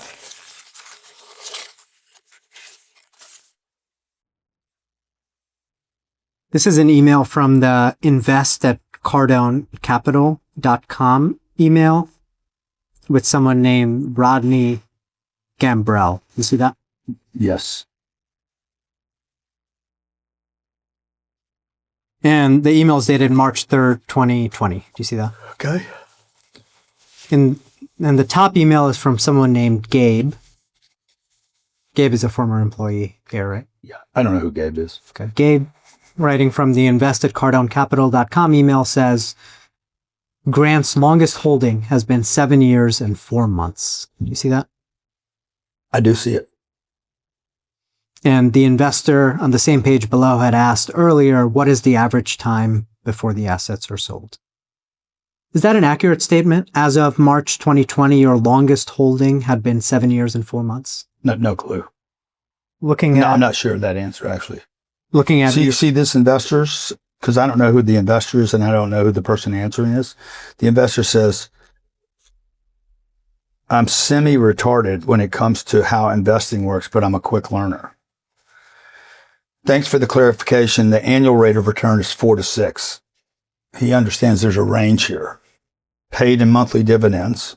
And when the assets are sold, the goal is a 2.5x. What is the average time before the assets are sold? Now, if I use the original box you were talking about, it looks like about 37 months. Our current investment strategy is not 37 months. And it says it in the circular that we are long-term holders. Okay, Raj, this is being now adopted. My plan to get away from a 3 and 5 year and do 7 years, 10 years, or even discretion to go longer if necessary. Like I explained in the Austin asset that has been disappointing, would depend on our actual internal rate of return and our ARR. All right. So funds 5 and 6 have a 10-year projected timeline, right? With discretion to be shorter or longer. And by the way, longer can be longer. You And understand? how long can longer be? Yeah.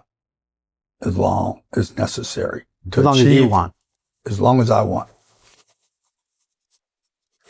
Before Fund 5. Because as everyone knows, the real estate gets better the longer you own it. You guys in New York City know that. Just own it for long periods of time. Before Fund 5, had you ever held an investment for more than 10 years? Sure. Which one? Sure. My first business I've had since I was 30 years old. Let me ask the question again. Before Fund 5, had you ever held a property for more than 10 years? Again, piece of real estate. The real estate I'm buying is a business. Okay. My first business I've been doing for every day for 38 years. Every piece of real estate I have sold, from the 2 in Bel Air, the first 2, to the one in La Jolla, the one in Los Angeles. The first big purchase I made in Vista, California, called Cedarwood, the Point Loma purchase, the Chula Vista purchases, the 2,200 units in Tucson. I shouldn't have sold any of it. Biggest mistake I made in real estate was ever selling any of it. So Right. if I could go back and do it again, I'd own all that stuff still today. But as of 2020, had you ever held a particular piece of real estate for more than 10 years? I have all the dates right here. All our hold times are right here with full disclosure. I want to talk briefly about your document production in this case. Yes, sir. You own an iPhone, right? I've owned probably 35 of these. Okay. Is that, you only own one at a time? I should have bought the stock. I should have bought the stock rather than the phone. You only own one at a time, right? No, You I have multiple phones. You have multiple cell phones Yeah. at the same time? Got a burner phone used for my side hustles. Just kidding. It's all Friday afternoon, man. Do you have multiple phones or no? No, this is my primary phone. Okay. Do you have another phone? From time to time we do. Yeah. Is that the cell phone from which your lawyers collected text messages for this case? Yes, sir. This is the phone I use to conduct the business. You have a personal cell phone? No, this is my personal phone. This is my business. My business is personal. So everything's on one thing. You've lost me, Mr. Cardone. You have more than one phone, Dude, right? you didn't have any of that sugar in there that I offered you. You crashing? This is my personal phone. This is my business phone. Okay. I do have other phones. And you use those phones for your business and your personal No. activities? No. This is what I conduct my personal life and my business life on. If you have this number, you have access to me. What do you use the other phones for? For outbound calls, Just for outbound calls? mostly outbound. Yeah. That'd be yes. A different phone number on that account, on that phone? Of course.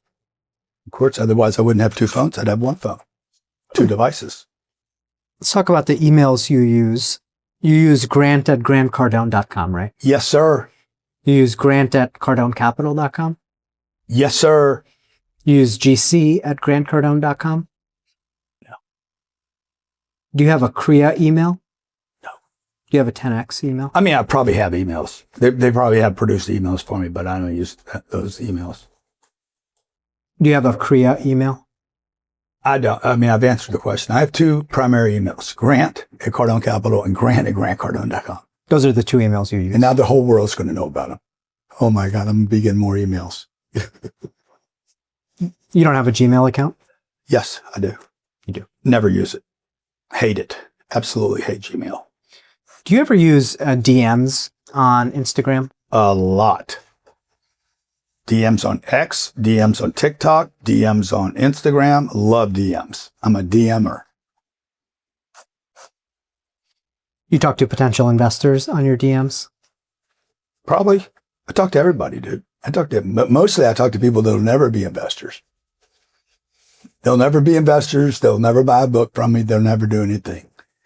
If you hung out with me over a weekend, you would be shocked at how I spend my time. I got kids introducing me to their parents, kids that are 14 years old on TikTok. That just last night, the kid meets me on TikTok, goes to his dad, tells his dad, you need to quit buying these single family homes. Listen to this guy. Do you use WhatsApp? I do. You want me to give you the list? Sure. Yes. WhatsApp. Telegram. Yes. Signal. Yes. Anything else? Probably. Anything? I don't know. Any other? Anything that comes next, I'll use. I play with them. I learn them. I'm interested. I'm curious. I don't want to be an old man like Joe that doesn't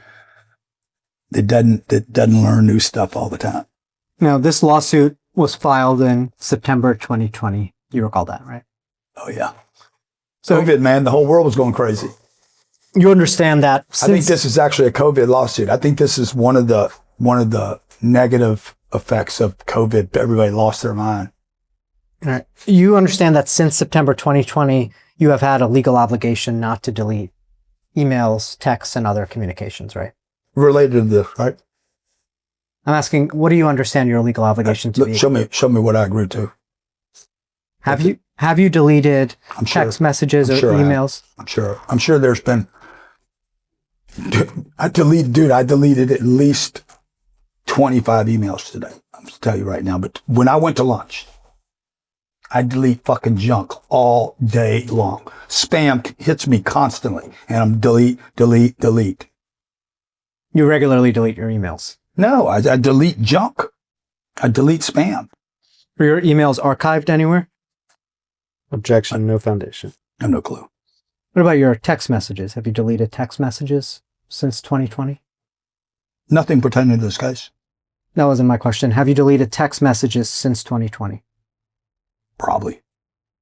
My wife tells me to get the groceries. I delete that message. Now, you've thrown out some... My kids ask me for money. I delete it. You've thrown out some legal pads too, right? Many. Thousands, tens of thousands over my life. On Wednesday... Since I was 20 years old, writing notes, writing my goals and dreams down. Completely useless.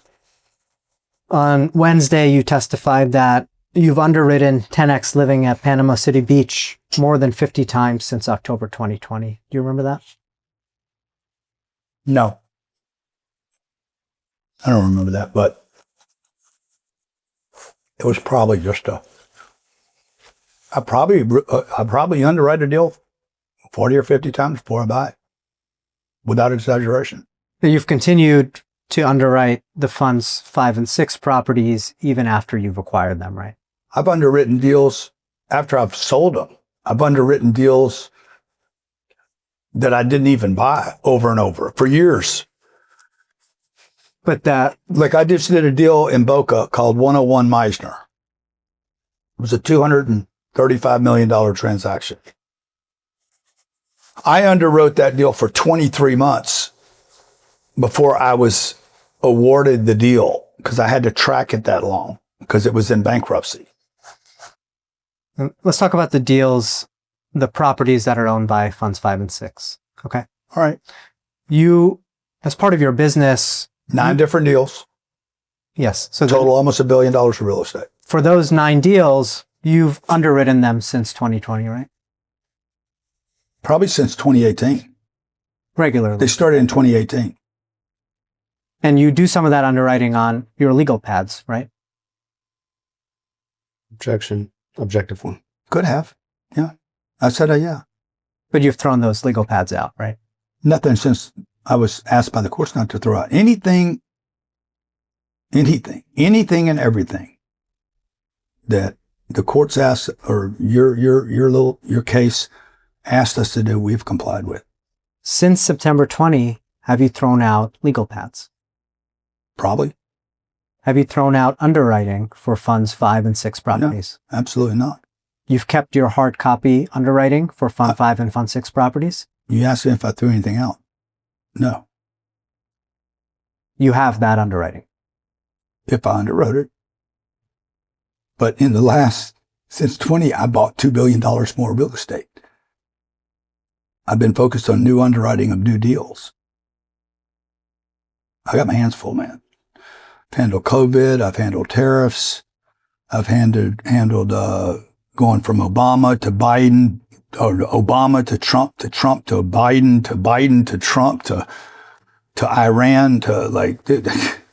So since October, I have not destroyed any documents involved in the investors of Fund 5 and 6.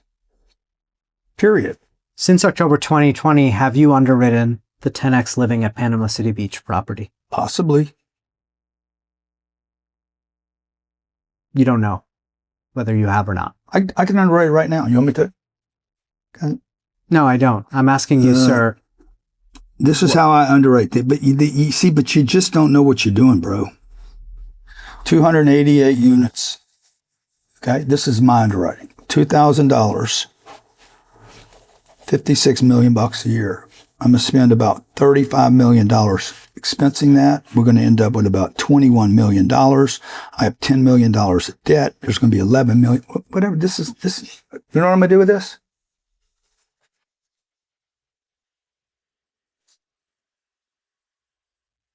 I'm going to throw it away. And you have thrown away underwriting for No. the Fund 5 and 6 properties, right? No, absolutely not. I'm underwriting 288 units. Okay, these 288 units. It doesn't have to be this deal. Look, the math is the math, man. None of this means anything here. So this is crazy. Do you understand whether you call it 10X Living or you call it the next 288 units I get? When these builders build units, most of them are going to be the same sizes, 288, I'm not asking you 350. about that right now, sir. But this is the point. If I underwrite 288 units, the name of it doesn't matter.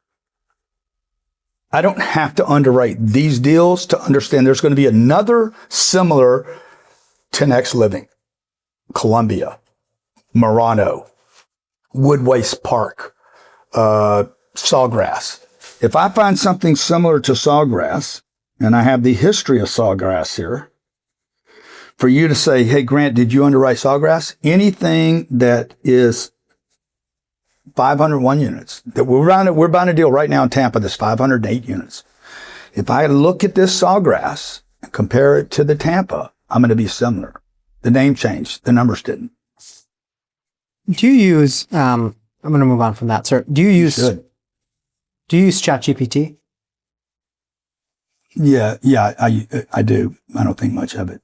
What other AI tools do you use? Gemini, Claude, Anthropic. Show me one, I'll use it. Have you asked those AI models any questions about this litigation? No. Have you asked those AI models questions about... I barely ask these guys any questions about this litigation. So. Have you asked those AI models questions about funds 5 or 6? No. Did you ask them any questions about this deposition? No. Did you use AI tools? The last thing I would do is ask ChatGPT about being deposed by you, bro. Have you inputted documents from this lawsuit into those AI models? No. Good try. These are great questions. I wouldn't even have thought of doing that. Mr. Cardone, you understand that Christine Pino is the plaintiff in this case, right? Yes. The daughter of the deceased She's original investor. She's invested. who's a huge fan of me and my business, by the way.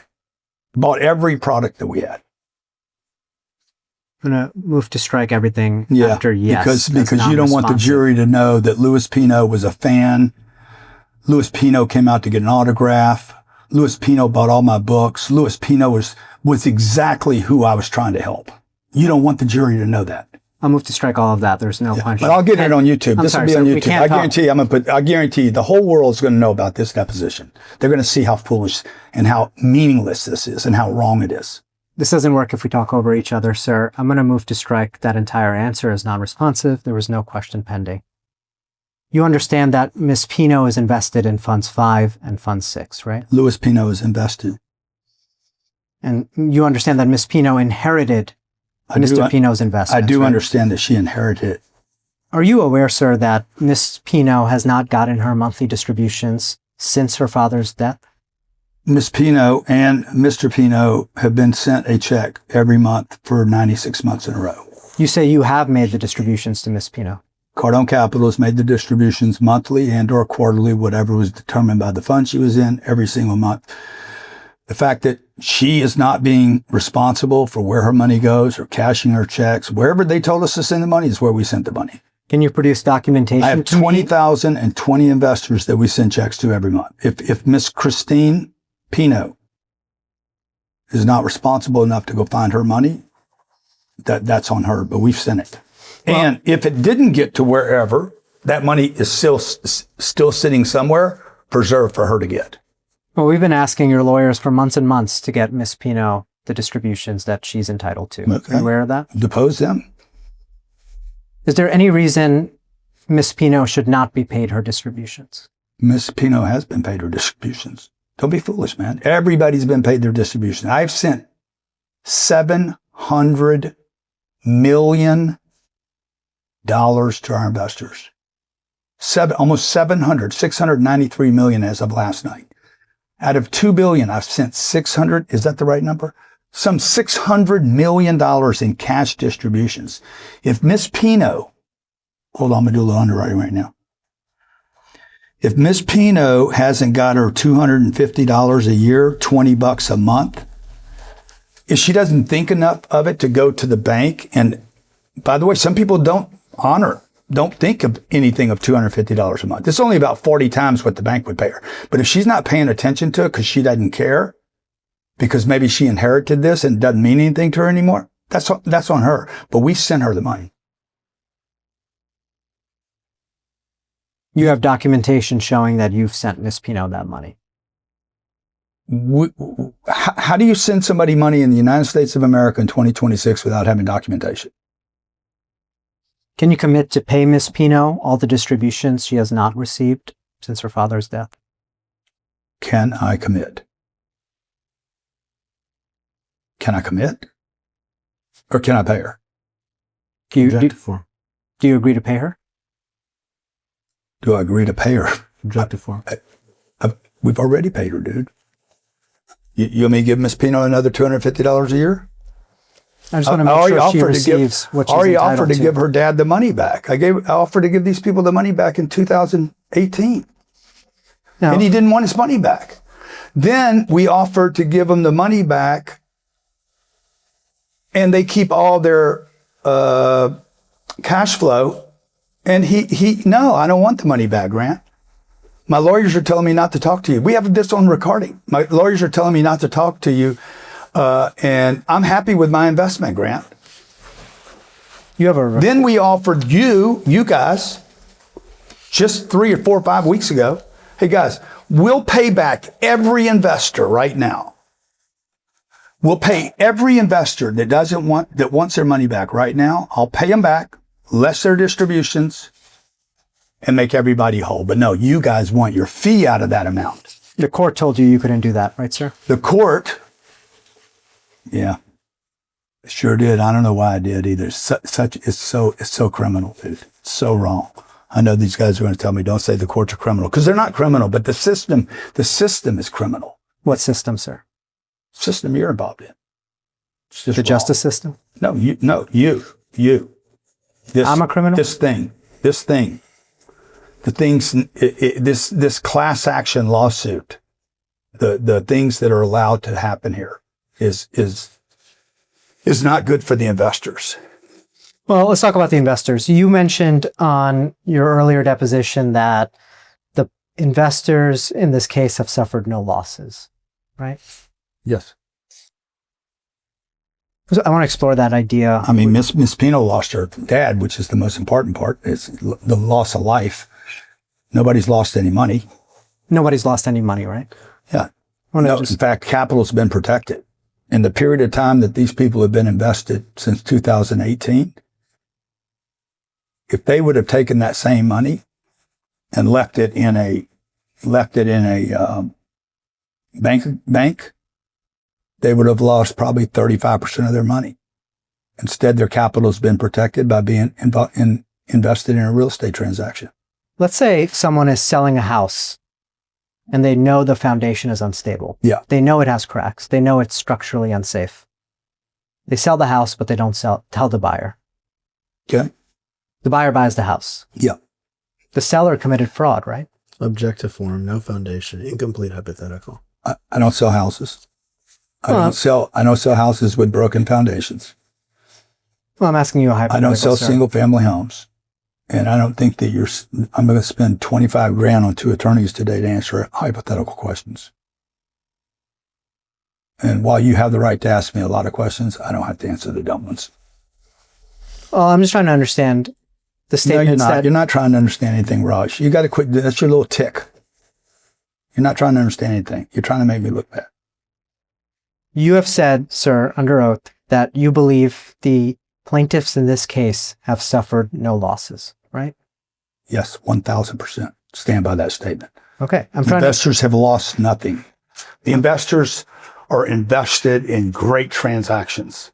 I'm trying to, And the investors will end up hitting exactly or north of what I projected. I'm trying to understand that statement. No, you're not. Sir. See, again, you're not trying to understand. Did you understand my hypothetical that I posed to you? Oh, yeah, totally. Okay. So the buyer sold the house. I'm sorry. The seller sold the house to the buyer. Yeah. Without disclosing that the foundation was cracked. Yeah. You with me? Yeah. I'm with you.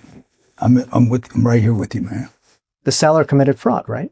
Objective form, incomplete hypothetical, no foundation. You're not going to answer the question? I'm not going to do hypotheticals because I don't sell houses. I tell people, do not buy a single family home. Don't invest in single family homes. Don't try to make single family homes rental properties. And I've never covered anything about selling homes with foundation problems. So you got to keep me in my lane. Okay. Let's take another. Hypothetical. I'm Do sorry? golf. Let's do golf. I'm going to do another. Whale watching. You got to do what I do. This is what I do. Because I can't answer questions about stuff I don't do. All right. Why don't we take a break and go off the record shortly? Time is 14:44 off the record. Time's 15:06. Back on the record. Mr. Cardone, I neglected to mark as exhibits transcripts of 2 videos we looked at earlier. I'm going to mark as exhibit 271A, a certified transcript of a YouTube video entitled How to Get 15% Return on Your Money, Real Estate Investing Made Simple, published on September 17th, 2018. 271A, you said? Yes. And I'm going to mark as exhibit 281A, a certified transcript of a YouTube video titled Raising Money, Crowdfunding and Reporting to Investors, published on February 16th, 2019. You can put those to the side, Mr. Cardone, but those were transcripts of videos we watched earlier today. So you're not going to ask the questions again? Not at this time, no. This is crazy. Mr. Cardone, are you aware that in this lawsuit, the court has certified a class? Say again. Are you aware that in this lawsuit, the court has certified a class? I don't know what that means, actually. I don't know what it means that the court certify a class. Are you aware that there was a court ruling certifying a class action involving all investors in Funds 5 and Fund 6? Objection, no foundation. Okay. Up until this, I didn't understand. I don't really, and still today, don't even understand what certifying a class action, as well as most of my investors actually don't understand what it means that they were part of a class action. Most of your investors don't understand class actions, right? Most of my Objection, no foundation. yeah. Most of my investors don't want anything to do with this case. They're happy investors. They don't want to be part of your certification process. They don't want to be part of your class action lawsuit. They don't want to be part of the noise. They just want Grant Cardone and Cardone Capital continue to make them payments every month. 900 of the 2,200 or so, somewhere around there, has already opted out, reached out to my office to figure out how they're not being certified to be part of this class action nonsense. Investors have, And I have another couple hundred that hit us last night saying, I'm aware that we missed the date to opt out. How can we write a letter to the judge? Because they don't want to be involved.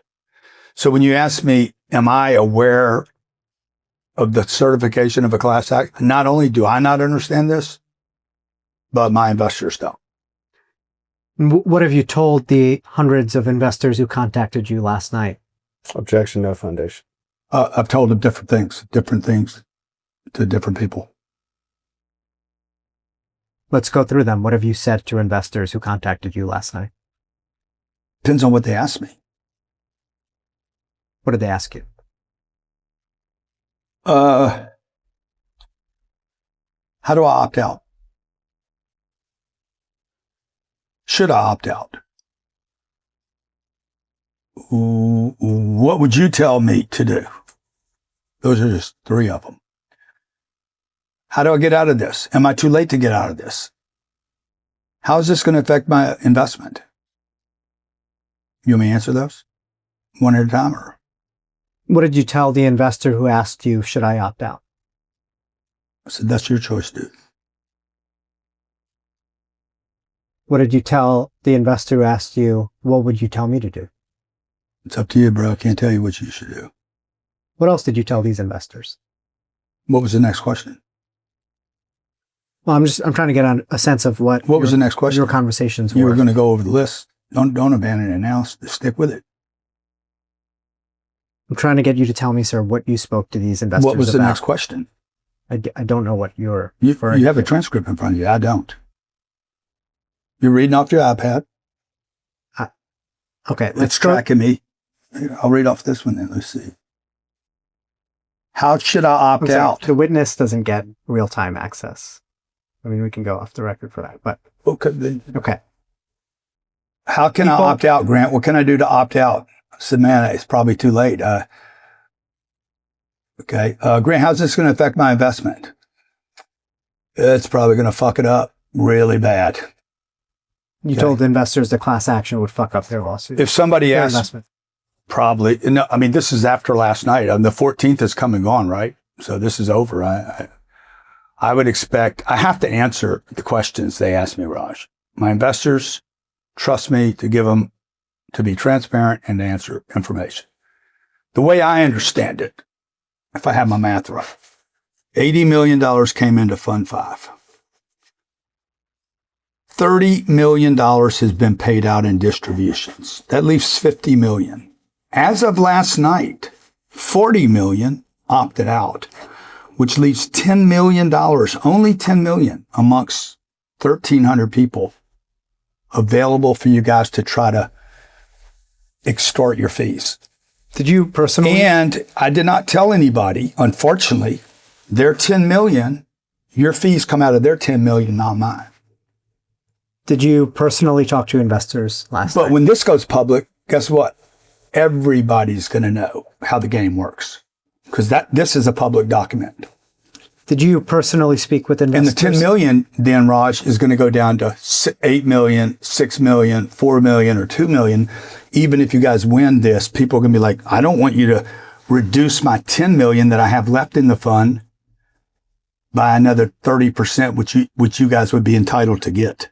Sir, I need you to answer my questions. You personally spoke. And then they're going to realize that all the shares they have to surrender all the shares in the company back to Grant. You personally spoke with investors. You last would night, win. right? You would get your little fee. I would get all the shares of the investment back on 2018 prices. And the investor is the only one that gets screwed. Are you able to answer my questions, sir? Oh, yeah, 100% I can. You personally spoke with investors last night in Funds 5 and 6, right? We did another call last night for our, as a natural monthly call. We did distributions. They were 22.2 million. We did a call earlier in the week about our $14 million distribution concerning the controversial Fund 5 that you asked me about earlier. Last night, we did our monthly ritual call about our distributions. People asked about the class action lawsuit and how it affected them.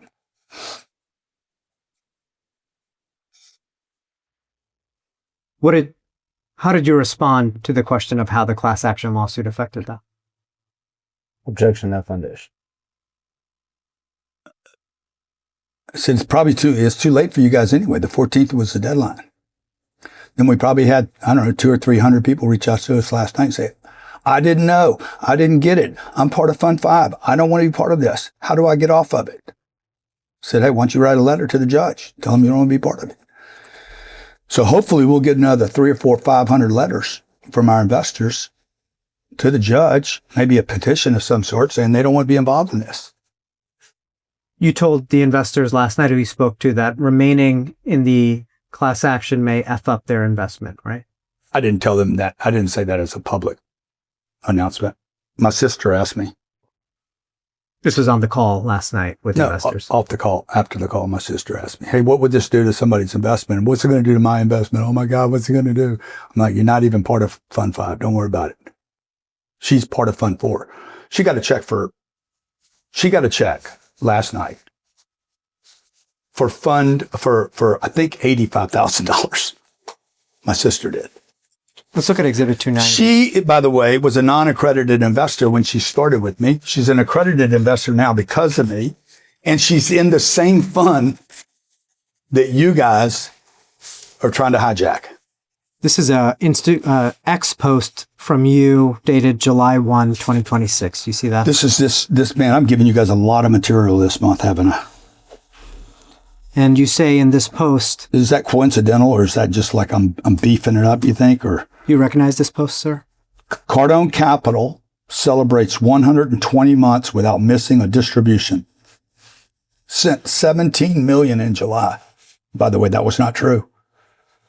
Misrepresentation. We did 22 million.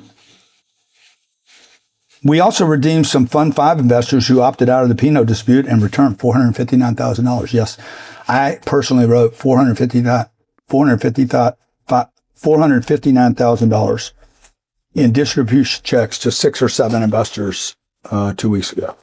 This was after... That wanted to opt out. I said, guys, I can't tell you to do it. I can't tell you not to do it. Check this out. The courts are telling me not to really talk to you about it. I'm sitting there dying, Raj, to tell them, don't get out. But I can't because the courts have tied my hand. Guess what? Those people said, I don't want to be part of this. So I said, okay, wrote them a check for $459,000. And this was after the court denied your request to make buyout offers to class members, right? Objection, misstates the document. I'm not making offers. Okay. These people called me and asked me to get out. I've been doing this for 40 years. We went out of the investment. If I'm in a position to get you out, if I'm liquid, and I can, and it makes sense, I'll do it. This is not what's it called, a new practice. This post was on. I've returned tens of millions of dollars to our investors. This post was on. I've returned tens of millions of dollars of money to anybody that's never not satisfied with any product or service they've ever invested in here. You buy a book from me and you don't like the book, call me back, send me the book. You don't have to send me a book. Keep the book. I'll send you money back. This is just an ordinary cost of doing business. You've spoken with class members about this lawsuit, right? I'm sorry, are you referring to Exhibit 290 or is it separate to that? I'm asking in general, you've spoken to class members about this lawsuit, correct? I haven't. Who has at Cardone Capital? The team that handles phone calls. So I got 20 people up there take phone calls. People ask, man, you guys drag the internet. Class members You're trying to use my name to get attention for your company. You're trying to solicit other class action lawsuits and hope to get you little fees going forward. And guess what? People call me, hey man, what's this class action lawsuit? Then you got all the clickbaiters and haters and critics and naysayers. You got Wells Fargo, Fannie Mae, Freddie Mac. They see all this stuff. They see all this noise, dude. They don't like it. And then that stirs up interest. And then the investors call. And you have a team of 20 people who pick up those phone calls. I have 20 people up there that handle phone calls of some sort. I got accounting. I got Ryan, Andres. I got my team up there, dude, Cardone Capital. Then I got my whole team down here that you've seen. I got 260 employees down here. Are there written communications with these class members? Objection, no foundation. I don't think so. I don't think so. How many investors have you redeemed from Fund 5 and Fund 6 total? A lot. Do you know the value of those investments? I just went through the math. Has to be 30 or 40 million. You have personally paid $30 to $40 million to Fund 5 and Fund 6 investors? Yes. I've been telling you that all day. That's why the investment's so good. But you see, you don't even understand what I'm talking about right now. You still don't understand it. I think you guys are talking about two different things. No, because he doesn't know what he's talking about. Your firm misunderstood this whole case when they took it. Okay, let's mark as the next exhibit. But you still don't understand, right? Sir, you need to answer the questions. If you want to give speeches at the end, your lawyer will have the opportunity I do that to ask you questions. So I already give speeches for them. This is Exhibit 291. People pay for me to speak. This is a ex post. I'm trying to explain to you how this works. This is an ex post from your account at Grant Cardone. Do you see that? I did this myself, including the picture. This is on May 21, 2026. Yes, sir. And it says, real estate update. Just had a member in Fund 5 who needed liquidity, who was bought out by another member. Do you see that? Yes. Do you know who that member in Fund 5 was? I don't. Who was the person who bought out that member? I don't recall right now. Was it you? Could have been. This was 3 months ago. Was that person a member of the class? I don't know. Did you ask them? I don't know. Did you advise this person what rights they were giving up by being bought out by another member? I don't know. In any of your phone calls with... If the person wanted to be bought out, this wouldn't be the first person we bought out. It won't be the last person I bought out. I bought out, before this, I bought out tens of millions of positions. This is not a new practice. We didn't change our operating basis because you guys and your firm came along. We do the right thing by the investor when we can. By the way, we're not required to. All our document says we do not have to return any money. It says there could be 100% loss of all monies. But because I'm a good guy and I know people have problems, okay, my sister right now has been diagnosed with cancer in both lungs. I'm sorry to hear that. Yeah, we are too. And she's worried about her finances right now. She's like, am I going to be okay? I said, look, I got you. Well, a lot of her investments are illiquid today. So guess who's going to take care of her? Okay. If need be. So if I'm not in a position to buy her investments back and help her through this, or I can't just help her through this, then hopefully somebody else would come. I'm in a position to help her, but if not, hopefully one of the other members in this 20,000 person investor universe I live in could help my sister out. You mentioned, and I'm almost done with this, and I am sorry to hear about your sister. Well, thank you. You mentioned that you've had calls with investors where they've asked you questions about this class action, right? Mm-hmm. Yes. Yes. My sister was one of them last night. Have you ever in those phone calls told them that they should ask class counsel their questions? I don't know who class counsel would be. Who would that be? Do you understand that the court has... I don't understand anything about any of this. I don't even understand why we're doing this. There's been no financial harm. There's been no fraud, no misrepresentation. The SEC was in here for 28 months and dropped the entire thing. I don't know what a certification of class action is, and I don't know what a class action counsel is. You've never directed any of these investors who have asked you questions to our firm to answer their questions. Why would I refer anybody to your firm, bro? Why would I ever refer anyone to the enemy? I'm going to mark exhibit. You've done nothing but cost me money. I've wasted $4 million of my money, 6 years of my life. You've damaged my reputation. You've made it more difficult for me to run my business and help people. And you think I'm going to refer my investors to your firm?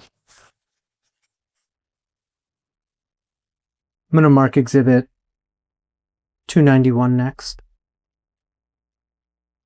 292. Exhibit 292 next. It's a YouTube video from November 8th, 2023. It's titled Grant Cardone on 7B Net Worth Lawsuits Dissing Dave Ramsey and Robert Kiyosaki. Full interview. And I'm going to play about a minute and a half starting at 7 minutes, 27 seconds.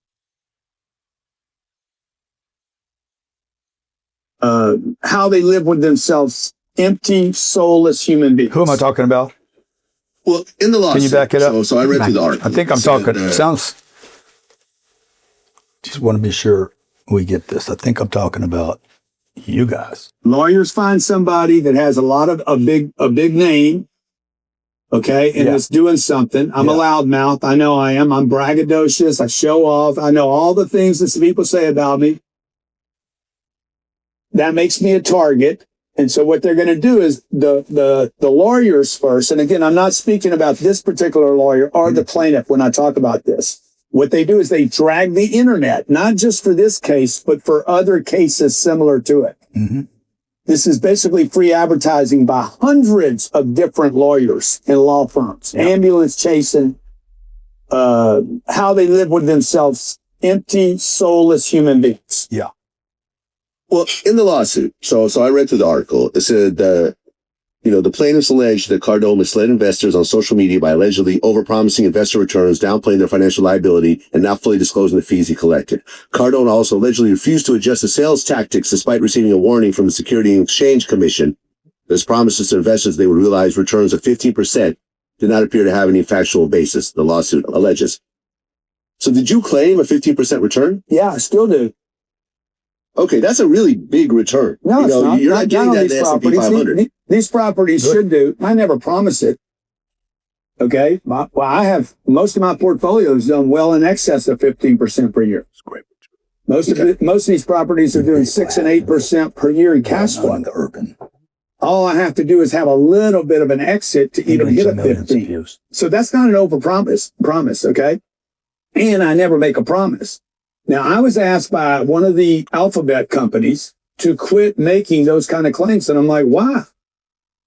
Dude, that's what they're going to do. I'm telling you, that's what the deal is going to do. Any kind of rent increases and appreciation and devaluation of the dollar. I've been doing this for 35 years. Real estate produces this kind of return over and over and over again, particularly when you're extremely disciplined about the location and the asset quality. So that's not an overstatement. And the courts, by the way, ruled in my judgment that it wasn't an over-exaggeration. Nice. Okay. And That's you in that video, right, Yeah. sir? And the other guy's DJ Vlad. This is an interview you gave. Hundreds of millions of viewers he gets every year. He's basically, his audience is urban, mostly probably non-accredited, like most of America is, and they're getting educated on this lawsuit. Is there anything inaccurate in what you said in that clip? No, I can't even believe you're paying, the part about empty and soulless. I'd never met you, so I wasn't talking about you. But anybody stays in your business long enough is going to be empty and soulless. You said you were asked in the video, by one of the alphabet companies to quit Yes. making those kind of claims. Yes. By alphabet company, you mean the SEC, right? FBI, SEC, FTC, those are all alphabet companies. The federal government. CDC. You were asked by the federal government to quit making those kinds of claims, right?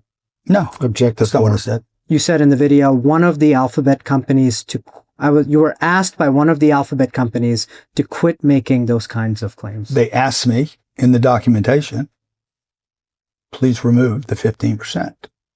I then told Vlad, I refuse to not make the 15% claim. The same day that I removed it from our paperwork, I was telling the public I would hit a 15. Where's the fraud, man? By the way, I'm going to achieve a 15. I'm going to mark Exhibit 293 next.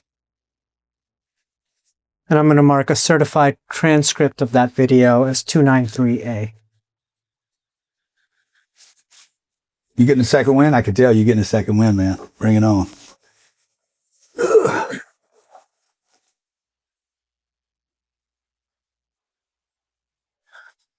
Oh, yeah. Joe, I don't have a copy of it, but you can have my copy for now if you like. I'll share with you. Sharing's caring. Yeah. And I'm going to play a little bit of this video. I'm going to do an interview with Francisco. Oh, Alvarez, my who's God, this is attracted me so on Real good. Deal, to find out why he writes articles the way he writes them. And that's who I'm calling right now. And I want to know why he's been so unfair. Have you seen this? Why they, even after the facts are out, or they plan on, retracting this, apologizing. This is the famous Francisco Alvarez Real Deal reporter. You remember making this video, right, sir? Dude. This is a video on your channel. That video is completely unedited, by the way, as was the DJ ballot. Nothing, no edits, no removals, everything as it laid. A video on your channel from October 16, 2023, right? Yeah. Now, you were upset with this Real Deal writer, right? I wasn't upset in that video. Did I look like I was upset? You think that this Real Deal writer said false things about you? I haven't been upset here today. Do you think I got upset here today? Do you think the Real Deal writer said false things about you? I know he did. What are you talking about? He agreed that he said, not only did he agree that he said things that were not true, he agreed by his own testimony in this video that he was unfair to me. Let's watch another minute of the video. Should watch the whole thing? 4:30. Should watch the whole thing? Okay. Yeah. 13,000. And not one time did you ever report. Back it up. Back it up. He's You having didn't. Happy to back. with one. He's asking me how many investors I have. Yeah. Let me ask you something. How many investors do I have at Cardone Capital? Do you know? Off the top of my head, I don't know, but I No know research. you have, I mean, if I recall, like in the hundreds. Hundreds. No, it's 13,050. Okay, within thousands. Okay. He's off by 13,000. 13,000. And not one time did you ever report he's had problems with one non-accredited investor out of 13,083. That's fair. Do you know that when this started 3 years ago, I immediately did a Zoom call. All this is public information, by the way. It's all there. You don't even have to call me. You could have just researched all the YouTube videos and Instagrams I did. Because I'm completely transparent. So when this happened 3 years ago, I immediately, despite what my attorney said to do, did a Zoom call with my investors and said, who would like to join the class action suit? Not one person joined the suit. But you don't cover that. Do you think that's fair?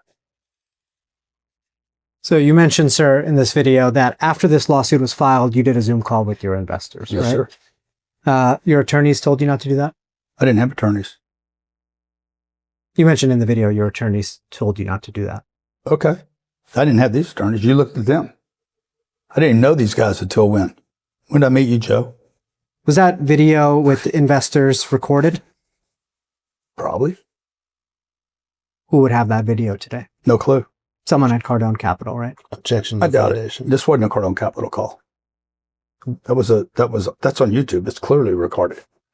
Who would have the recording of the call with investors in funds 5 and 6? Might be in a Zoom archive. I don't know. I have no clue. I don't, no clue where it would be right now. Okay, I'm going to play one more clip in this video. But yeah. Mm-hmm. Yes. Good. Do you think I'm unethical? No, because I have not gotten any. Okay. I haven't gotten there yet. You know? Do you think I'm involved in a get rich quick scheme?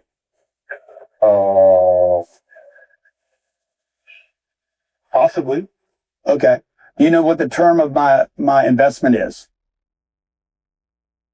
You have all the documents. It's public data. The memorandum for, No? huh? In the 10 years? 10 years. It's 10 years get rich quick scheme.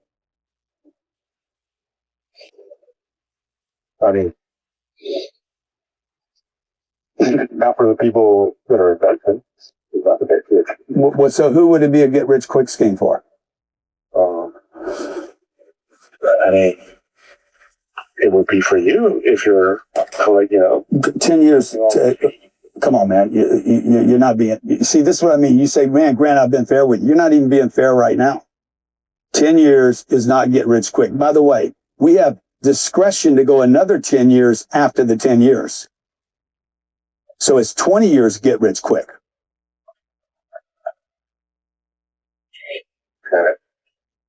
Do you believe that I'm enabling? You informed this reporter that the term of your investments is 10 years, right? That's what I said. And you have discretion to go another 10 years after the 10 years, right? That's what I said. So for the investors in funds 5 and 6, this could be a 20-year investment, right? I didn't say that. How long is the term for funds 5 and 6? It's in the document. Is it 10 years? It's in the document. 7 to 10 years. And you have the discretion to take it longer than that, right? I do. How long can you take it? Take it until we make money. It's up to you, right? I am complete control of this transaction, and every investor knew that. And anybody that has any problems with it later down the line, changes their mind, calls me, I want to get out. We had the discretion also to send the money back. I have no obligation to do anything. I run complete control. I told this to your colleague. It's in the documents. Told you all day today.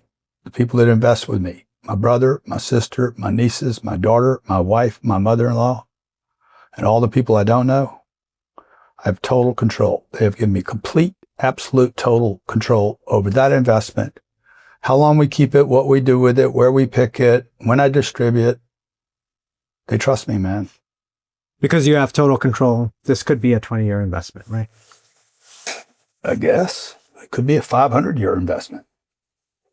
I'm going to mark. It could be 1,000 years. You're just doing a bunch of iffies.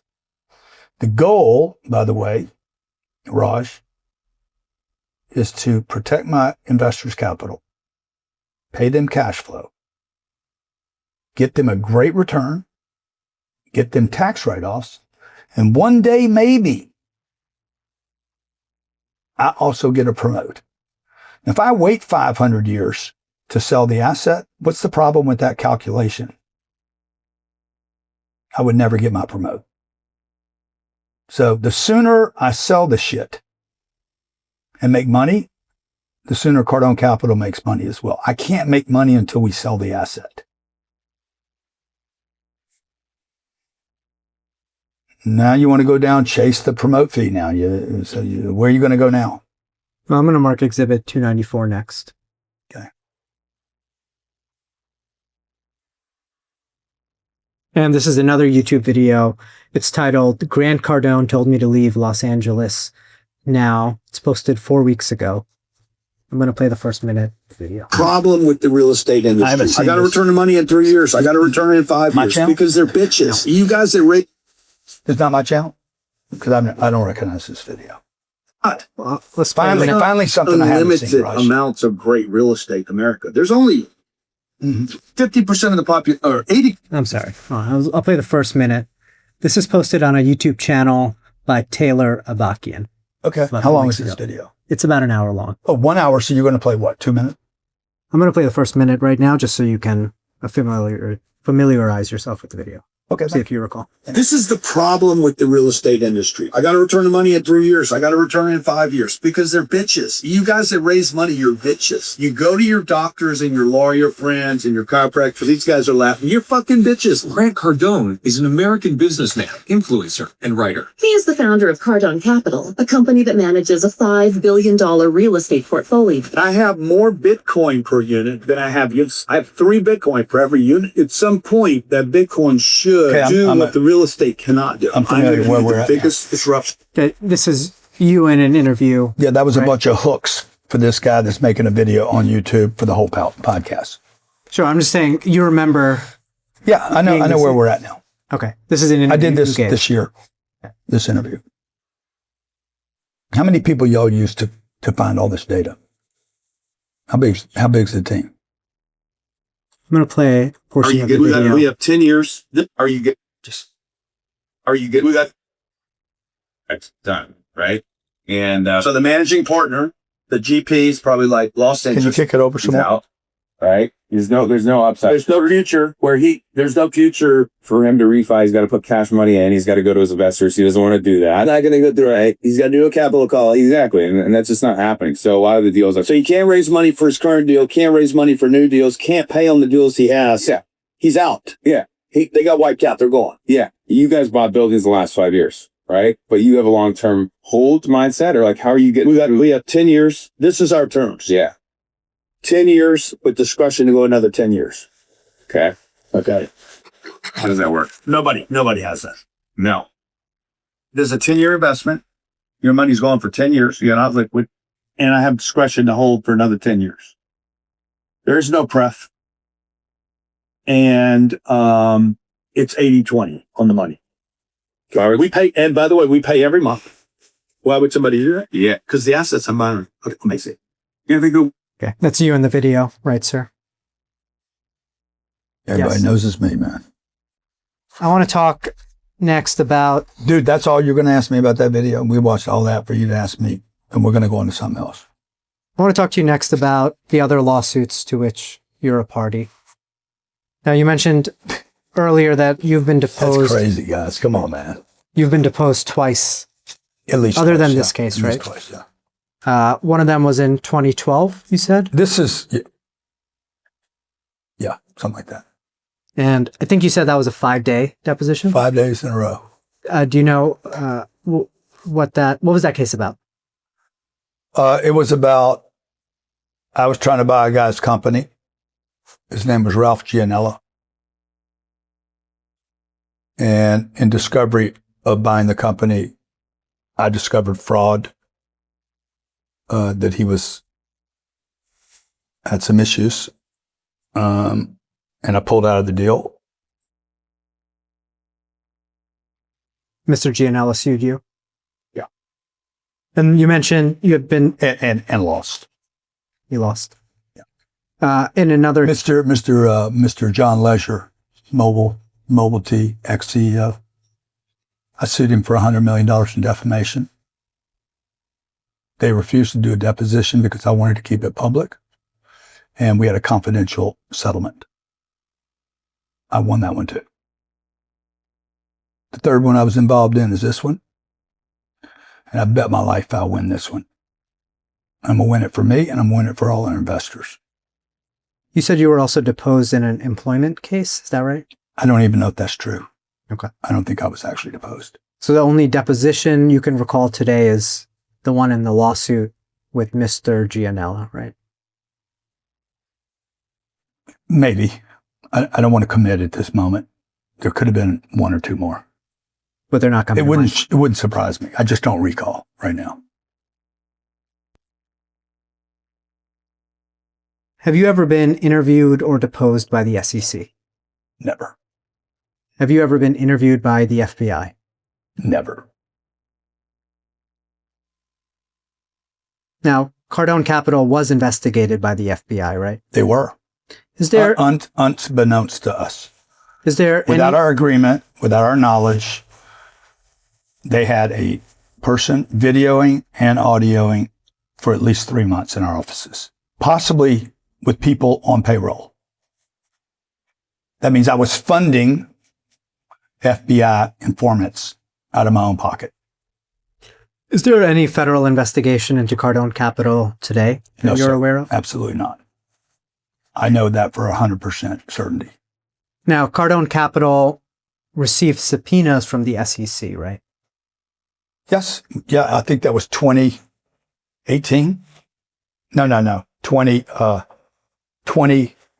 September 2020, if my memory serves me right. Subpoenaed every record for Cardone Capital. We provided them with everything, dude. Everything. Every checking account. By the way, when we got the subpoena, I told Sherry, my COO, call the SEC, whoever made contact, and tell them we'll put them, you'll love this. These guys will hate it. Tell the SEC we will put them as an administrator on every one of our bank accounts. I had bought a $23 million house right down the street, 605 Ocean Boulevard. It was a $23 million purchase. I bought it, and just months after that, they think I'm buying the money out of like what you claimed earlier. And I told the SEC we would put them on accounts, and they could go through every account I have because they'll never find a penny. They opened that for 28 months, closed it, found nothing. And have had 3 more years to come back and take another look and have it. You're involved in a lawsuit against JP Morgan, right? I am. I am suing JP Morgan. Is that dispute in arbitration? I think I'm forced to do arbitration because JP Morgan runs control. The banking system does not allow you to sue them. I just found this out. They force arbitration. I don't have the ability to sue them in public. Are you aware that your subscription agreements also have an arbitration clause? Yes, I do. Now, in the JP Morgan arbitration, you were deposed, right? Yes, I was. Oh, you're right. You're right. There's another one. Good. See, there you go. You're being sued by Chelsea Howell. Chelsea Howell. Yeah, that's for right. defamation in Florida State Court, right? Yeah, Chelsea Howell rented an apartment from us. Went crazy one night in the apartment. Destroyed it, over $1 million worth of damage. Seeing ghosts. Hallucinating. Property took her off. They escorted her off the property because she wasn't even safe for herself or others.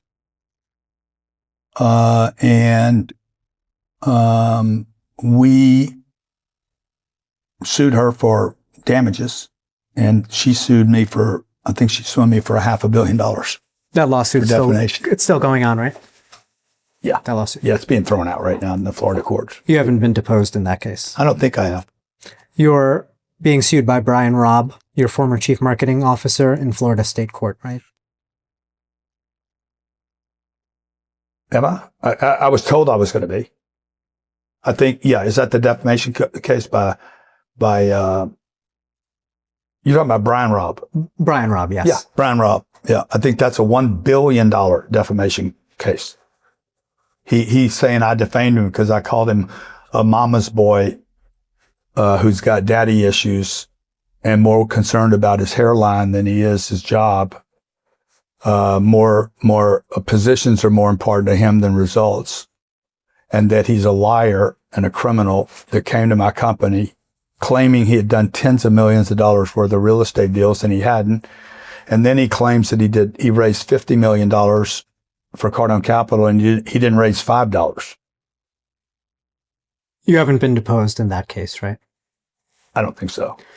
You filed a lawsuit against... I think that case will be dropped before anyone's deposed. You filed a lawsuit against Hard Rock Stadium and Formula One regarding a watch of yours, right? Yes, sir. Were you deposed in that case? I don't recall. Could have been. You were involved in litigation with your former business partner, Gary Brecka, right? Yes. Were you... And he filed a lawsuit against you. Yeah. You also filed a lawsuit against him, right? Yeah. Yeah. Were you deposed in either of those lawsuits? I don't know that I filed a lawsuit. I think that was my company that filed a lawsuit, though, in all fairness. Do you know if you were in that series of lawsuits where you deposed? I don't think so. Okay. I won that too, by the way. I won the John Leisure case. I won the Janelli case. I won the Brecka case. I'm going to win the Chelsea Howell case. I'm going to win the JP Morgan case. And I'm going to win this one. God's with me. Who is Donald Bradley? I don't know. Mr. Bradley filed an EEOC complaint against Cardone Enterprises, right? I don't know. Let's look at Exhibit 295. And there's on the back side, there's a document titled Charge of Discrimination. Do you see that? Where am I looking? On top, it says Charge of Discrimination. Okay. And then there's a description of the charge in the middle. And I'll read one sentence. It says, respondent, like the companies above, required petitioners and others to attend recurring Scientology meetings and training as a condition of his/their employment. You see that? Yeah, see it. Do you recognize this document? No, I don't. Are you aware? And it's not true. We've never, ever required anyone. He can make any claim he wants. You guys can claim that I misrepresented it. Doesn't mean it's true. Are you aware you can drag of me this? for this guy can claim.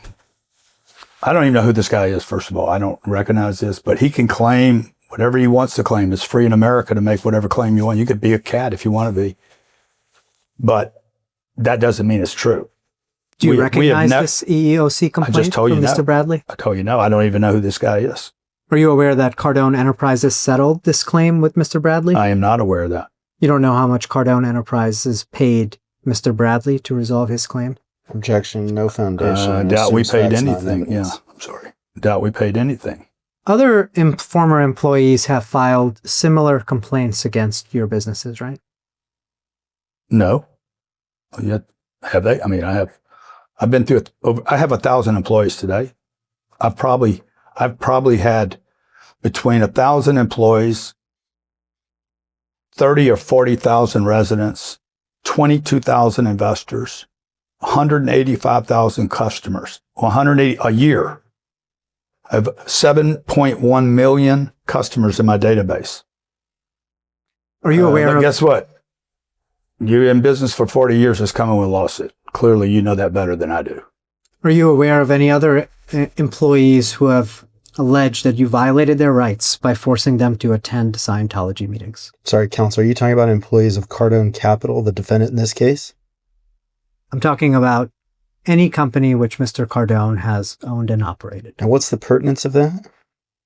Are you instructing him not to answer? No, I'm just asking you to clarify your question. You're showing the witness a document 295. It relates to Cardone Enterprises, not related to this lawsuit. He's just playing the religious card, man. Now you're gonna play the religion card. Cardone Enterprises. Nothing else is working. Nothing else is working. Now you wanna play the religious card. Cardone Enterprises is a company you owned, right, sir? You guys should be ashamed of yourself, dude. I own Cardone Enterprises. I own Cardone Capital. I'm a founder at 10X Cardone Ventures, 10X Health. I'm creating a Cardone Wealth Advisory. Like, you should be ashamed of yourself. I'm going to mark exhibit. This is why you end up empty and soulless at the end of the game. I'm going to mark exhibit 295 next. 296? 296. Can you give me dates on these things, or am I supposed to just look at blank? I believe it's dated February 15th, 2016. 16. That's right. 16. Yeah. And this was 15. So these are 11 years old now. Do you recognize this document? What company is this for? It's for not Cardone Capital. Well, the name is Cardone Training Technologies, Inc. That's right.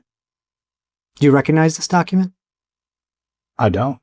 Do you know who Pedro Orozco is? No. This says Oscar. This says Oscar Rocco. So what do you want me to look at here?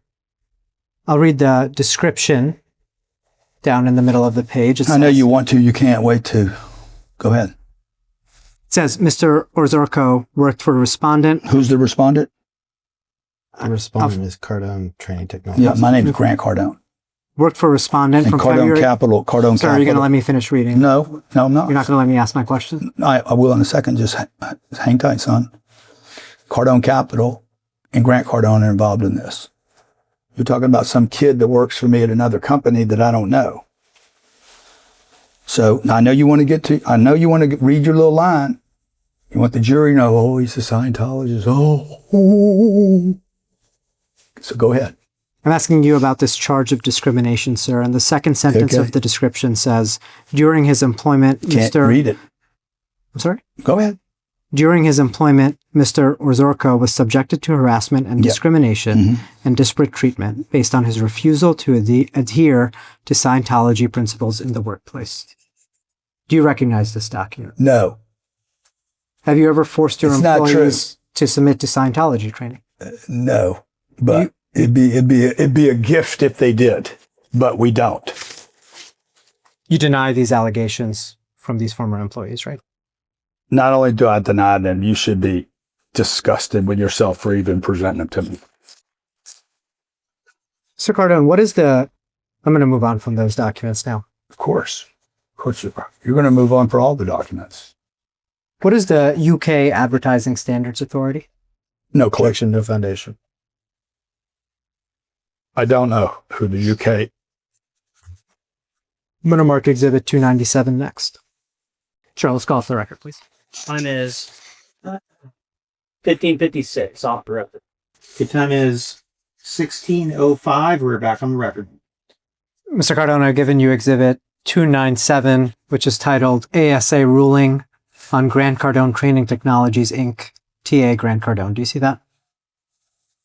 This is about my educational company. The first sentence of the document states, a paid-for Facebook post dated May 21, 2025 for 10X Business Live, an online business event by businessman Grant Cardone, included a video, and then it goes on. Do you see that? Yeah, I see it. I don't recognize it. Were you aware that a UK agency determined that one of your advertisements was misleading and an exaggeration? Sorry, hold on. This is Grant Cardone Training Technologies. That's what I'm asking. Okay. Is that, and your question is? Another country. One of your advertisements. You mean? The first line of the document, which we just read, Mr. Cardone notes that it's an online business event by businessman Grant Cardone, and then there's a video. Do you see that? This has nothing to do with me. It has nothing to do with this case, Raj. Grant Cardone Training Technologies. Listen to me, Raj. Sir, I can ask my questions. No, you're going to listen to me now. Okay? This has nothing to do with this case.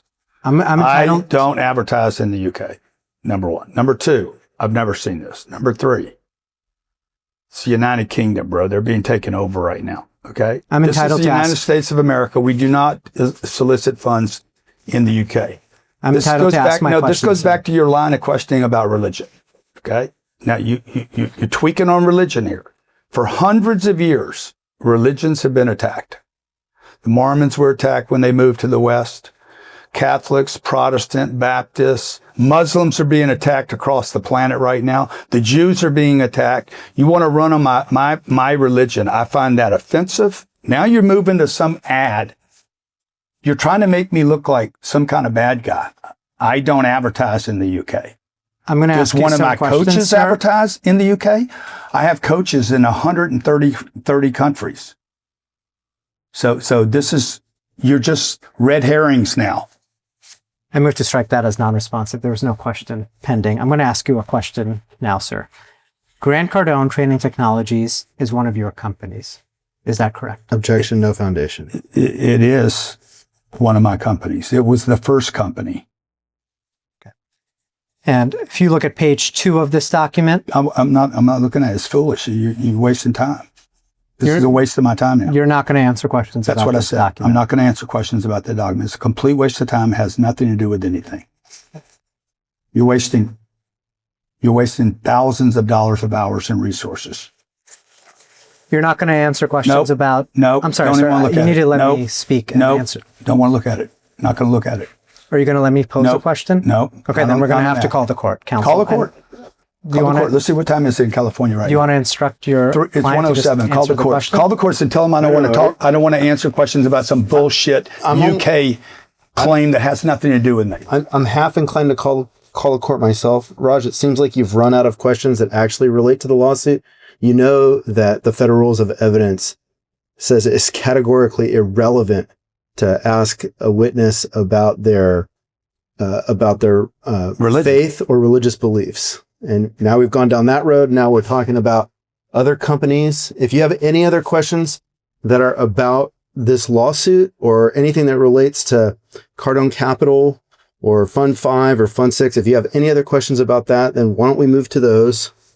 You can And pose your relevance objection, counsel. I'll ask one more question about this document. You want to still call the courts? I'll ask one more question about this document. Have you ever... I'm not going to answer it. Have you ever seen... I'm not going to answer it. Have you ever seen this I'm not going to document answer before, it. sir? I already answered that. I already told Let you. him ask it. He already asked me if I answered it. It's in here. Ever seen Exhibit 297 before? It's before the witness right now. I told him that already. The answer was no, right? You know what it was. Let's get back to the main thing. Yeah. Let's get back to the non-accredited investors that Grant Cardone has provided an opportunity and exceeded expectations. I'll object to the last question as being without foundation. At 207:25, the witness testified he did not recognize Exhibit 297. Okay, I'm going to mark Exhibit 297 next. 298. 298, sorry. Exhibit 298 next.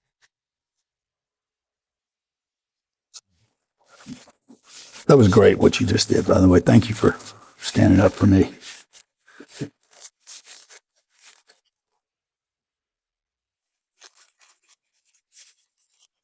I feel like you finally showed up.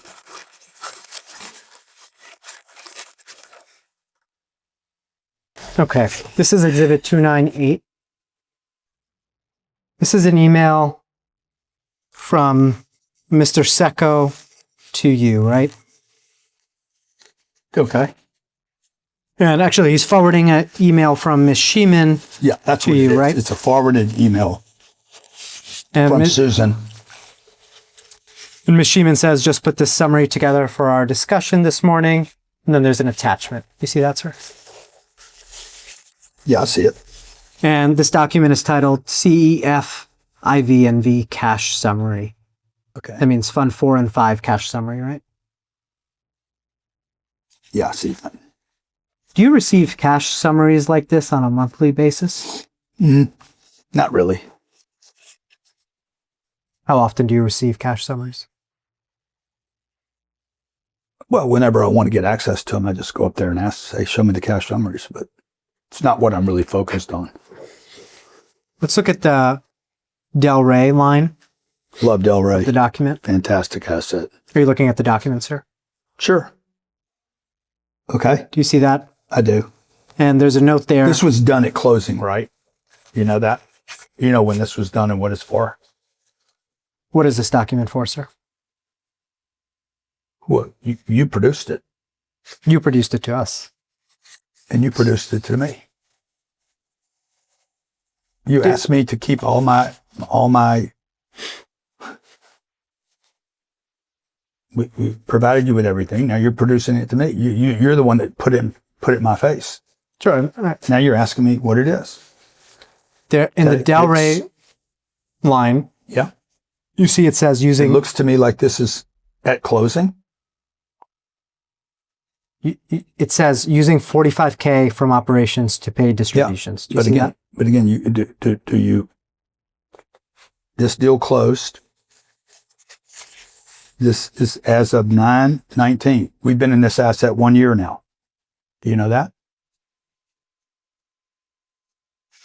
As of the date of this document, how long have you been in the Delray asset? 1 year. And after 1 year, the cash summary states Delray is using 45K from operations to pay distributions, correct? That's what it says.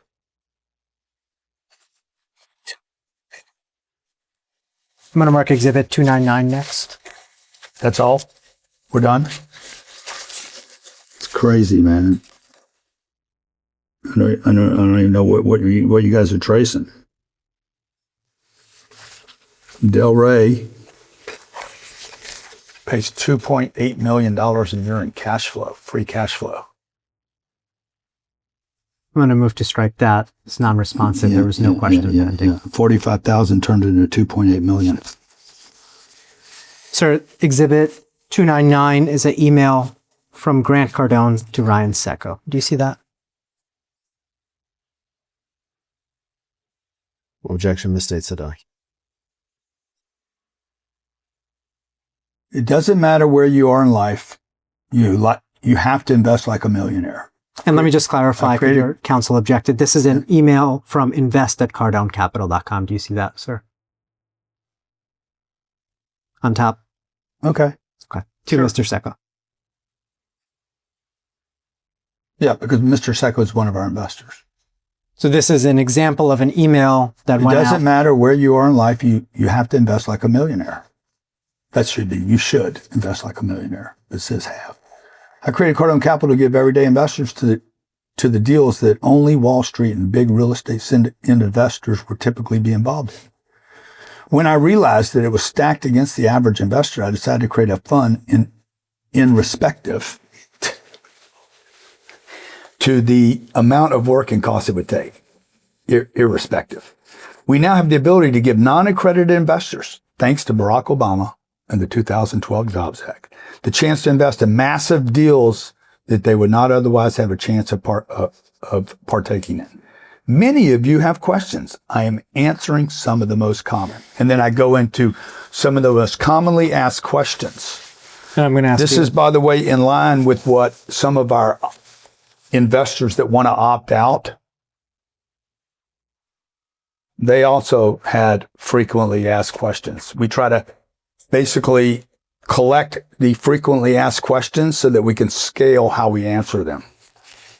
You sent out a FAQ Yes, to class FAQ. members about what is Cardone Capital? How does it work? How do you invest? What we do with rent? Who collects it? Who gets paid? Why should you invest in multifamily? What type of event? I mean, this is full transparency. Do I own the property? Am I a real partner? Can I invest through my IRA? How can I be sure my capital is safe? The return seems to be too good to be true. Explain, please. Will the rents continue to grow? How soon will I receive cash distributions? How long is the term of the loan?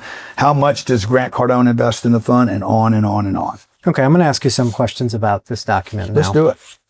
I'm going to ask the defendants to produce any FAQ with investors who want to opt out. I don't have an FAQ for investors who want to opt out. You told me, sir, that you tried to collect the frequently asked questions so that you can scale how we answer them. That's right. For folks who asked you questions about this lawsuit, right? Objection, misstates his testimony. Yeah, and you're getting tired. Is there an FAQ for investors who reach out to you with questions about this lawsuit? No. Okay. Are there frequently asked questions? Yes. And do you have written? Do you understand? Things can have two meanings. Do you have written down answers to those conflating. questions? No. Okay. That's frequently answered questions, not frequently asked questions. Let's look at page 400, the second page of the document. Second page? Second page.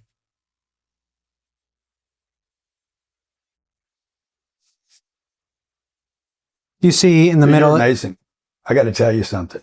Like, in the middle of the document, it says, she's amazing. The return seems too good to be true. Please explain. Do you see that, sir? Yes, sir, I do. And then it says, it's not, as a matter of fact, a 15% IRR is a conservative investment. Mm-hmm. Many of my deals have been 30 to 45% or higher. Yes. You see that? Yes. Also says below that, should I rely on past historical returns in achieving the new ones? And I say no. As of this email, which of your prior investments had done higher than a 45% IRR? You want me to go off of memory? 6450 Camino de la Costa, 1117 Chef. She can't follow that. Dude, she's good, bro.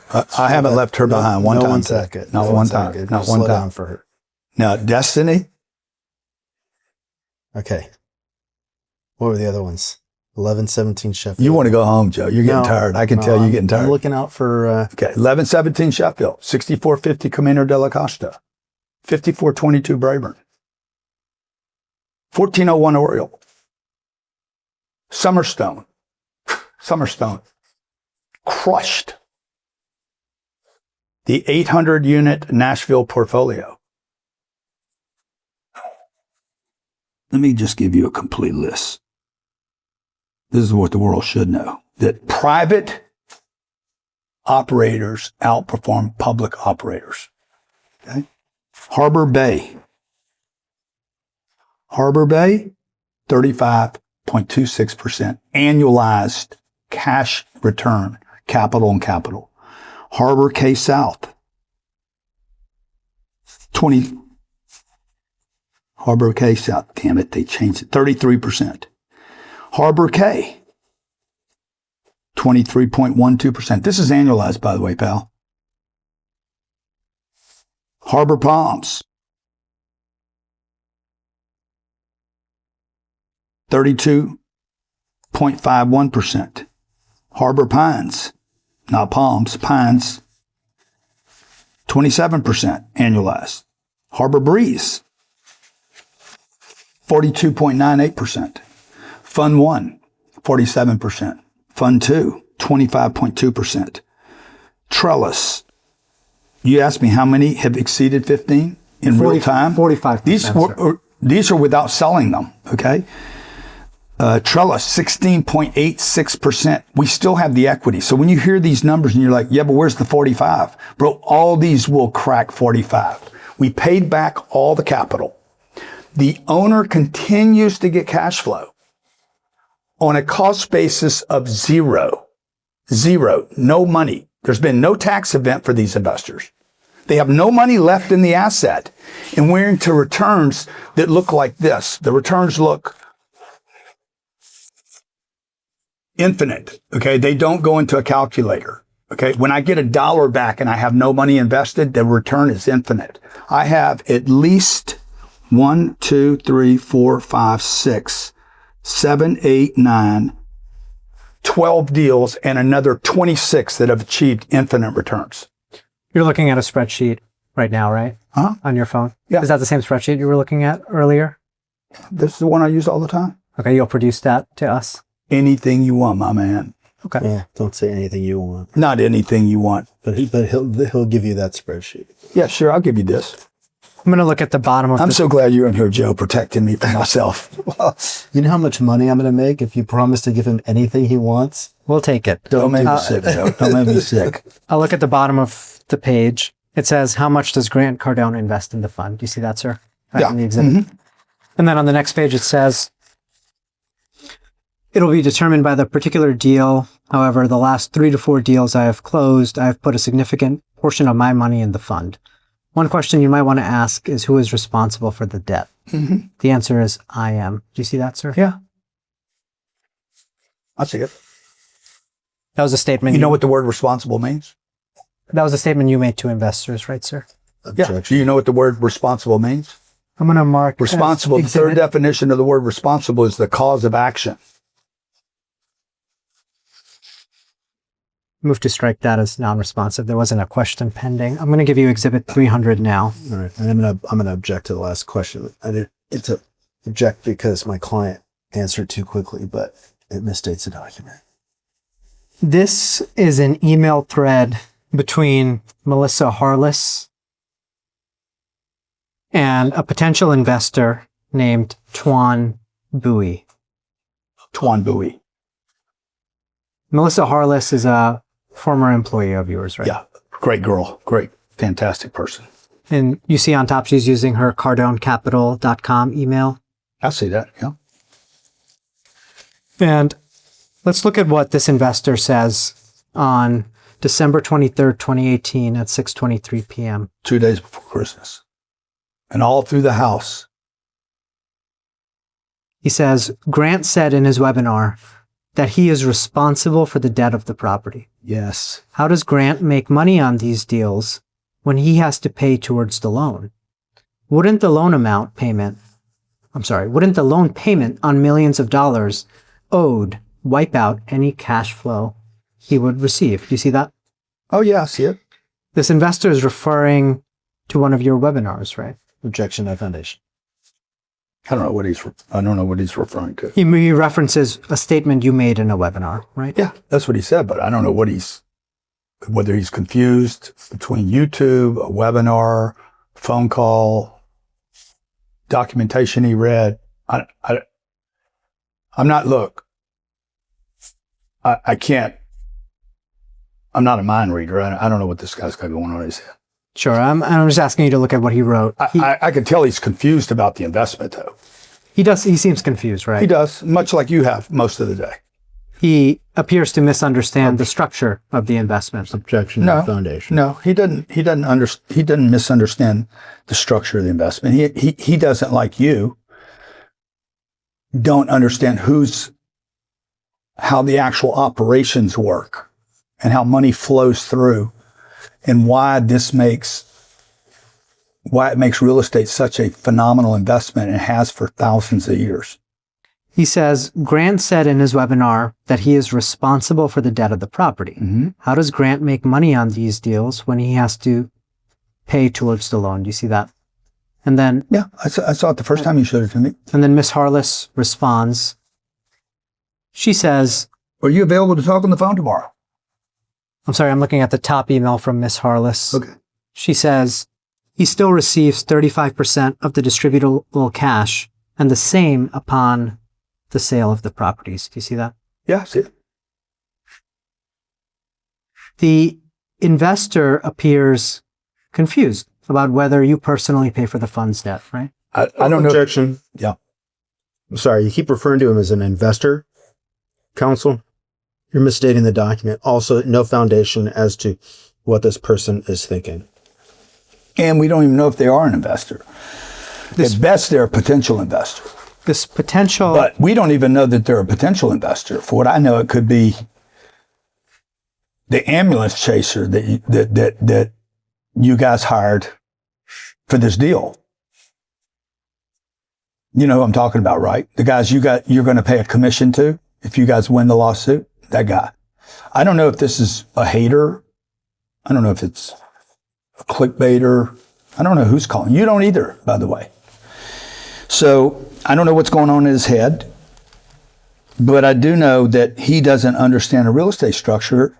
And my staff, 2 days after Christmas and 2 days before Christmas, is servicing clients that potentially could become investors. And Ms. Harless responded that he still receives 35% of the distributable cash and the same upon the sale of the properties, right? If I choose to take it. And Ms. Harless... I'm not obligated to take any promotion. Ms. Harless doesn't tell this investor, no, you don't understand. Grant is not paying for the debt personally, right? Objection. Counsel, you did again. It says potential investor. You keep referring to him as an investor. I think you're misstating the document. Let's try that again. Ms. Harless doesn't tell this potential investor, no, you don't understand. Grant is not paying for the debt personally, right? Objection. No foundation to what Ms. Harless said to the potential investor. Not only is there no foundation, it's just completely misrepresenting what I said, what Miss Melissa said. It doesn't even say that, dude. Like you're at this point, you're just fabricating. Melissa Harless responded to the potential investor's question on December 27th, 2018 at 10:12 a.m. You see that, right? See it? 2 days after Christmas. It was a one-sentence response, right? Let me read it for you so we get it right. He still receives 35% of the distributable cash and the same upon the sale of the properties. You added that he's responsible for the debt. You added that. She didn't say that. Yeah, I'm asking you whether Ms. Harless did not clarify for this potential investor, no, Grant is not responsible for the debt of the property, right? Objection. No foundation as to discussions between Ms. Harless and Mr. or Ms. Bowie. He wants to know, how does Grant make money on these deals? She didn't answer that question either. Wouldn't the loan payment on millions of dollars wipe out cash flow? She didn't answer that question. Thank you for your time today, a few days ago, to answer my question. I have another one for you. I do not fully understand. Okay? I don't even know what your point is, but I do know this. She didn't say anything about the debt in this. But I'm sure you guys, are they deposing Melissa? She didn't say anything about She's the debt. going to make a great witness for us. Are we deposing her? They deposed her. Yeah. Ms. Harless didn't say anything about the debt in her response, right? Objection. No foundation.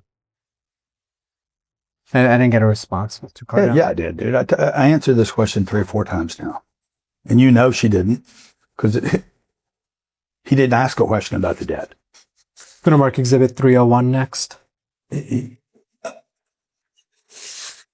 everybody knows I'm responsible for the debt. Who else is responsible for the debt? You act like there's a debt fairy or magic or something. Entities don't get debt. People do. This is an email from Mr. Secco to Craig Hay at Cushman. I know Craig. I know Cushman. You know Mr. Ryan Hay. Secco. Okay. The first line of this email says, "Please give this to the seller from Grant." Do you see that? I do. And then if you just flip it over, sir, on the last page, the second page, there's the sign off for the email is GC. Do you see that? Hold on. I want to read. I want to. You can take a second to read it. I love buying these deals from 9 years ago, man. The prices we were paying for this stuff. And wait till your clients find out that Grant Cardone gets to own their shares at 2019 asset values. That's what I get to buy them back at. I'd be the only financial beneficiary of these deals if you guys win. We overpaid for Ashley and Vantage. Yeah. Oh, yeah. One was a 5.3 and one was a 5.28. This is from me. If you look at the back of the document, you can see it says -GC. Do you see that? Yeah. Craig, the seller's asking for $250,000 when the NOI is now dropped. What's happening is they're trying to move me on price. And I'm telling them, between the time we started underwriting this and close on this, I'm renegotiating the price for our buyer, for our investors. And I'm saying the T3 is adjusted below 3.3. The seller continues to operate without regard. I'm beating up Craig right now. You understand, Raj? Like I've been beating you up all day. The seller continues to operate without regard for market conditions and in a manner that continues to prevent a deal from being made. The deal's not done yet. I'm renegotiating price on this deal. On behalf of our investors, it's my fiduciary responsibility to make sure we get the best deal we can.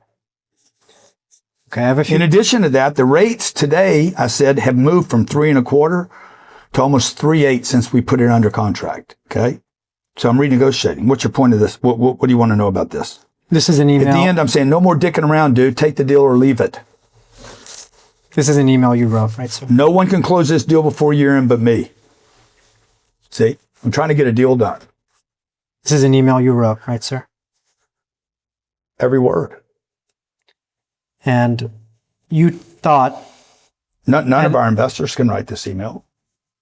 I'm looking at the paragraph. I have a couple questions about the document. I'm looking at the paragraph that starts, I assure you. I assure you. Let's see. That is, okay, I see it. And in that paragraph, you say the PCB market will continue to drop as the housing market supply comes back in line. You see that? PCB is Panama City Beach, right? Yes, sir. Okay. Fund 6 has 2 properties in Panama City Beach, right? That's right. And this, I was right about that line, by the way. I was early and right. This email is talking about the retreat property. That's a property that you eventually acquired, right?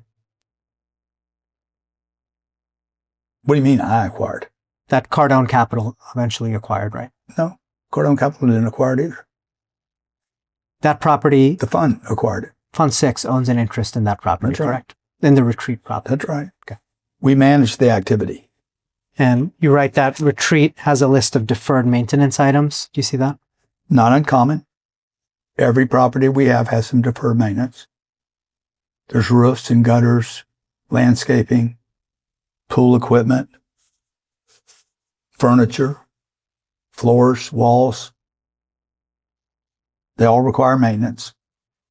This is why most small investors can't ever buy real estate, because they can't manage this activity. In the next paragraph, you write, we overpaid for both Ashley and Vantage. One was a 5.36 cap and the other 5.28. Do you see that? I see that. Ashley... It's a misstatement. It's a misstatement. Ashley is... Because we haven't bought them yet. I'm negotiating right here. Ashley is 10x living at Breakfast Point, correct? We're going to take Greenland. Canada. We're going to take Canada. And then we're going to take Cuba. It's called stacking. I'm negotiating with the seller. I haven't done the deal. I haven't closed this transaction yet. Sir, I asked you if Ashley is 10x living at Breakfast Point. Is that right? I think it is. I think we renamed it 10X Breakfast Point. And Vantage is 10x living at Panama City Beach, right? Okay, I'll go with that. Those are 2 different funds, right? Or are they both in 6? And at the time you're saying that... No, I'm asking you a question. Are they in 4 and 6, or are they just in 6? Sir, at the time you wrote that you overpaid for both Ashley and Vantage, right? Okay, let me just find out myself then.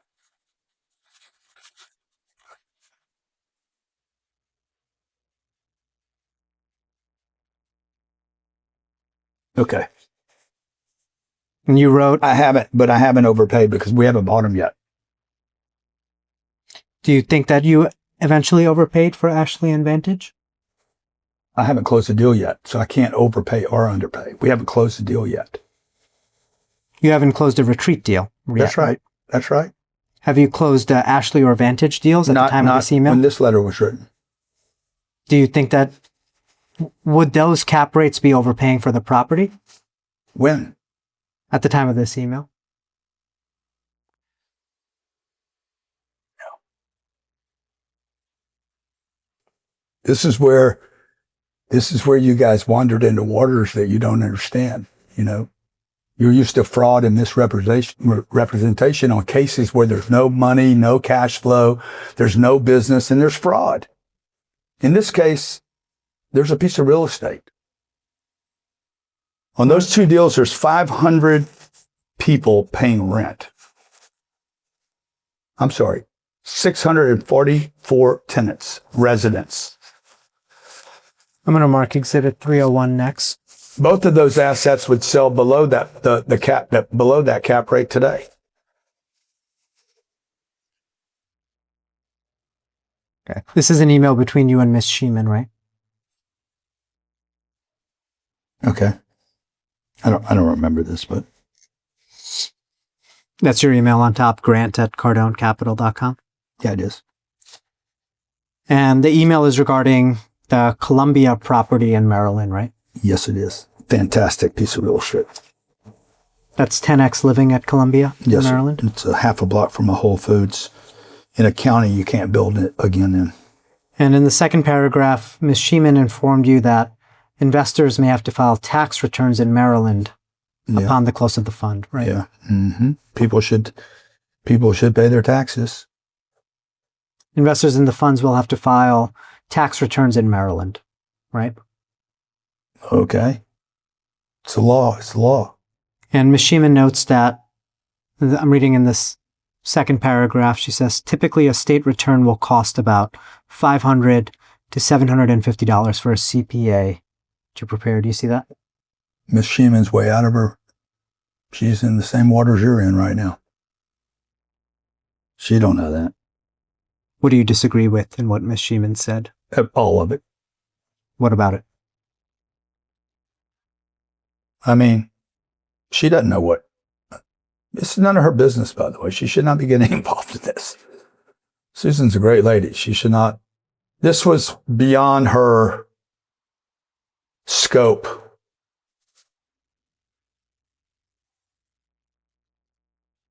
Will investors in Fund 5 have to file a tax? Not one investor has ever complained about filing taxes in Maryland. Not one.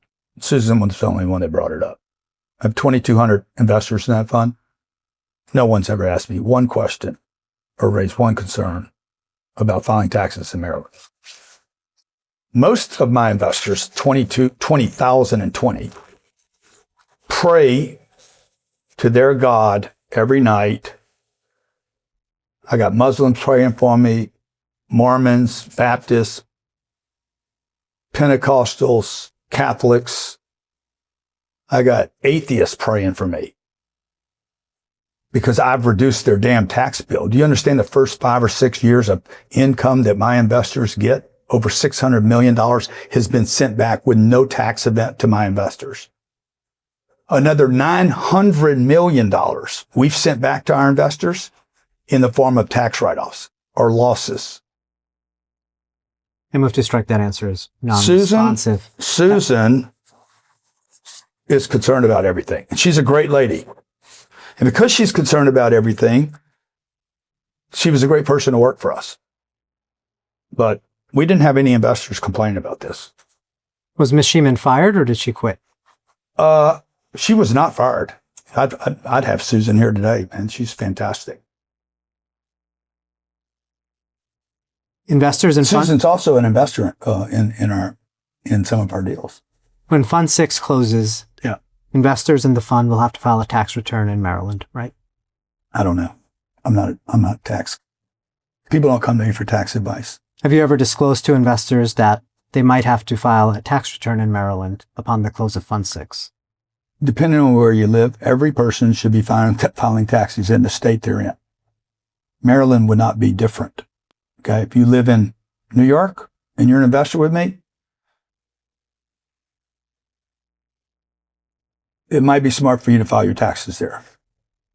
All 50 states require tax filings. Maryland's not different. You guys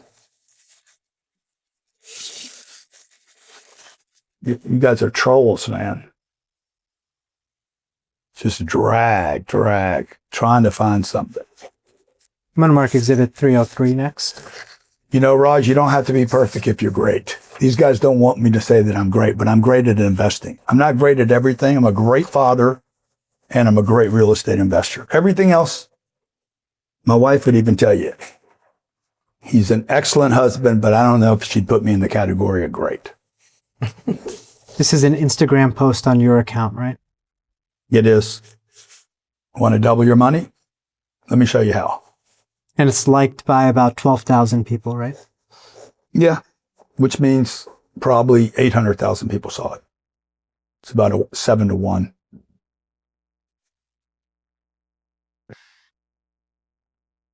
About a 7-to-1 ratio between likes and views. Yeah, and the best people never like anything. Could be 70 for what I know. I don't know. It depends on what time of day. Could have been 8 million people saw that. Could have been 80 million. Do you recognize this post, sir? I do. I recognize every one of these. Charlie Kirk, I interviewed Charlie Kirk right before he was killed. You write in this Me post. and my wife in Santa hats. Me writing another article about where I'm making a statement. I'd rather pay $2,400 in rent than $2,400 in a mortgage. And then me interviewing Michael Saylor here that owns 850,000 Bitcoin. I recognize all these. And I'm just asking about the post on top there. Oh, from 2020. Well, how would I know that? I apologize if I didn't make that clear. All right. The post on top, it says you want to double your money. You see that? Right? Yeah, I see that part. And it says, or you advertise. And no question mark, by the way. More is a statement than a question. You write a 118% return, 19.6 per year. Yeah. So 118% return, is that? This is a graphic showing someone how to achieve a double. I'm just trying to understand what the 118% return number is. Is that the total 20% annualized times return? 5 years is what? 19.6 times 5 is 100. 100 is a double. So 100. And I don't even need to do that because I have leverage. 118% is the total return on the investment? I'm just doing the math of the numbers before this. It says, want to double your money? Statement. Take $1 million, achieve 2.1 million, 80,000. Break down 6 years of cash flow at 480. That's 8% a year average. Return of capital 1 million. If you appreciate by 700, if you add those numbers up, 2.1 million, $80,000. That would be 118% return, 19.6% a year. Text 305-407-0276. Targeted returns. Targeted returns. We seek properties where we can deliver 6 to 8% returns, not 8, 6 to 8, and sell properties to the point where we can achieve north of a 15. By the way, in this case, if I only got a 19.6, I'm probably not going to get my full promote in order to hit. Yeah. You see, I have to give up some of my promote to hit the 15, and I probably would. Have any Fund 5 or Fund 6 investors received 6 to 8% cash flow to date? Yeah.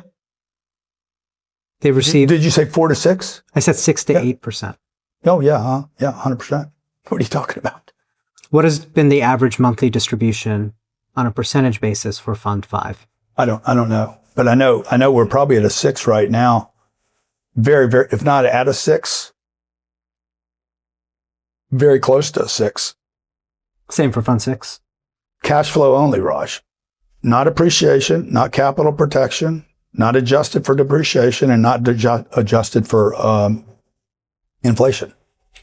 You say in the post we can achieve north of 15% returns after fees. You see that? I didn't say that. You're misreading the ad again. It's why ads don't. It's why an offering isn't in the ad. By the way, it says over to the right, our offerings are under Rule 506C. Okay? No sale can be made to you in the offering if the aggregate purchase price you pay is more than 10% of the greater the annual income. And then it talks about you have to still go answer documents, fill documents, and do your own due diligence in order to make this. This is SEC requirement, by the way. Right, that's the disclaimer you're looking at, yeah. Right? Yeah, the long disclaimer. Yeah, and that's the rule for non-accredited investors. Yeah, so the right? ad can say one thing. They still have to go get their there's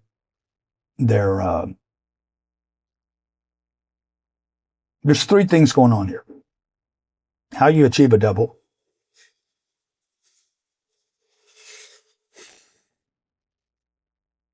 Hey, Jamie, I'll call you back, all right? Yeah. How are you? You got a good deal? I'm going to object to the question. I got a deal in Naples. I think you have a real interest in. So we can go off the I'll call you record. back. No. I'm fine. I'll call him back. I'm going to object to the question misstates the document. Yeah, there's 3 things going on here. 1 is how you double. 2 is we have a deal. And 3 is your disclosure, which is required. The final paragraph says, targeted returns. We seek properties where we can deliver 6 to 8% returns, and sell properties at point where we can achieve north of 15% returns after fees. Did I read that correctly? Yeah, that's right. What fees are you referring to there? The fees we're entitled to that are disclosed in our circular offering. 1% acquisition fee. By the way, that's 50% less than Blackstone and Starwood and KKR. So that's after the 1%. Management fee that we're entitled to, and a 1% exit fee, and a 35% promote on anything above whatever. I'm entitled, man. Like if I do a triple or a quadruple or a 5x or a 10x like I have on other deals, the investors are going to get rich, and Raj, I'm going to get rich. So this is and my investors don't care that I get rich. If they do well, they want me to do well. It's part of the American dream, man. Is everybody wins. This is after the way it's set up right now. The only people that win are the big banks and institutions, because the regular everyday guy doesn't get access to these deals. So you have to answer my questions. I'm asking you: is this after your fees and your promote? Well, look what it says, dude. I don't know why you're asking me or why you're wasting your time asking me when it says after fees. Okay. At this time, are you aware that none of your internal underwriting for Funds 5 or Fund 6 showed greater than a 15% investor IRR? Objection. Yeah. Objective form. Misstate stuff. Object to what? Objective form. And also misstates the testimony. You're looking at the 10-year pro forma that was provided to Fannie Mae and Freddie Mac. You're not looking at my underwriting that I believe, because of my experience and my knowledge of the markets and my continued belief that, not being political, but blue states will continue to overregulate the real estate market, overtax their people, and demographics will continue to move to the states that we're invested in. That will inflate the real estate, and as it does, I'll achieve returns much greater than what we've projected to our investors. Can't be guaranteed. It's not promised, as I've always stated. But I've been very successful at achieving this. You said, I'm not looking at my underwriting. You mean your underwriting? No, I am looking at my underwriting. My underwriting. You're looking at something else. You're looking at some 10-year conservative boilerplate document that is institutionally approved. Approved by third parties, right? Yeah, they're very conservative models. And there's Cardone Capital models there's too, right? Joe Emerson that you brought up earlier, like severely conservative, severely to the point that we had to let him go. Where do I find the underwriting models that you're referencing? Well, you'd have to become me. It's all in your head. It's objective form. It's. I've been studying real estate since I was 28 years old, man. Did you write? How does he know how to say objective form? Did you write down? He's educated. You're educated in your thing. I'm educated in my thing. I have a 40-year degree in real estate investing. And without arrogance, I am a master at the game. I started and knew nothing. I started with $3,000. I've turned it into a $5 billion business. More importantly than what I've done for myself and my own family, I took $3,000 of my own money that I actually had to pull together. And not only have I done something for myself and my family, I've helped 20,000 families virtually without an ad budget also get monthly distributions. We've sent out, we will, at the end of this year, we will have sent out $1 billion in cash to people I don't even know. I'm trying to find... And that takes a load off the government, by the way. Okay, these people depend on Social Security.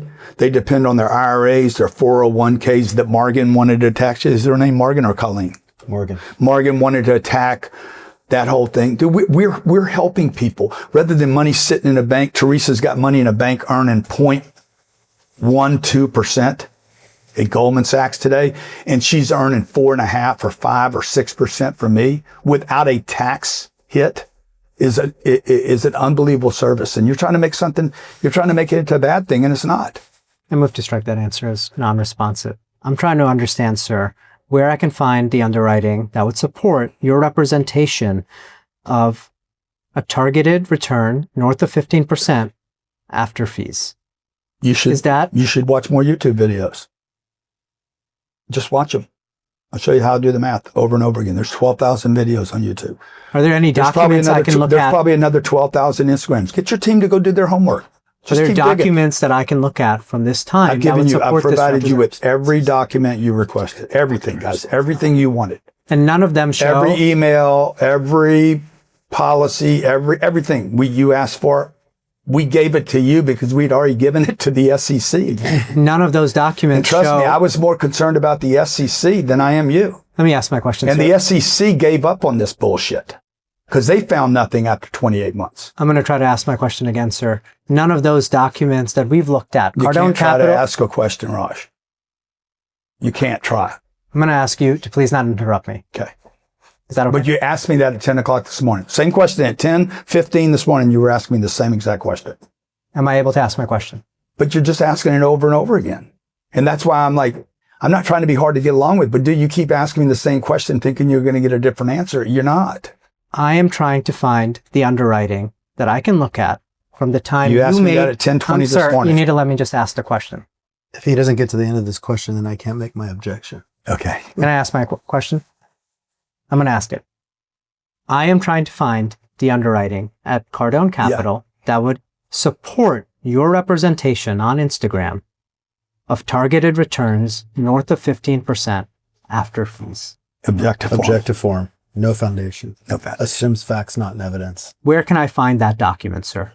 Same objections. Tell you where to find them. I told you since 10 o'clock. I told Morgan Tuesday. I told her where to find them. At this time, none of the underwriting models that we have received show a return of 15% after fees.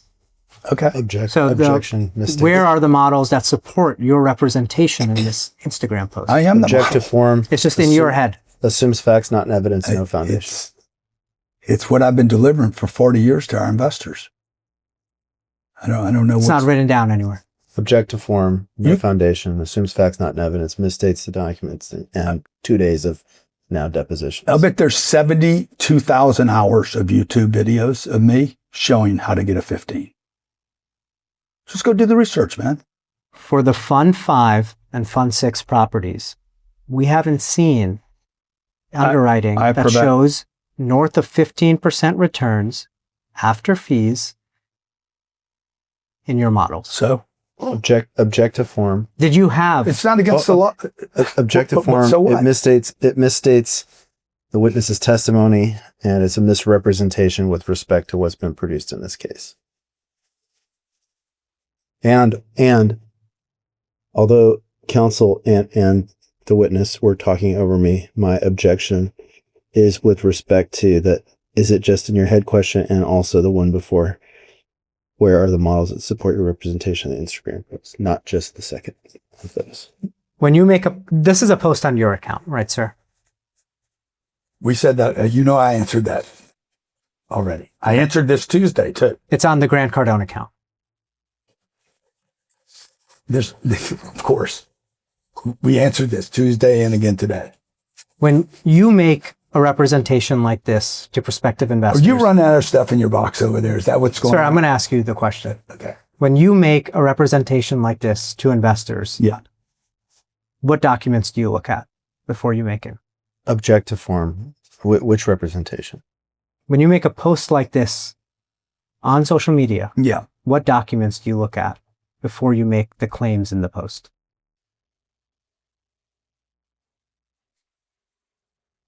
This post right here. Correct. Thank you, April. Thank you. You want one? You do. You No, do. Bring Raj one too. Raj, give Raj a cold. He needs one. Okay. Yeah, and bring some bubbles over here. Champagne in a sec. Let me ask my question again, just so we have a clear record. Is that okay? Okay. Before you make a post like this on social media, what documents do you look at to support the claims you're making? This is how to double your money. This is the current deal we're doing at that time. This is the disclosure. Okay? You understand that prior to the Jobs Act and social media, no one had ever raised money before. This is a new frontier. People are trying to figure out, how do you regulate it? How do you raise money? How does anybody crowdfund? Okay? It just so happens, Raj, that not only am I the most successful crowdfunder in the world, okay, we're the only group, 2018, 2019, 2020, 2021, 22, through COVID, 24, 25, 26. I'm the only guy left standing raising money. We didn't bust out. We didn't do any forbearance. We didn't go bankrupt. In the same period of time, the same identical period of time, Brookfield lost over $2 billion worth of real estate. Starwood, gated redemptions. The biggest institutions in the world stopped paying their investors. We continue to pay everybody every month, dude. What? I'm just telling you, I have 40 years of experience picking, managing, and forecasting real estate transactions. And that's what I use. We gave you all the documents you need. And you're doing that underwriting in your head, right? No, not, again, it probably 10:30 this morning, I told you, I do it, Ryan does it, analyst does it, broker does it. 3 brokers would have done it before them. That guy that just called might not have got the listing, but he could have done underwriting on it, because Joe, when he goes to sell something, he's going to go to CBRE, he's going to go to Cushman, and let's say he's going to go to 1/3 other brokers, JLL, and he's going to get underwriting from all 3 groups. He's trying to sell his asset. Let's say Breakfast Point. He's going to go to 3 different brokers. Cushman's going to do their underwriting. CBRE is going to do their underwriting. Raj Brokerage is going to do their underwriting. They're going to give them to the seller. The seller is going to say, I'm going to pick Raj's company because he gave me the highest valuation, or we like his service, or his response time better. But he's also going to collect these other 2 underwritings over here, and he probably has 9 underwritings on one asset. And what I'm telling I am then going, Joe's going to hire you, and then I'm going to say, Raj, give me your underwriting, and you're going to give me your underwriting. And then I'm going to call this guy over here, Brandon, and say, Brandon, did you underwrite that deal? Yeah. How did you guys underwrite it? Well, we underwrote it for way less than that. Raj got the deal because Raj blew smoke up Joe's ass, and Joe went for it, and he believes it. Okay. Now I have like 9 underwritings that are free, cost no one anything. And I'm going to be very efficient with all that. Because when you grow up in a bayou, raised by a single mom, you learn, and your dad dies, and there's no money coming in, you learn how to be efficient. And that's what I'm doing.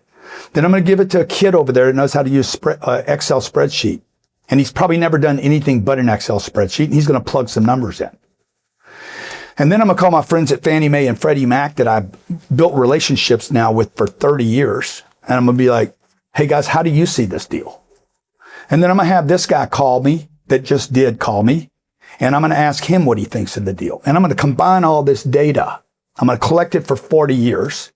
I'm going to do the right thing for the investor. And I'm going to be like, I'm going to hit a 15 on this thing. You personally combine all that data? Well, yeah, dude, I'm the only person I'm talking about right now. I'm the one I'm talking about me. It also says in our circular, if anything were to happen to me, it could greatly negatively impact the investors, and they should be informed. There's an entire paragraph. If anything happens to the founder, Grant Cardone, this could greatly impact your investment. Why do we do that? Because this company is so dependent upon me at this time. Every day I work with my team to build legs underneath my Ryan, the Andres, Jim D. Road, the rest of my team, to make sure that we have a great team so that when I'm not around in 20 years or 30 years, I'll probably live till I'm 107. Okay. I'm going to turn you into an investor one day, man. Okay. When I'm not around anymore, this company's going to be able to take care of investors for the next 100 years. Let's take a break and go off the record. Oh, come on, dude. Don't break the flow, man. Time is 17:04. We're going off the record. Time is 17:23. We're back on the record. Mr. Cardone, I'm going to hand you Exhibit 304. It's This a is- long this is- document because of the This is my attachments. second God hour of the day, just so you know. I just want to warn you in advance. Between 3 and 4 a.m., I have God hour, and this is the time of the day when I'm spectacular. I'm glad to know that. Okay. This is an email from Miss Sheeman to you. Do you see that, sir? This cannot be an email. The cover document is an email, and there's a long attachment attached. But I printed the attachment as well. Okay, but this Susan Sheeman didn't send me a 510-page document. No, sir. Ms. Sheeman sent you an email on December 10th, 2019, and she attached the Delray appraisal for review. Do you see that? Okay. I have not seen this before.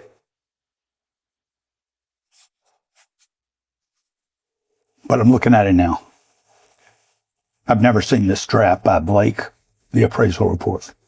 Is that a company you use for appraisals? I don't even know this company, Blake. If you look at the cover email, Okay. Ms. Sheeman writes, attached is the appraisal for Delray as of 11/30/2019 for $94.9 million, which is 2.7 higher than our purchase price. Which is $2.7 million higher than the purchase price. By the way, we will not disclose that to our investors. And Ms. Sheeman asks you to review the appraisal no later than this Friday. Okay. And let me know if you have any revisions, right? Okay. And she asks if you agree with the valuation. Okay. Do you know if you agreed with that valuation? Of course, I agree with. Look, I thought when we bought the Delray deal, we had stolen something. I was literally worried about going to jail for this purchase. It was so good. Magnificent property, perfect location. The amenities are unbelievable. The quality of the asset, phenomenal. And the fact that I could buy this for $92 million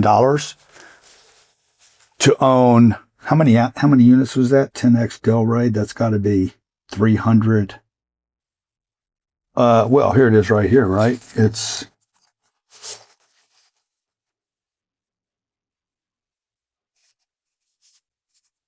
dude, I said this is my best hour, and I'm forgetting how many units I have here. I'm embarrassed. Let me see. I'm not going to ask you about that unless you want to find it. Well, no, you asked me if it's a good deal, I think. Didn't you ask me if it's a I good asked deal? you just if you agreed with the appraised value contained in this valuation. Yeah. 346 units. Yeah, dude, I agreed. Okay, Now, it was unbelievable. Okay, it's 92 million today. It's worth 140 million dollars. The fund's 5 and 6 properties are appraised every other year. Is that right? I think that's right. And do you receive those appraisals, right? I don't actually receive them. My team gets the appraisals. Do you review the appraisals? No. Do you sign off on the values in the appraisals? No, not really. I accept the appraisals for what they are. Do you We know? use a third party. We're required to by Fannie and Freddie to use a third party and or whatever lender we're using. We use a third party. Obviously, if I disagreed with the appraisal, I would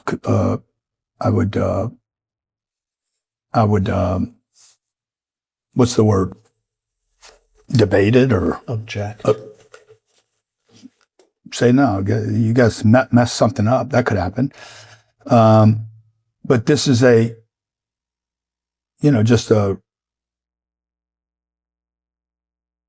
that's the right thing to do every couple of years, do an appraisal on property, be able to report it as a third party valuation. I don't think the appraisal's right, personally. I thought when I bought the asset, like I said, I was stealing it. I know the asset's worth more today than it would appraise for today. It's going to appraise at one number because of the marketplace, but I know what it's really worth. You think the asset's worth more than it would appraise for today? Hunt, to me, I wouldn't sell it for what it's worth today. I wouldn't sell it. I can never buy this asset again. Okay. See, this goes back to your question earlier about how long would you stay in a deal? 10X Delray, this is probably going to be the deal. I was telling these guys on the break while you were checking in with New York. I'm probably going to send back, I think we have $34 million in that investment.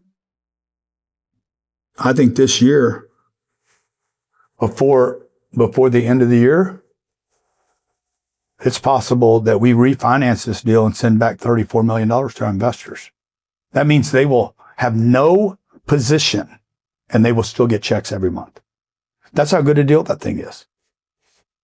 Now, if you do 76 deals in your career, they're all going to perform a little different. This one's crushing. This is what you look for. And that's why we put 5 deals in one fund and allowed the investors to have the what's that word starts with a D. Diversity, man. Okay. Democratizing institutional quality assets and giving our investors diversification across a massive portfolio of 2,000 institutional quality assets, all that provide cash flow. 45 days after we bought it, all through COVID, through the Trump era, through the Biden era, and through the Trump tariffs, Iran, the whole bullshit, the whole gamut for 8 years, 96 months in a row, your client, your original client, has been paid. I'm going to ask you about another one of your properties. And I checked on that Tuon guy. He invested in one deal. Okay. He put 10,000 in with us, came back and put another 10,000 with us, came back and put another 5,000 with us, waited 3 years after the lawsuit. Check this out. Put 50 grand after the lawsuit and then put in another $15,000. I move to strike that as non-responsive. There's no question pending. I'm going to move to another one of your properties, Mr. Cardone. Yeah. You own the Wellington Club property, right? Another smoker. You own, the apartment complex is known as the 10X Wellington Club apartment? Yes. Right. When did you acquire that property? You'd have to refresh my memory because it's a lot going on, but I would say 2016.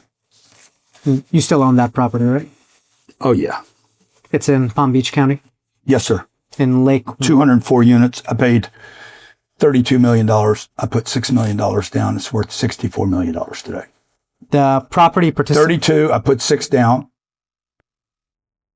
And it's worth $64 million. Okay. Which means the $6 million has turned into $38 million. The property. That'd be a 500x return. 70% a year. The property participates in Palm Beach County's workforce housing program. Yes, sir. It does. And the property has a restrictive covenant requiring it to provide housing to Palm Beach County employees at discounted prices. No, not quite. Not quite the truth, but that's how you read the covenant. But that's not what the restrictive covenant said and what made this such a good deal. Tell me what the restrictive covenant said. The restricted covenant on the Wellington deal, this deal was provided to me by Robert Given. Robert called me and said, I have a deal in Wellington. It's 204 units, brand new. We paid, I get giddy talking about this deal because it was so good. We paid 36 million or 32 million maybe. Yeah, 32 million, 150,000 a door. Cost 300 to build it. I said, what's the deal, Robert? There's a restrictive covenant on it. Robert Givens, by the way, would be a great witness for our side.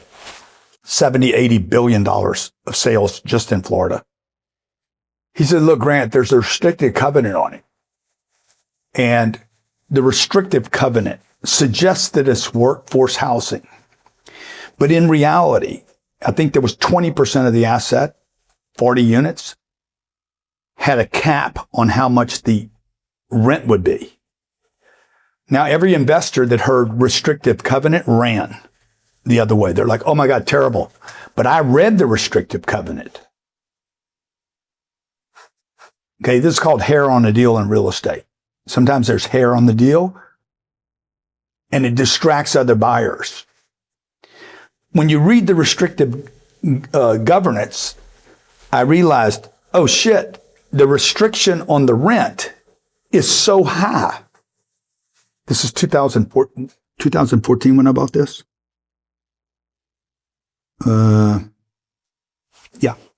May 2014. I still have not gotten to the restriction rents 12 years later. What I was restricted to do in 2014, I still not have still not achieved today.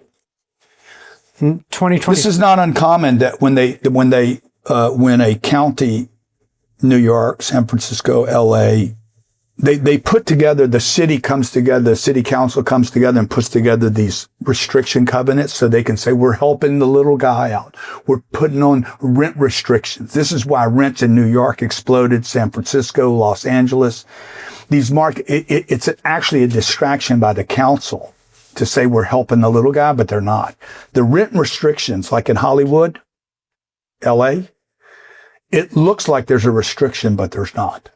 In 2025, Palm Beach County audited the Wellington Club property, right? Who did? Palm Beach County. Okay. I didn't know that. Okay, I'm going to mark as Exhibit 305 an audit report from the Palm Beach County Workforce Housing Program for the Wellington Club apartments.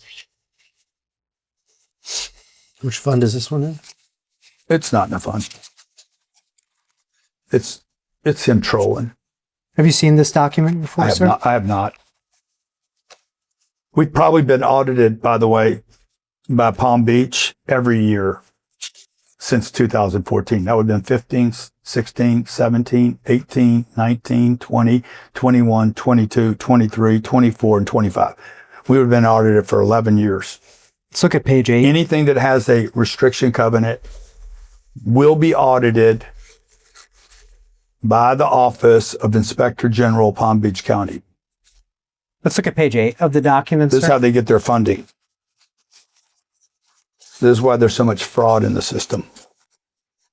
On page 8, it states, finding 1, the owner did not ensure that its property managers always charged the applicable WHP rental rate and or properly applied utility charges and credits, and the county lacked sufficient monitoring to identify the non-compliance. Do you see that, sir? Yeah. You were not aware of this finding before today? No. It doesn't even concern me. It's nonsense. You're the owner of the Wellington Club. Yep. That's right. Who would this go to, Raj? Who's responsible for this, Raj? All right. The management company, Raj, is responsible. We have a third-party manager responsible. You want to strike this, I'm sure, because you don't want to hear it. I'm going to move to strike everything after yes as non-responsive to the question.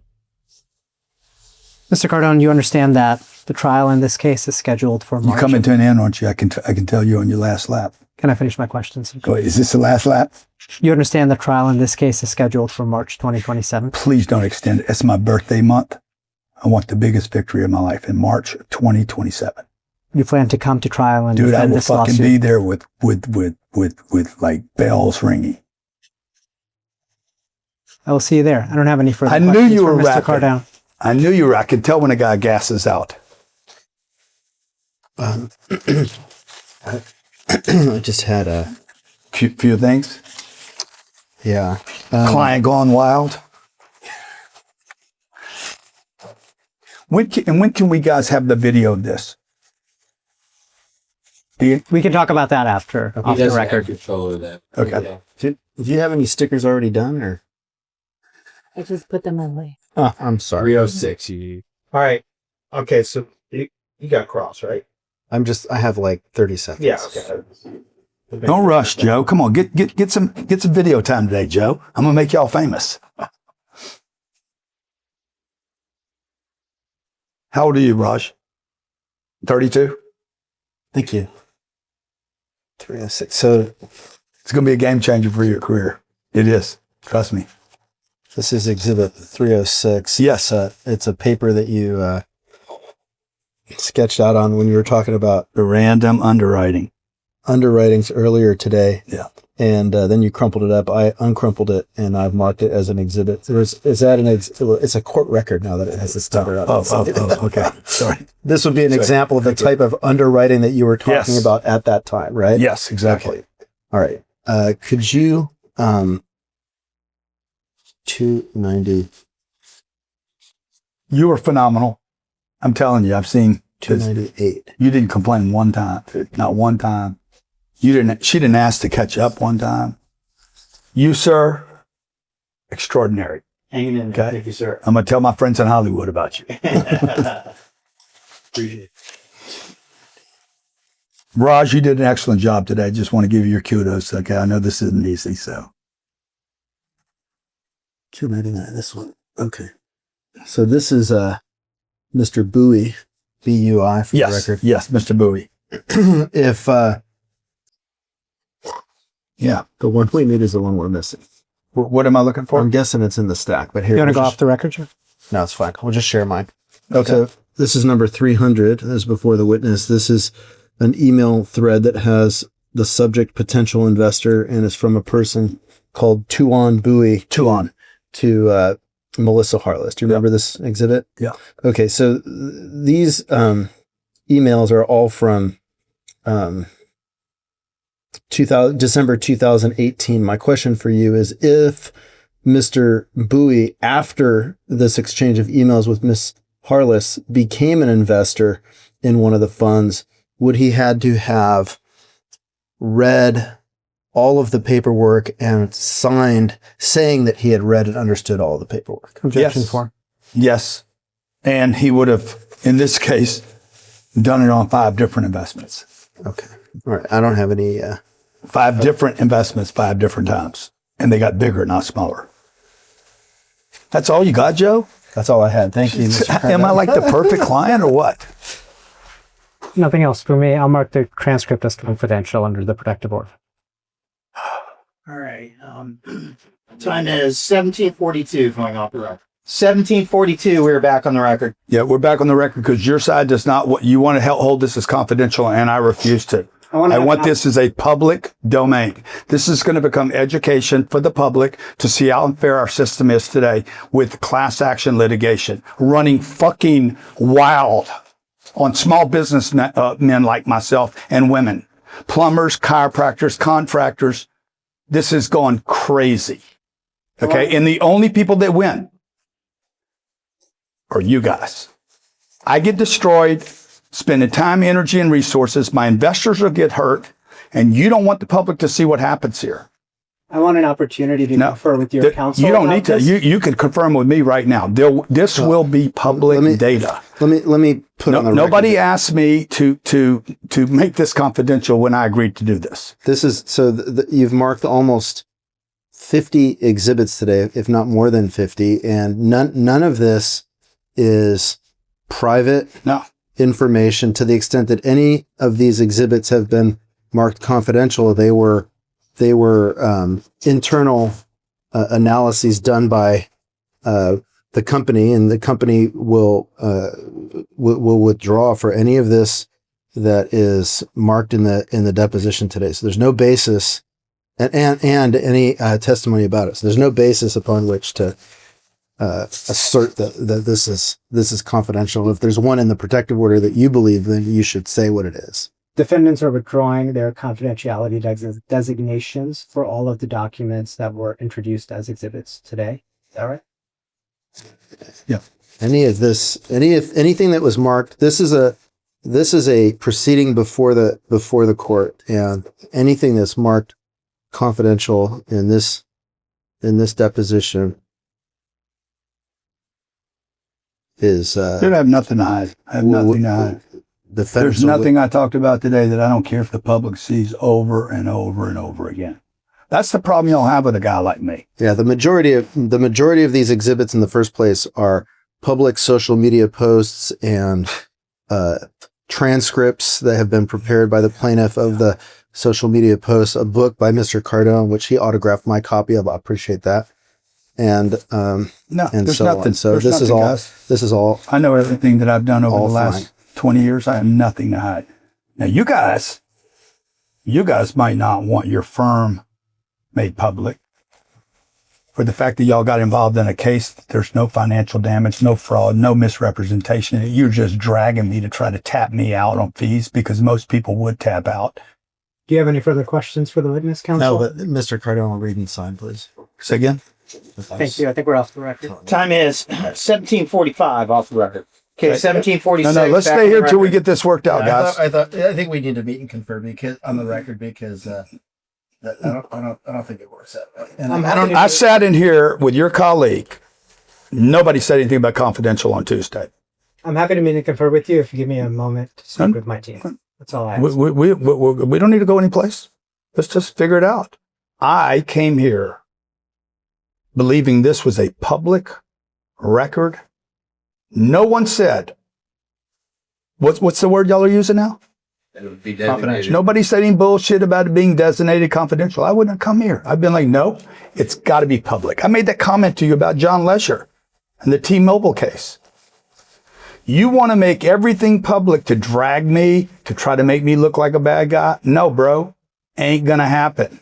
I don't have any further questions for the witness. Okay, well, just designate this. Designate. Why don't you take a break, talk to your team, Stay on and record. Go back on the record and figure this out. Yeah, let's do Let's go off the All right. All right. 17:47 off the record. All right. 17:52 back on the record.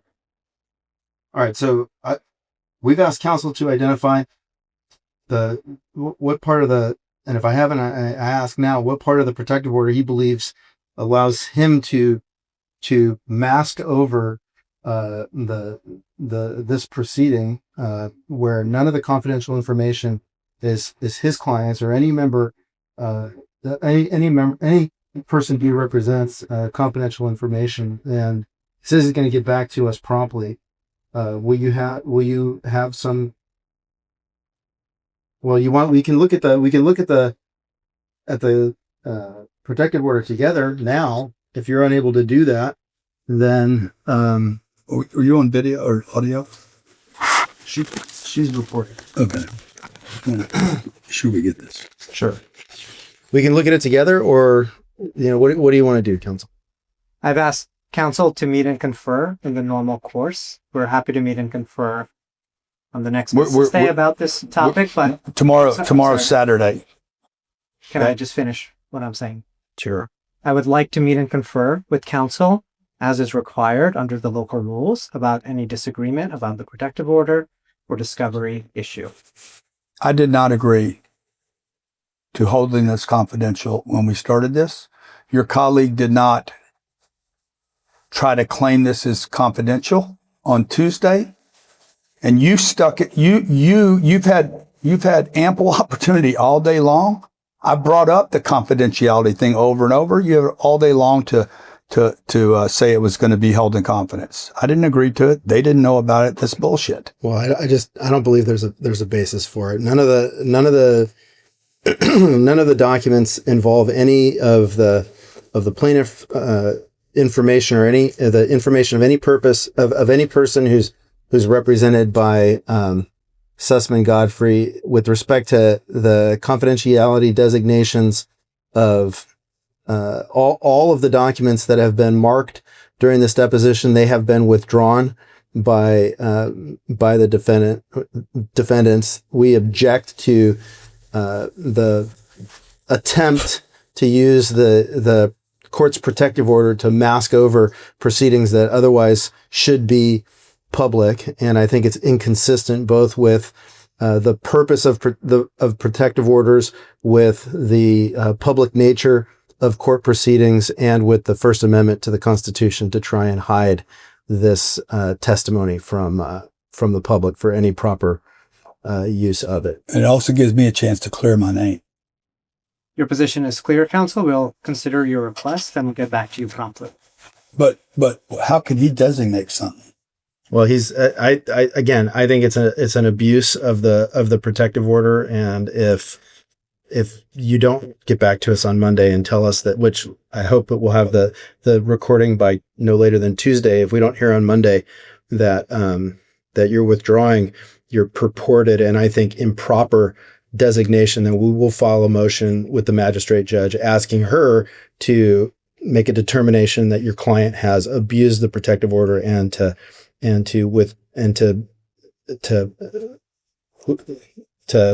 overrule your purported objection based on the protective order. And I just want to say that I own this building. This recording was done in my office. I told your colleague Tuesday that I want a copy of this recording. You knew that coming in here. Your team sat all day Tuesday and listened to this all day today. And for you guys to drop this in the last 3 minutes, the reason you don't want this public is because you know you don't have a case here. And this is a time in 2026 when the public should see what's actually going on behind the scenes. This is why I created my fund, full transparency. People could see everything, make a decision for themselves. Let's let the people make a decision who's right and who's wrong in this case. This is the first time I've had to defend myself.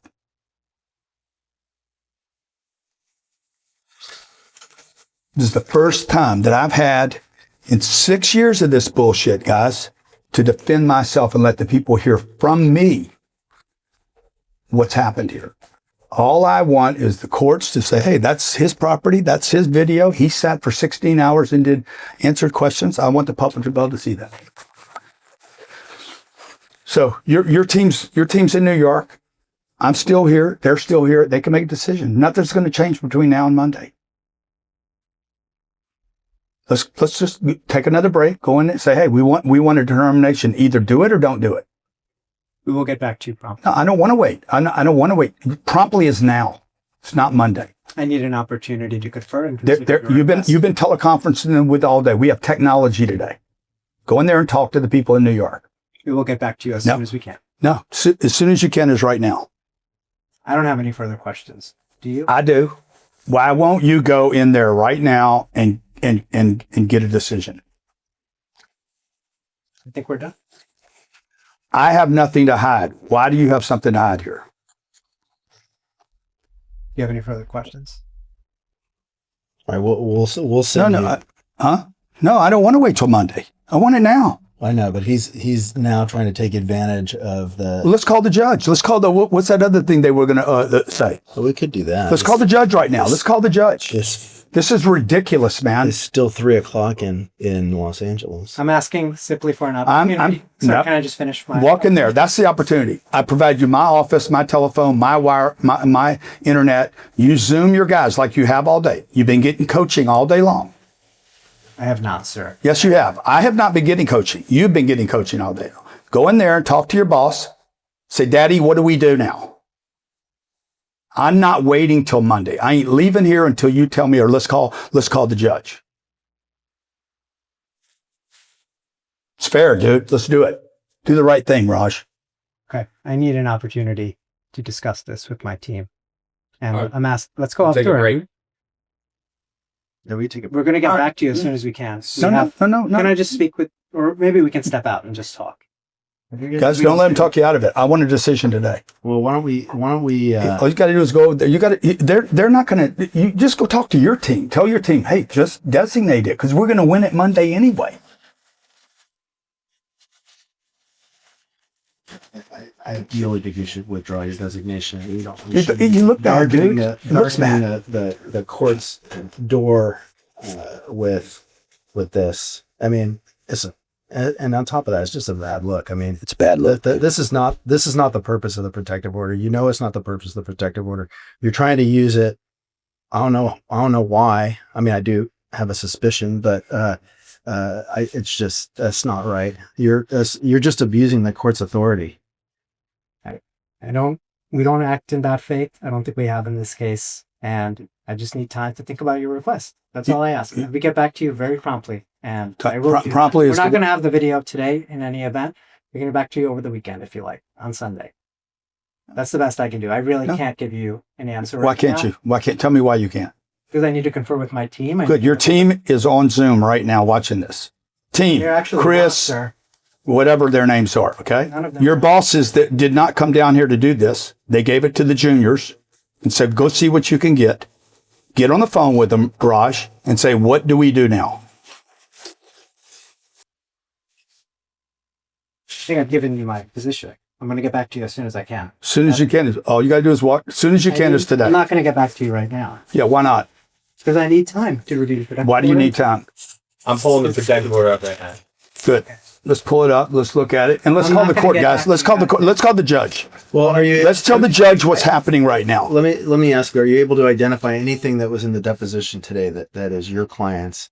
I haven't had a chance to review the transcript. I didn't even look at the transcript. Well, we're not going to wait for the transcript. We're going to get a rough tonight, and we're going to get, I think we've asked for a next day delivery on the transcript as soon as you can get it. I'm going to look at that. My team is going to look at that. I'm going to get back to you guys. We're not going to have the video for you to post today in any event. I'm not posting it today. So before you get this video, I will get you an answer on our position. I promise you that. What? Before I get the video? Yes. What kind of offer is that, bro? That's misrepresentation. Before I get the video, you're going to give me a position? That's ridiculous. I'm going to give you I met here today. No one asked me, suggested to anyone that this was being done in confidence. Did you guys know that? No, I don't think that you probably could do it on a protective order. I think that's clear on the record. Okay, so let's see what it says. Sit down, Raj. You don't need to start putting your shit up. I have paid you respect all day. I showed up here early. I was here at every break. I sat down and answered every question. I did that Tuesday as well. I'm going to review the transcript, which we'll receive tomorrow, and get back to you as soon as I can.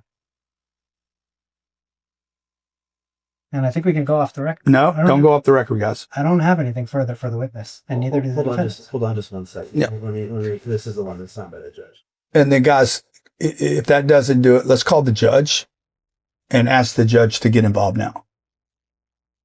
Because I don't think a California judge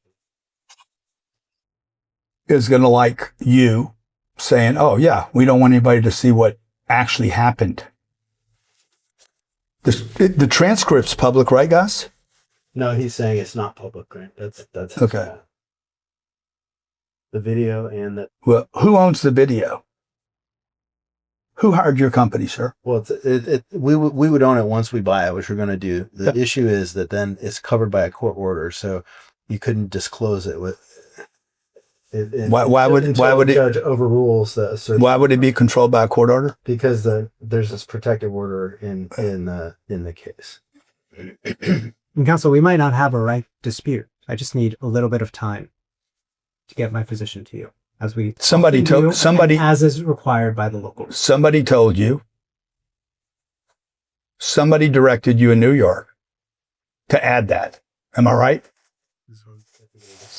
Guys? He's misrepresenting his position right now, guys. New York directed him to hold this as confidential. It's a bad look, dude. I'm going to make sure everybody knows this happened, regardless of what the courts say, by the way, on the record. Well, I've just reviewed the relevant parts of the protective order, which is docket number 155, and I don't think it provides a basis for you to designate this transcript or video confidential. As I've said, I have your position. I need to speak with my team, and we're going to get back to you as soon as we can. Joe, let's call the court. Let's call the judge. Do you think we have a right dispute? I'm going to tell the judge that I need 2 more days to talk to my team. Let's call the judge, guys. What would you tell the judge as to how you could designate his testimony as confidential? Like on what basis? I haven't reviewed the testimony yet. You covered a lot of topics. But it was today. all Mr. Cardone's But it wasn't about Christine Pino. There was testimony about Miss Pino. Right. No questions about Miss Pino. Non-confidential. Nothing that's not in the public record already. Miss Pino's deposition is not in the public record. No, but the stuff you talked about is in the public record. And this is exactly why I'm asking for time to talk to my team. No, it's and not. I need the transcript. No, it's not. You're trying to hide this from public dissemination. Yes. Asking for let's just email. Let's see if the judge could. Let's get the judge on it, dude. Let's just see if the clerk is. Let's get the judge. I want to show the judge what exactly is going on here. Just reply to that. Reply to that one that Raj sent to. Then you can check with New York right now, because New York, if they're not watching this, they should know. So, just because it's. Was it your idea to make it confidential or New York's? Dear, here, right this time. Dear Madam Clerk. Sure, okay, that's the right ball now, but yeah. It says, how about that? It says, Yeah. We could have been out of here 45 minutes ago. Dispute. has What time's your flight? At the very end. 9:30? Mr. Cardone's deposition Won't even talk to me now. today. Oh my God. Call the judge. My wife said, call the judge now. Guys, my wife's saying call the judge. What are y'all doing? Email the court. Oh, good. Good. Email her. As soon as possible. Yeah. I remember. He's hanging us up from ending today because he slipped in the weenie at the end. Is that what you're going to tell the judge? The court is unavailable this afternoon. Counsel, appreciate the opportunity. Appreciate it. This thing Monday, the sooner I have this. Are you going to give me an opportunity to add our position as is required? I'm not under putting Chief anybody's. Magistrate Judges. I'm not putting anybody's position. No, we're responding to the email that you said that we want to seek the court's intervention about live disputes. So that's So what you're we're doing. raising a dispute to the court, right? No, we're doing what you said to the court in your email of July 16th at 10:47 a.m. Can I review the email to the court? Yeah, so I'll read it to you. Chief Magistrate Judge Stevenson. We'll put dear. That's polite. You Dear thought I Chief was going to be a Magistrate problem. Judge Stevenson or Ms. Hayes. The dispute has arisen at the very end of Mr. Cardone's deposition today. If the court is available to hear the parties, we would appreciate the opportunity to be heard today. If the court is unavailable this afternoon, we would appreciate the opportunity to speak with the court first thing Monday or as soon thereafter as the court is available. Just wait for her here. Yeah, let's just wait. I got plenty of time. Yeah, we could go off the record while we're waiting for the court to connect. 1809, off the record.